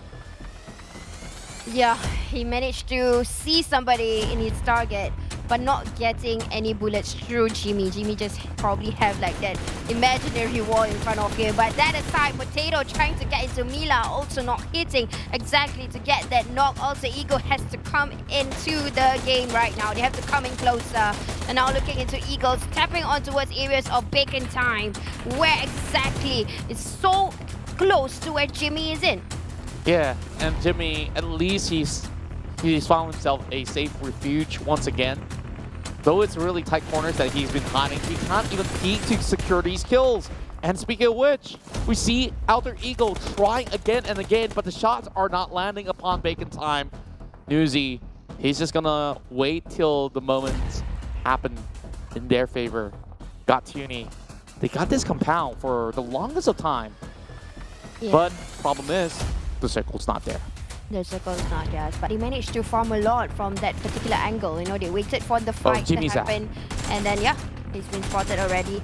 Penbit, on the other hand, being spotted by Chua. Nuzi trying to tap onto Alter Ego, who's trying to move into the circle. Now they are trying to get into the circle at the same time, but looking into, again, like what Contra said earlier, they are focusing a fight after a fight, then they will probably prioritize the circle. They know exactly which angles that they want to go into. Probably this is working very well for them. Look into the elimination points. They got themselves 7 by focusing their fights one angle at a time, and now tossing in that grenade towards Potato. Oh, it's a little bit too far, taking a little bit of the damage. Yeah, not enough to take him down. While Gatiuni is finally making a move. Shirty from Bacon Time finds Twans. But thankfully enough, Eagle Esports still has numbers here to get themselves reset it. More and more of these smokes have to be utilized by the rest of Alter Ego. Now, circle moves further and further away from them though. Phase 6, and now left with 4 teams. Noise spots out Infinity from across the corner. I don't think it's going to be feasible for them to land those tap shots. Oh my goodness, he lost the tire and it left him spinning. Alter Ego loses their members. Ooh. And now they are out of the match. Man, that was really a neat way to finish it off. Infinity really play by the ages just to win this. And even if they don't get that chicken dinner, they already got so many elimination points to begin with. And now Eagle is going to have to contest with Infinity, the gods right now, the eyes of an Eagle from that vantage point that they've gotten. They got themselves 2 different targets, both of them facing towards Infinity. And Eagle Esports finally taking this approach to launch an attack. It's still Bacon Time here that needs to move directly inwards. They have already lost their vehicles and they have to form this trail of smoke. Players from the other quarters should be able to try to find ways to spam bullets into the smoke in order to clip the rest of Bacon Time. So this is a difficult scenario for the Thai team. Meanwhile, Vietnamese side out on the attack, looking for Infinity. More damage being done to Nuzi. The only player that's going to be on the top side of the hill. And for some reason, Bacon Time still survives for so long. And Outstyle decides to go in for exchange against Eagle Esports. Now they finally clip one against Bacon Time. ISIS on the floor. And that was through the smoke by Gotuni, getting one after another, falling like a domino in the open field. Bacon Time will not have a good one this time. We have big chase here. It's still looking from afar, getting that straight onto the head. And now they can focus on towards the fight here. This is between Eagle and Infinity and beyond probably, because right now Eagle have to come into this area. They don't have to push. They have a good wall to play with. And now that jump shot giving that clue to one. But Gotuni will not land the shot straight into the head. But the problem is Gotuni's area is being exposed. They know that they're on top of the roof. But the problem for Eagle Esports is that they're all hugging behind this tight section, and that's where they're coming for the flank. Mela tries to find an alternative angle with such a deep position, and they drive directly into the circle. And now, advantage over onto Infinity. Ooh, and look at that grenade being tossed. Will that give a damage? No, not. It's too far. And now Mila will try to do a little bit of the reset, waiting for the time to come in. One by one comes in. And you know what? Got Tuni, even though they have blocked the target here, but they can build this game out. We're going to take some time. Yeah, and the problem is they just basically won out this whole war of nutrition by taking the whole circle, having Gotuni to fend them off, and he's finally getting a little bit of damage from the Molotov. Doesn't even matter, right? Doesn't even matter. The rest of Eagle, they really have to be playing on this timer. Oh, the grenade though. Oh, it does land. But Nuzi survives. But here comes the push. Eagle Esports, they're storming in. Oh, that was really beautiful range executed by Doozy. Now we can see the skills get CQCs a little bit, getting assisted from the side. Wow, was there no chance? Got Tuni coming from the sides here and now giving assisted from the corners. Just looking for one more guy. An option goes down. Infinity, they will close out with their chicken dinner. Is this enough to get the championship title here on the penultimate round? We still have one more game to go. Are we looking at the champions yet? That is to be told. But what a spectacular game. The idea is, since Jenny got Tuni from the back, and doesn't matter if Eagles want to run directly on the other guys, you saw they were just pinned down from every section from then on. Spectacular finish from the Infinity to hold the top podium by the end of match 4. I can't brain this. Contra. It's just so much. I mean, like, highly mechanical play. Yeah, I mean, they still had buggies. They had the circle, they had everything. Even first aids was still available. Like, what? And the decisions that they made was out of this world. Yeah. Especially the fight that they were taking on against Boom Esports on the top end of the kill. And usually think, oh, it's not going to be feasible to challenge, but they pulled through. And this was one of the rowdiest fights that we've seen in a while on the south side of Mount Gatka, and LGD put up that perfect defensive setup, all thanks to YZZ as well as MVM, that has worked in tandem, and by the end of that sort of fight, Geek fam had to tap out, and this was interesting for coming from Logan, right? Like, that was the only member that Infinity lost throughout the span of the match, and trading against Boom was so difficult for them. Still, they keep doing chip damage until Boom Esports wear out. Yeah, they managed to focus onto teams after teams and at the same time still taking care of the circle no matter what. Because at the end of the day, the last circle actually closed into Tuni. So it was definitely a perfect fight here, looking into the areas where they kind of angled it and two of the players immediately ran into the circle, which was Nuzi and Mila. Yeah, it was just a good gameplay. It was really planned well, executed well, and I'm just out of words.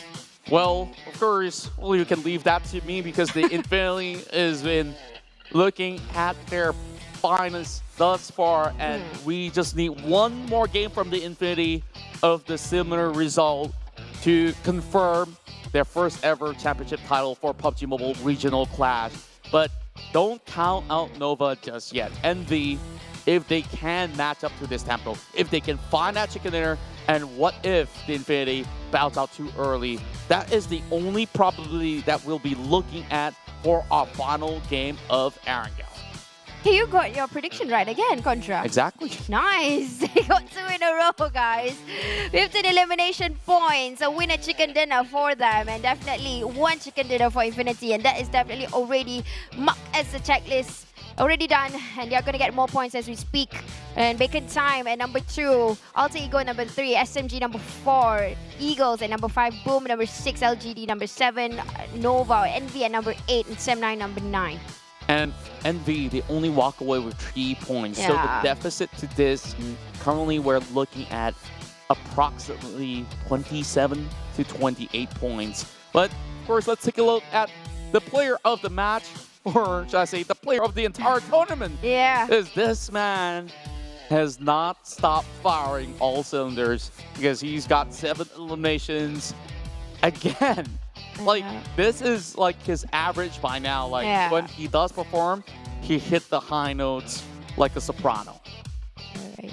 The soprano of a Jack Sparrow looking player. Definitely, he is the captain looking into this. The way he frags it out, he's showing all the other fraggers, this is how you play it. But Infinity getting more and more points, guys. 187 already. 25 points to be the difference maker.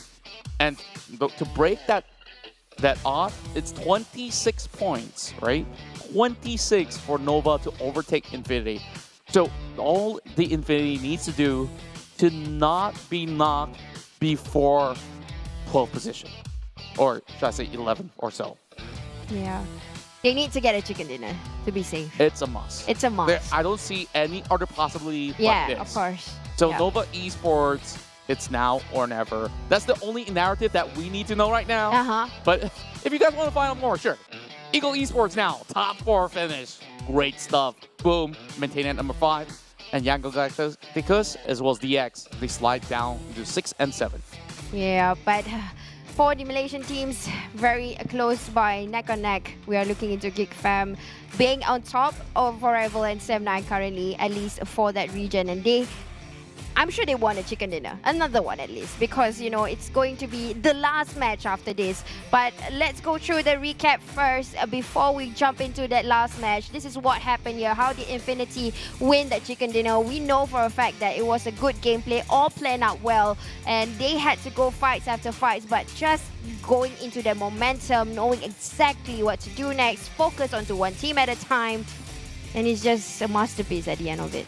Indeed, and Alter Ego, sure, they managed to cut across the island by taking a fight against, if I'm not mistaken, BN United. That's how BN United crashed out early. So for Bacon Time, they weren't exactly all too far from the circle. They moved up to North George, and they started off from ruins, and they understand the sector that they came from was absolutely clear. They could use the same passage to get back into ruins.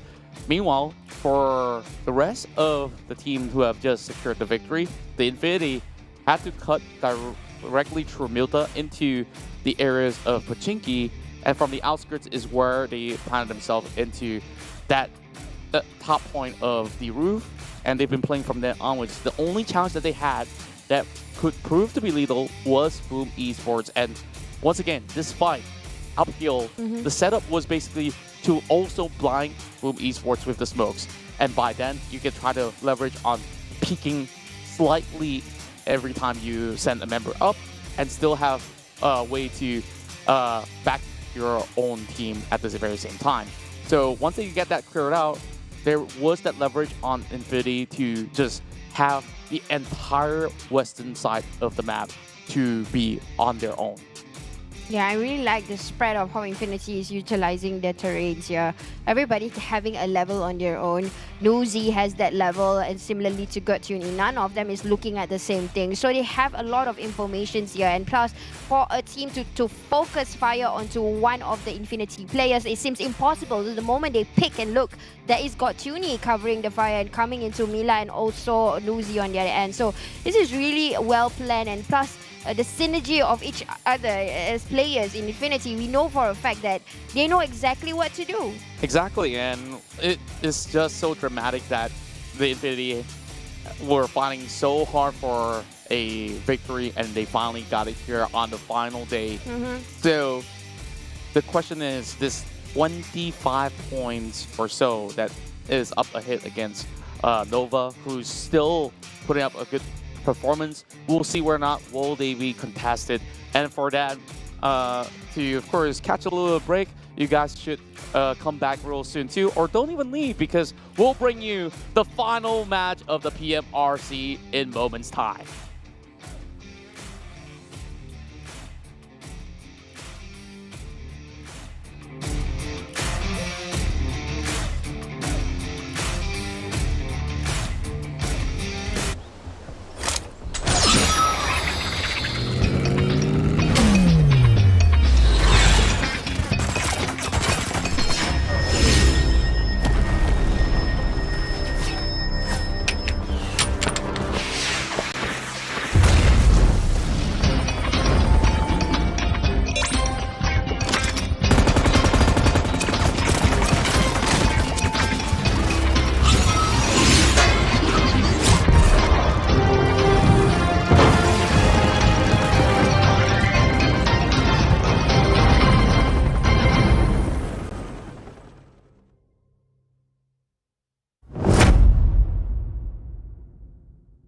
It's here! The long-awaited new Nusa map is finally here!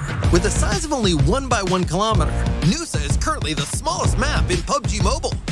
It may be small, but it definitely offers a massive amount of content. Not only are there new firearms, what's more, there's also the highly interactive tactical crossbow. Setting huts on fire and repairing ziplines are not a problem. Speaking of map interactivity, Nusa is simply full of surprises. An elevator that lets you go to different levels of a building, a pool that restores your health, fast-moving ziplines, and Crates in the Wilderness can all better assist you in drawing up tactics to defeat enemies. Even if you get careless and get defeated, there's no need to let it get you down. Noosa's Super Recall will allow you to respawn once more. The small, fastest-paced map lets you rank up faster. All right, I'll leave it to you to explore rest of the content for yourself. Hope everyone ranks up and gets that chicken dinner. The new map officially launches on September 13th. Stay tuned.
Thank you for staying with us from start all the way here into the final game of the PMRC, the Regional Clash of the Year, where you're seeing the finest of Southeast Asia contend with the best of PEL. My name is Contra, and this is Sis Jenny, and we have been basically telling you the stories of all the competitors that have been vying for the top prize. As we got so much money on the line, we're looking at top two contenders now, being the Infinity as well as Envy. Nova here to challenge them. But before we get into the thick of things, we still have to let you guys know that there's a lot of cool stuff happening in PUBG Mobile. And now, coming soon to your client in-game in October, it's the collaboration with Bobo Boy. Yeah, we did see a little bit of the preview before this. If you guys managed to catch that advertisement, it was a little bit of the hair. Similarly looked like Contra, like having that highlighted I don't have an afro, do I? No, he has that silver hair. But anyways, something that you guys can try already, you don't have to wait anymore, is Nusa map. We've got the new awesome shotgun that you guys need to try. But honestly, go and try the tactical crossbow. You can repair zip lines, you can destroy them, and you can burn somebody's house. I don't know what's with me and burning, I but don't yeah. encourage burning houses. In but Nusa, you can. If you're in the game, sure, Yeah, in Nusa. you can basically flush those pesky campers that's in there. So I think Master Ramen will be very afraid of this weapon if he were to play Nusa. So what if we have that tactical crossbow to be introduced into other maps as well? I think like it can be very useful, especially when you have a supportive player. Like, okay, burn this place down to the ground. Do it. And of course, speaking of burning numbers, we got the most knockouts here coming in from a member of Team SMG. Yeah, and of course, he managed to knock a few teams out earlier, we did see in the previous match, but still not gonna go anywhere is Infinity, with Nuzi and GotJuni having equal numbers on their own, working very well, even though Logan is back in the lobby already and looking into damage again. Nuzi being the man, and we're not gonna be surprised if he will get the FMVP because he has been very consistent ever since day one. That's right, and Nuzi just being phenomenal as a player. I mean, his survival time is great, his damage numbers were off the charts. So far, he has been unmatched by a majority of all the other teams that have been standing up against them, hitting into the late game. But let's take a look back into the past 4 winners, right? We have TN United that took game 1 in Sanhok. Envy have won 1 chicken dinner. Now, the catch now is with this. The Infinity have got another one in the bag. Boom Esports managed to clinch themselves game 3. Final chicken dinner here on the block. Who's going to take it all the way home? Is it going to be the Infinity or Nova? Or could it be somebody else to change the script for a little while longer? I don't know what's going to be it, because it's going to be a lot of teams eyeing on this chicken dinner, at least for a lot of teams, in a sense of they want to bring home this last chicken dinner for their country. And of course, we know, like what Contrast said, Nova needs to win this chicken dinner with at least 20 plus points. And it's doable when it comes to elimination for Envy themselves. But again, they have to get into that last circle. Another epic battle would be if Infinity and Nova is going to be the last 2 teams in the circle. And you know what's impressive about these teams is that, sure, some of them may not start off in the best of form. Especially on day 1, we remember seeing a team like Nova to be on that second pager. And day 2, day 3, they keep climbing up, and we are hoping to see a dramatic finish to this entire PMRC run. So, sure, of course, not to say that I'm counting out the ones that currently leads the pack, which is the Infinity, but there's a lot on the line. Yeah. And we've seen it before. This is why NB has been one of the top global teams to ever participated in any form of tournaments. So, question is, can they do it in the brink of the moment on the very final match of the PMRC? It's doable if they manage to get into the last few circles, like we said, and they will fight for it. And elimination points, you know, we know for a fact that firepower is not a problem for them when it comes to close quarter combats or even long distance shots. But only thing that could happen is if a team decides to crash. 2 teams crashing, then probably it will deter in that manner. Similarly to Infinity. Let's also calculate the odds because we put this risky prediction. Why I say it's risky, because if you calculate the odds, you need 2 things to happen in this matchup.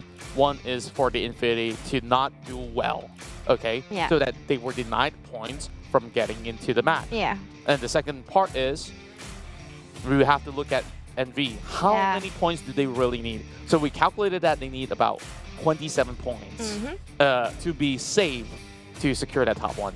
That means a chicken dinner with, if you want to be exactly safe, 12 elimination points. 12 or 13.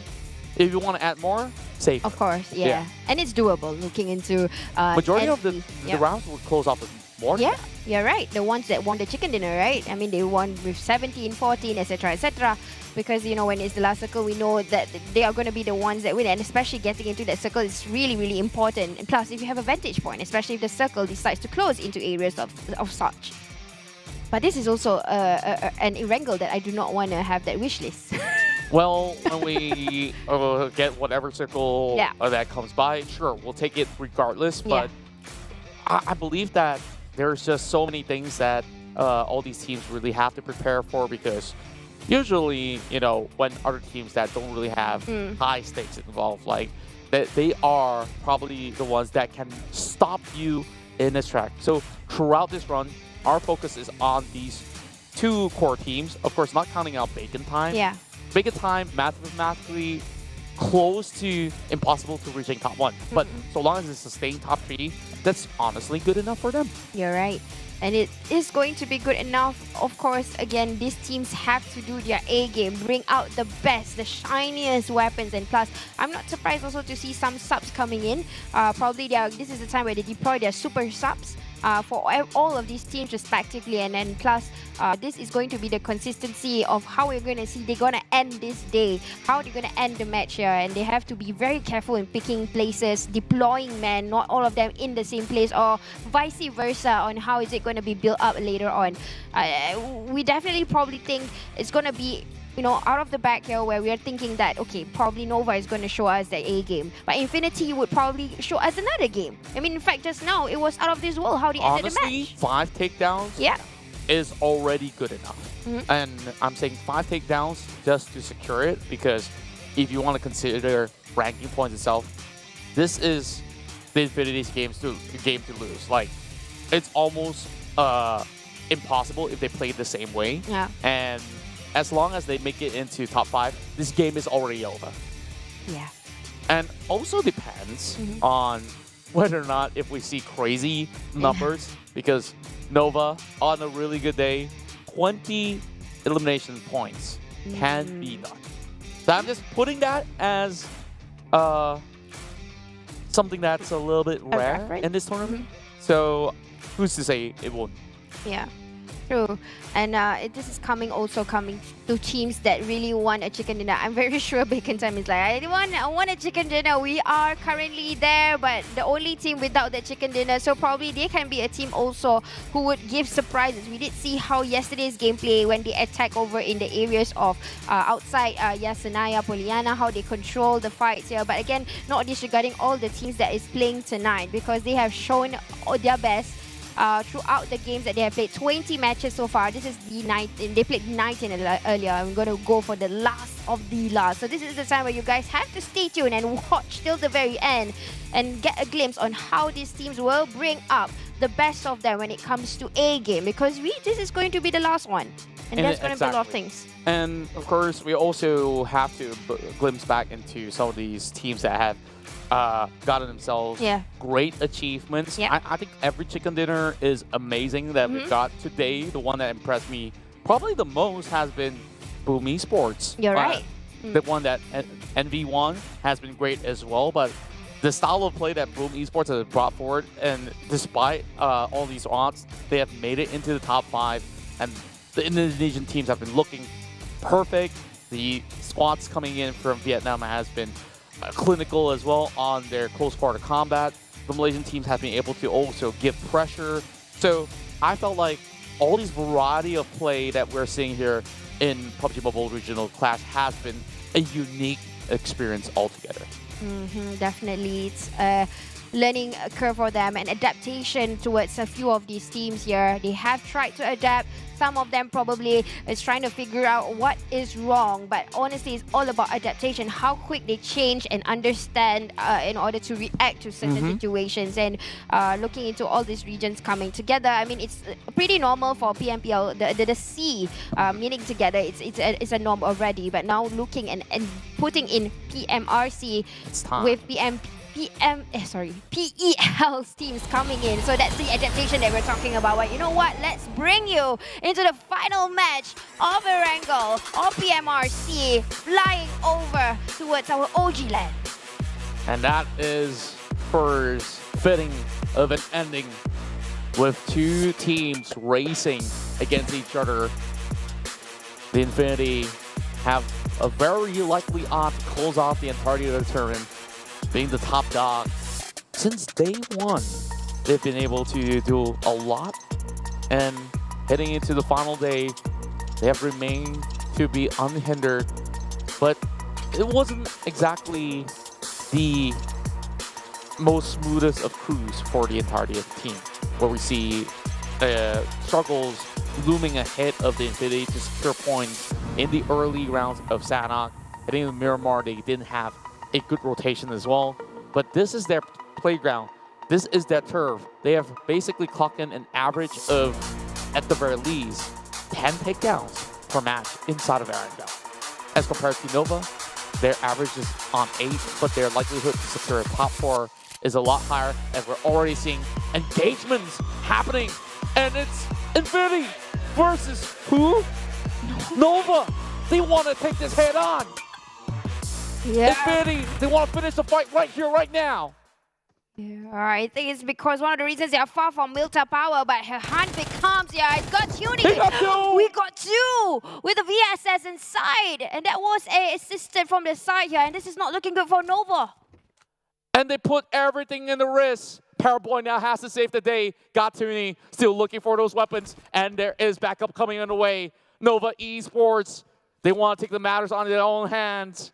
Or should we say, it's the Infinity here. Gatuni, with such a game-breaking play, we are not even sure whether if they can make the cut. Newsy only has a Scorpion in hand.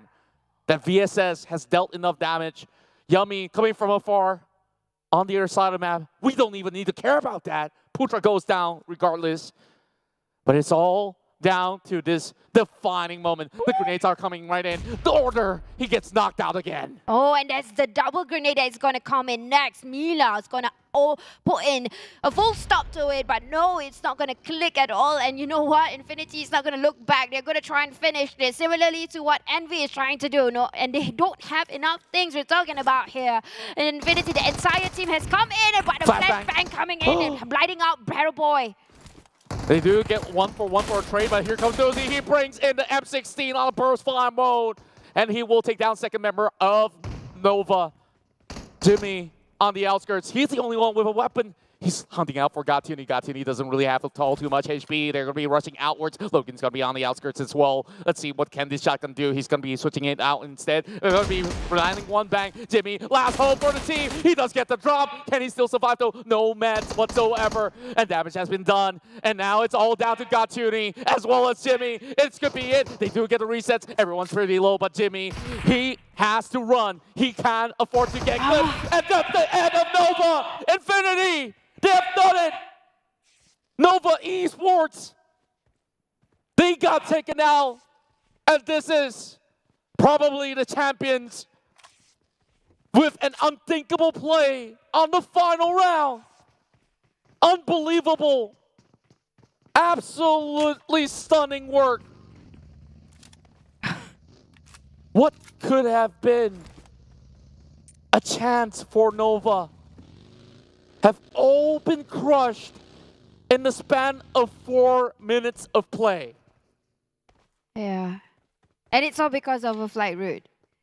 And I guess time and time again with the route always passing to Gratka, it was a game plan that only the craziest teams will have ever done in desperate times. Yeah. And the whole arena is shook. Infinity. We're still baffled. Yeah. You're out of words, aren't you? Yeah, I mean... Don't be too upset. Infinity, you know, they usually will go into Milta. I mean, I'm very sure they wanted to go for that vehicle. And they know for a fact that Nova is going to go into Getka. Yeah, so all hopes was crashed in a sense. I mean, they could have just gone anywhere by the map here, but you know what? We're gonna see what's going to happen. They're gonna push us, and it happened. It's the smartest play possible because we have already calculated 20 over points for Nova, which means for you to even do that, you know, like you just have to have one small blockade, and Infinity would have won. And now Infinity says, let's take the matter to our own hands. And we are now left with no other to compete. Take a look at Bacon time. 145 points. And not even a chicken dinner would change these results. You're right. It's not going to be enough. I mean, plus... Unless Big Time takes out the whole lobby. Oh, no.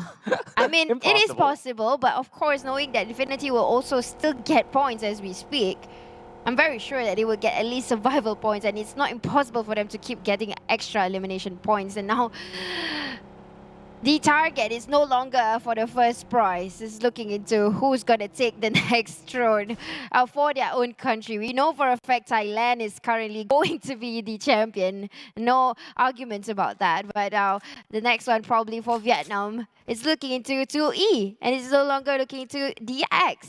It's going to be quite hard for them to catch up to. It is mathematically impossible, right? And if we think about the preparation that the Infinity did, they were precise. They knew where they landed.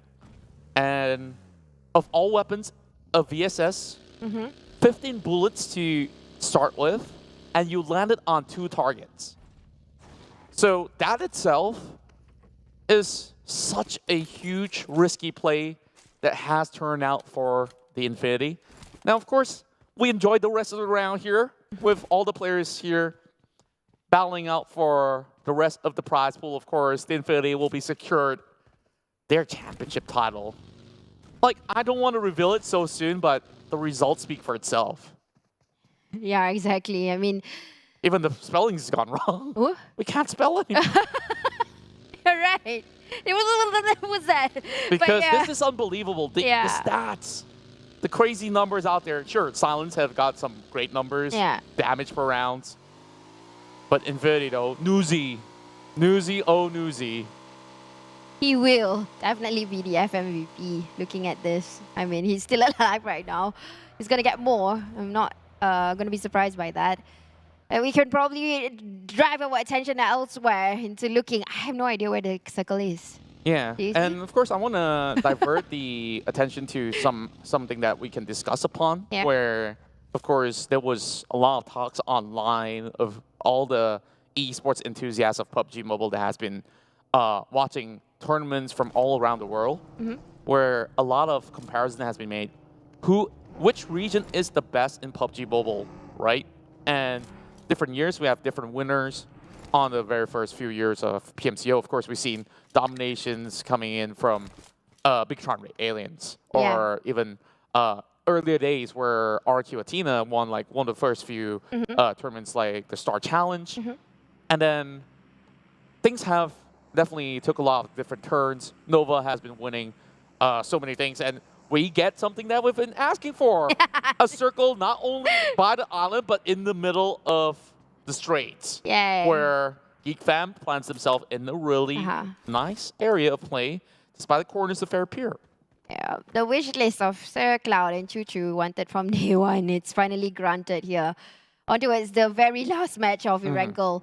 And now looking into a few teams who would want to do a gatekeep, possibly is Alter Ego and Geek Fam already reaching onto each side of the bridge. They're trying to close in, but we have no idea exactly to where the circle will be parked into, honestly. And it's not surprised Geek Fam will be reaching there first because their drop spot was in Ferry Pier, so it's going to be just a bit of the distance here. And Sonic's getting information, knowing there is a team coming in. He's not going to attack first. He's just waiting for the time.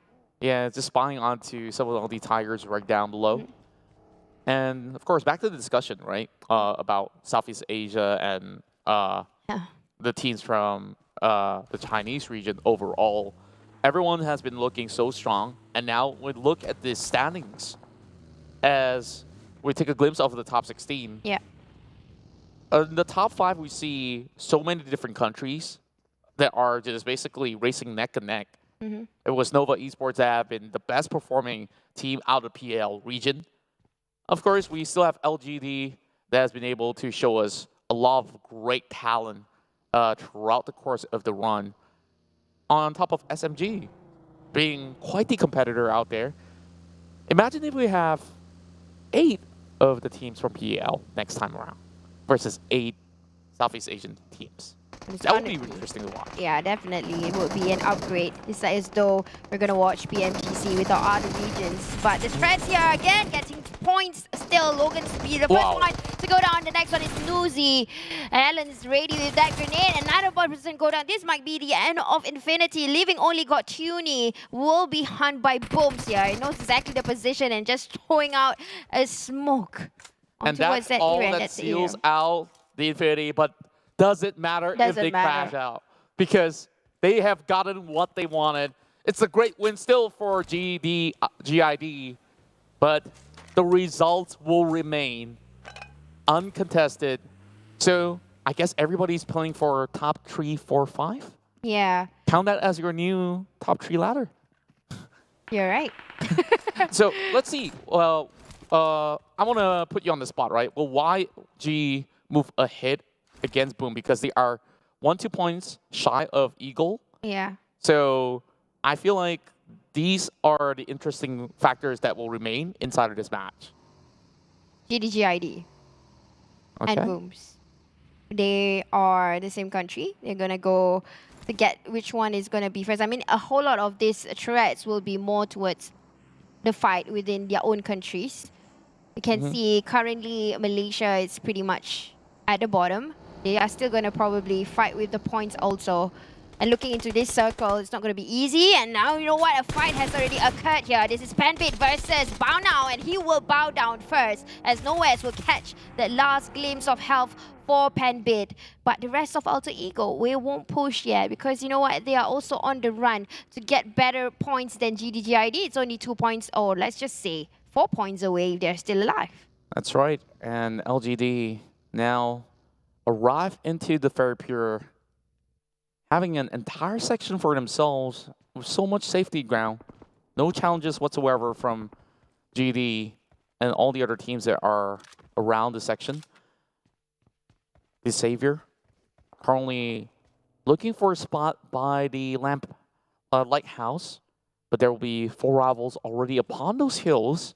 That will be an interesting challenge from both ends, while BN United as well as Alter Ego have been battling inside of the island. Now they're giving chase upon each other. Okay.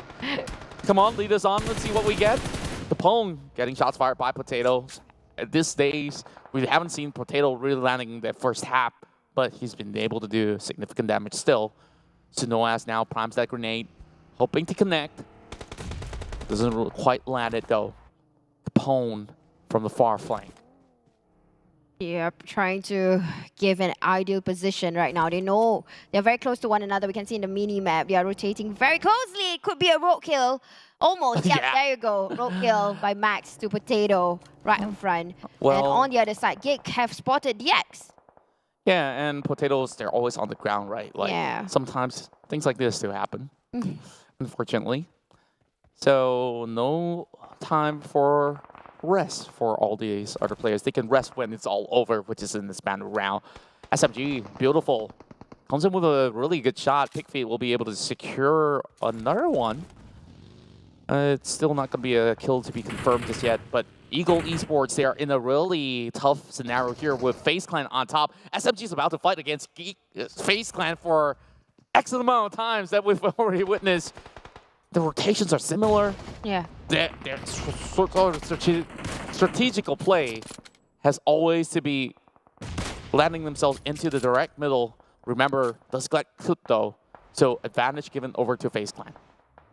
Advantage, definitely. Eagles getting sandwiched in the middle of 2 teams as we speak. Coming around the corners, also teams coming into the current circle, and we can see the circle just close in and pulling into the mainland more than South Noska itself. Vintorez accidentally released a shot here, but it's not going to deter anything from that. Now from the distance, LGD will take advantage of SMG, who was trying to pry open towards Eagle, and they're going to go back into the safe haven here. And the shots are not going to push into anything except for that rock.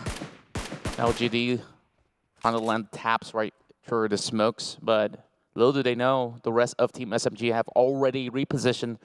Suki just trying to utilize this vantage point for the time being, while Bacon Time has been able to do a huge wraparound across members of FaZe Clan. So FaZe Clan, they are still looking around to see where or not will they be pushed from the north point of the section. And they do get a glimpse of Yangon Galacticos. Big time. Has to pick that fight, but oh, look at the dance moves. Oh, he tripped. And fell to the water. High claims it. Like you said, Battle of the Malaysians. Yeah, Battle of the Malaysians. And these are the two teams are pretty much neck on neck with one another.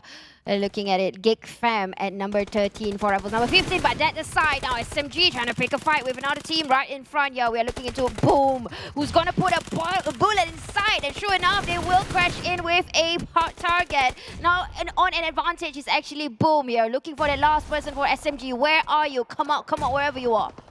Oh, big nades falling across, and that's going to be Boom left with so little.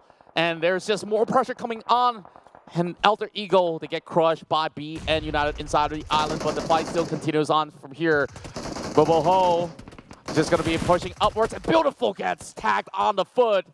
And that will take out Team SMG. Oh, SMG getting targeted by different areas here, looking to Eagles, trying to pick on towards one or another from the sides. And they are pretty much initially was sandwiched. They were pressured by SMG, but they reversed the gameplay, having that shelter from the top. And that's the reason why FaZe or even Bacon Time can't pry into where they are right now. But Geek Fam trying to look for the team that just went into the waters. And Sonic targeted Mark into the areas of 4 rivals who's currently sharing a shed.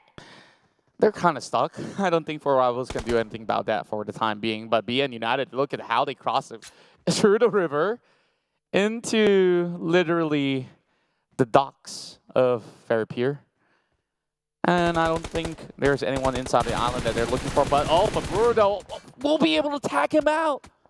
It's going to be Capone instead from another off angle that High was unaware of. And Sunoha's. He has such sharp eyes.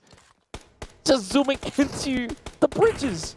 Yeah. Good work on it 6 times. Yeah, 6 times on, and definitely know exactly which area to look upon, which is exactly where a whole lot of teams will be. And yeah, look upon.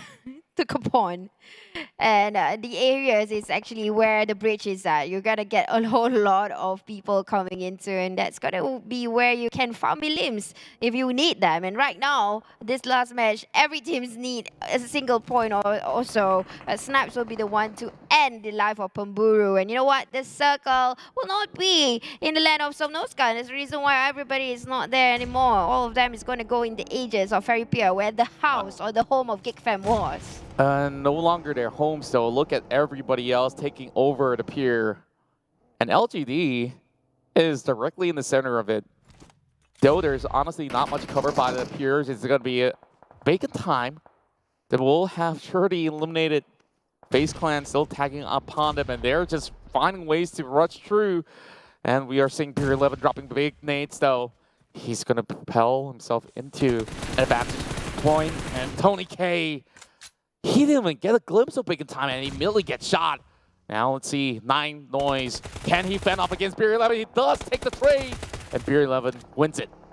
Ooh, that was really beautiful by Beer, executed here. But now Ice will do and find the rest of them, and looking into straight ahead is Beer 11 trying to revive his teammate right by the side here. But he kind of had a great drop, and now going to do a CQC. Who's going to be the first one down? By MR5 assisting fire from the sides.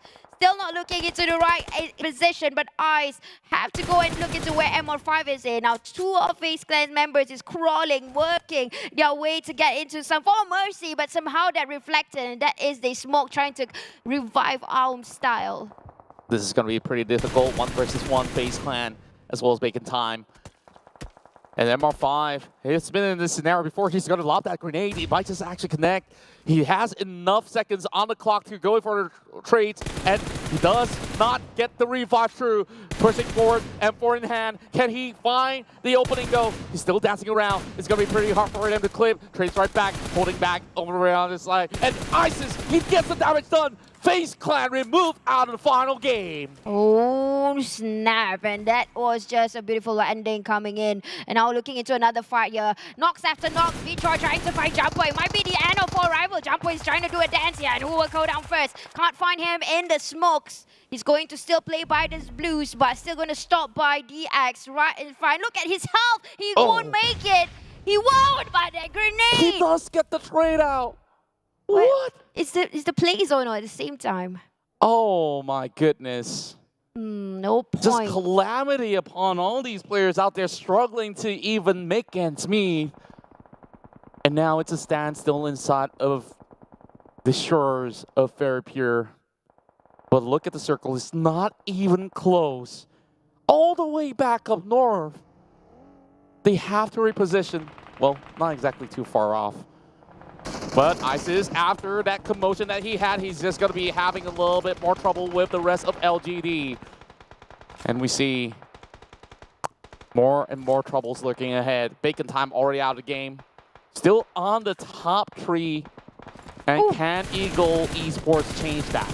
Oh, look at that. Gatekeep after Gatekeep here. Capone now looking into Geek Fam, who's going to try and claim back their land. It's too late for that. They have to make a rotation in, but they can't move a single bit. Having to hide inside the smokes. That's the only thing that they are able to do. But Bound now has already gotten out of the piers. Now trying to push into areas where they know people are just coming in at the last few minutes, and that's not going to be surviving points for them. And now looking into Bobo, already knowing the fact that there are two people in the shed and trying to get them out, but they're not going to come in. More taps coming in from the side of BN United. It's been a clean game for this Vietnamese squad that has been able to secure 6 takedowns throughout the span of the round. And just from afar, Geek Fam holding on. Like you said, this is their home turf for the tournament run when they go inside in Erangel. But things have not been all too clean in terms of execution for them. Meanwhile, BN United, what has impressed the most is that they won the battle against Alter Ego in the island. They get across, they land another 2 tags that amounted into the highest elimination point for the ones who are still remaining intact inside this matchup. And there goes Boom Esports scouting out ahead. Eagles are now deterred. And all the top dogs on the ladder, all being picked up one after another. Yeah, one after another, and true enough, Noes is still not going to keep his eyes away from Geek Fam, trying to get them convicted back or extract them out. But still, Sonics will try to run in the smokes. Nobody's going to tap on them. Noes, I'm not so sure how many ammos he has left in his bag, but he's still going to spray no matter what. And now all of them have managed to get away from Noes' target at least. But Sonic's getting targeted from another angle here. Information just spread through really fast. No choice and no chance at all for Geek Fam to come in. Now looking into Sam9, who has got themselves in Fairy Pier. And they're going to try to save passive because they have no angles at all to attack on anyone. Indeed. Boom Esports, they have so much ground to work with, and, you know, it may look really close for all the teams that are currently shown in the minimap, but at least there's a little bit of distance and plenty of all these ground terrains that they could still hide from. If they still have smokes, they could buy a little bit more time and space. But heading into Phase 6, things are going to be a little bit more difficult from here on. As time pushes the rest of Geek Fam deeper into the cut, and that's where they get tagged out by BN United. Yeah, and United have been fixated their eyes upon Geek Fam, and finally, you know, no way, no chance of entry. That's the only way. In a way, BN will feed on those points. They did a whole lot of work today, definitely showing us a different kind of gameplay, getting themselves away from the last few numbers. They are still getting points as we speak. In fact, they are carrying the most elimination points right now, 7. Oh, actually, it's a draw with GIDS, but they are still on the winning hand when it comes to the circle. They have more to focus upon on right now, and now trying to cook up a grenade, throwing to LGD. Will that hit? Tanking a little bit of damage. Well, YZZ survives that, though. Silence goes for another one. Oh, just by the corner of the window pane, unfortunately. MVM trades onto Boom. Grenade warfare upon everybody out there. Oh my word, he does get Octa though. Another elimination point, and that will take out the entire squad out of Boom Esports. Now BN United finally get an eye onto YZZ. Oh, there's a little bit of a mislop there. Wouldn't know that he has crawled through. But LGD, they still have the most member on board. Well, of course, this, you still count YZZ to be alive. Same goes to BN United. These two teams have the best likelihood to close out the match. And BN United, they've worked so hard for today, I think they do deserve the win. But I think there's going to be a challenger from Sam9. They are coming at the back of Bound now. Now, this is a time where they can disturb Bound now, who's actually on the momentum. They are on this momentum in the sense where they keep on spotting people and getting elimination points after one another. But Adibs and Harm will plan out a game here. And in fact, they have already started firing in a sense of their throwables. They're still going to build up the game. I'm not sure exactly when are they going to push in, but Harm cooking a nade knock now, crossing into areas of Bound now. Will that hit? Nope, it won't. PN United just have too much of a leverage here. It's basically a fortress that they have. They don't even have to move. Meanwhile, LGD are slowly getting tagged up. And there's nothing much that they could possibly do from here. 7-9 hiding in plain sight. And I'm not even sure if they would be able to challenge PN United with so little members left. 2 versus 4. A little bit of standstill coming in from everybody else in this top 5 scenario. And we expect this population to deplete in moments time when the circle does shrink into phase number 8. Maybe we get phase 9 where everybody just come out here to party in the middle of very pure. Well, I'm pretty sure they're ready to make a splash. Yeah. Just waiting for the next circle where it would end, because right now they are pretty much, you know what, I don't want to push, I got a circle, you're gonna come in.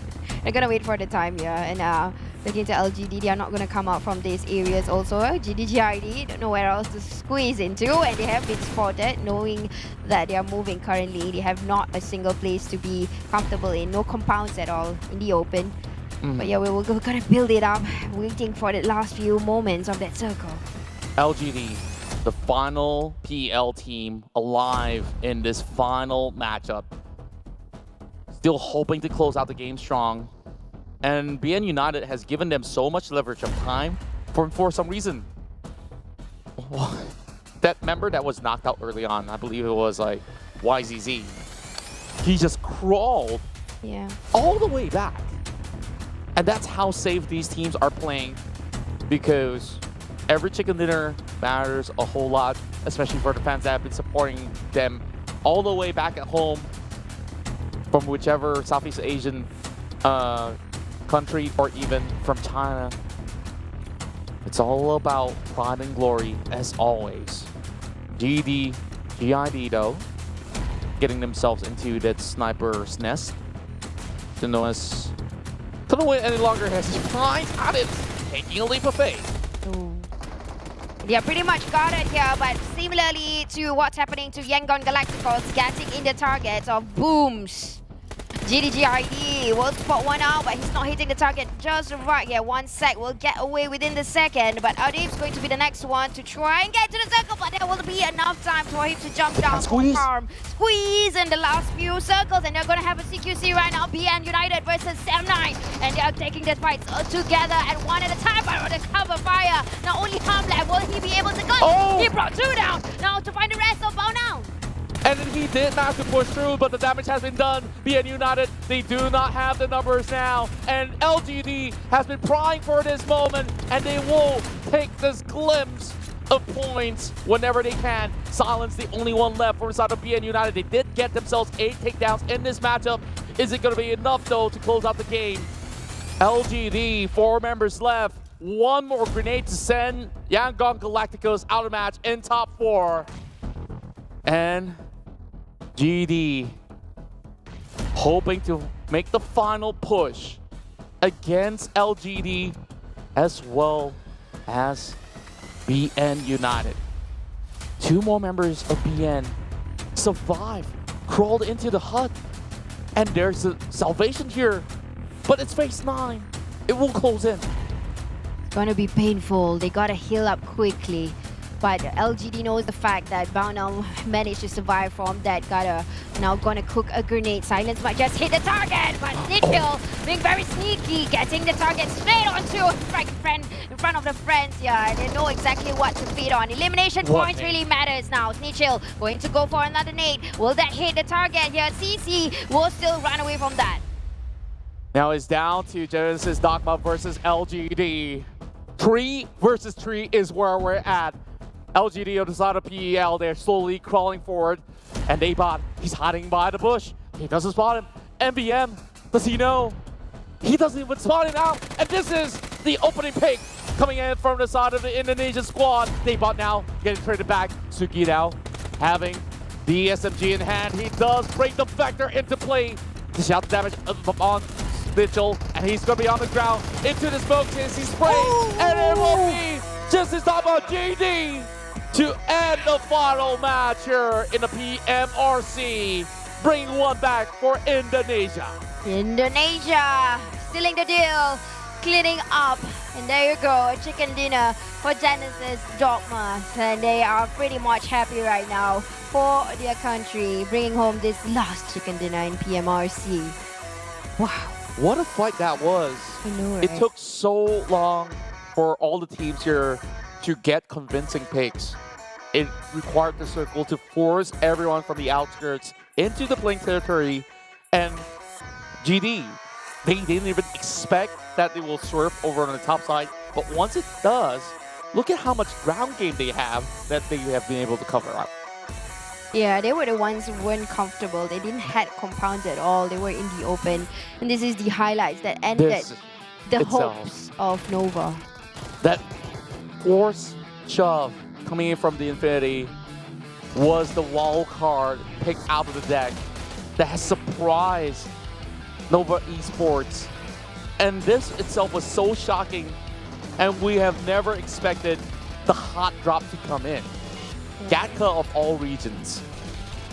It's a 50-50 chance, and they snagged that VSS for victory. Yep, definitely. I mean, it was something that really, it was a double-edged sword, and it's a win-win situation, at least for Infinity.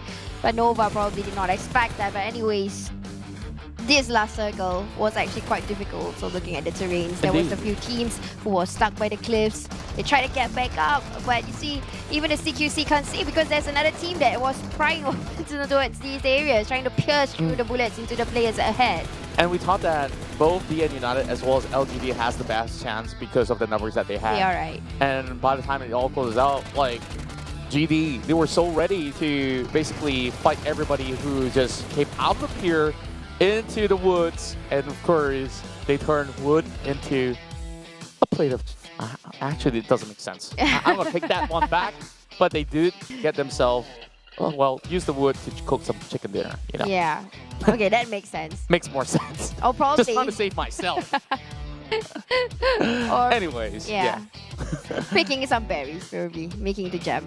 But yeah, this is a team to focus, or let's just say the teams that made the best out of the best chicken dinner of the last match, which is GID and LGD. We saw who were the top 4, and because of that, they managed to get themselves 13 elimination points. Not falling too far behind is a draw actually for LGD and BN, each of them bringing home the same elimination points, different survival points though, with just 1 point away from one another. And Boom also trying to catch with the points. Yeah, I think Boom and GID probably trying to, you know, like, I'm going to go first or you're going to go first, because currently in Indonesian is these two teams neck and neck with one another. Exactly, and GID have been able to show up when it comes down to the very final game, and it was Booms that have dealt significant damage throughout the course of the run, earning himself 5.5 MVP points along the way. It was all about close quarter battles that have mattered inside of this matchup, especially inside of the third tier.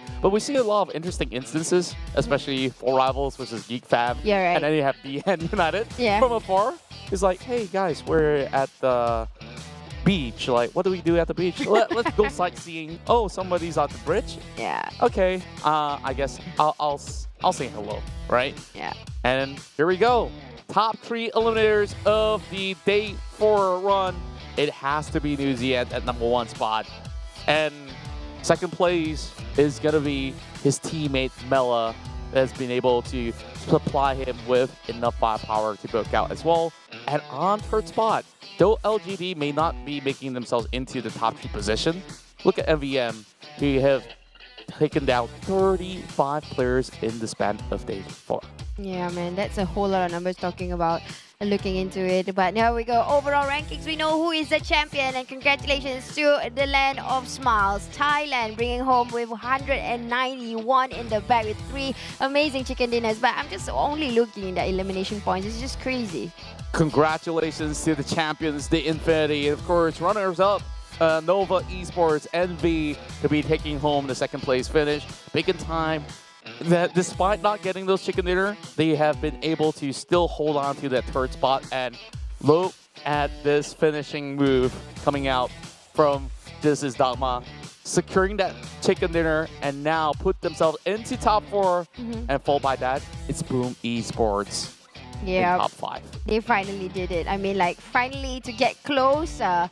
But honestly, GIDS decided to take that in the back and having that target and focus in hand, but still not disregarding all these other teams who upgraded themselves, which is LGD and of course FaZe Clan, another team that actually pushed themselves up, including that. But champion, here we go, Infinity from the land of smiles, bringing home our 6,000 USD. Home for that. That's right, these are your champions that have been able to dominate the entirety of the competition here in the PUBG Mobile Regional Clash. As we have Mela and of course Newsy being the ones that have been carrying this team forward. On top of that, we've seen a lot of all these other players that have been able to step up to the plate. Logan, that has been also been supplying them with a lot of great calls into most of all these matchups. And what can I say? Thailand definitely supplies some of the best players in the world, and they all currently reside in the same house of the Infinity.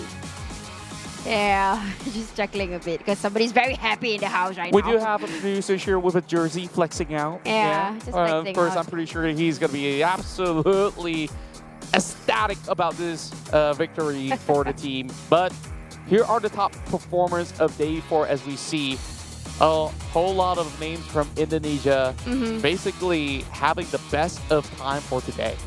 Yeah. They brought home 5 chicken dinners as a whole. This is pretty much a record-breaking for them. Even though they didn't win the champion, they had a good fight with a whole lot of the teams and showing the proving of like what Contra said earlier, that one particular chicken dinner carried home was pretty much a signature, was Booms initially had that pretty much in the back. But yeah, there you go. Those are the results, but here is our FMVP where we kind of predicted. It is Newsy, the man, the one and only with 49 eliminations. And just take a look at the damage numbers. That's 100k. It's over 9,000, ladies and gentlemen. And undoubtedly the best player on the block. You want close range, you want long range, he's got you covered all the way up to 284 meters. Yeah. And you know what this means, right? Like, says Jenny, not only did Thailand manage to get themselves the top spot over on the bracket, this also means a win for the Southeast Asia region entirely for this regional clash. But of course, great work coming from China and of course all the representatives of the PL side, where we've seen great effort being displayed by Nova Esports. So far, of course, all glory to the Infinity, and of course, congratulations once again to Newsy. Yeah, Newsy went a long way back. He's like a season 1 player. We saw him grew, you know, he had, but of course that eyeliner thing is always on him. Always mysterious. It's just different hairstyle that he has, but yeah, it has. You sound like a big fan already. Oh, you should know. But actually the lineup didn't change at all. This is the name that changed, right? Contra is just the name of the team. They have been playing for the longest time. And it's definitely a pack on the back. I feel like the name of the team has been kind of the same, just the logo changed a little bit, a little edgier. Yeah, they were initially. But you know what? This is also another calling for the Thailand region, because we know for a fact that Vampire did very well in PMWI, a double champion. But you know who is ready? Somebody online for us. We got an interview. That's right, of course. We will not be getting the interview, unfortunately, but that basically wraps up the entirety of the run of the PMRC. We thank you all for tuning in, and of course, make sure you hit that like, follow button wherever you see it on our PUBG Mobile official streaming pages. And we hope to see you guys soon for another epic clash heading your way. For now, it's Contra as well as Sis Jenny, and we'll be signing out for now. See you next time, and of course, all the best on your chicken dinners.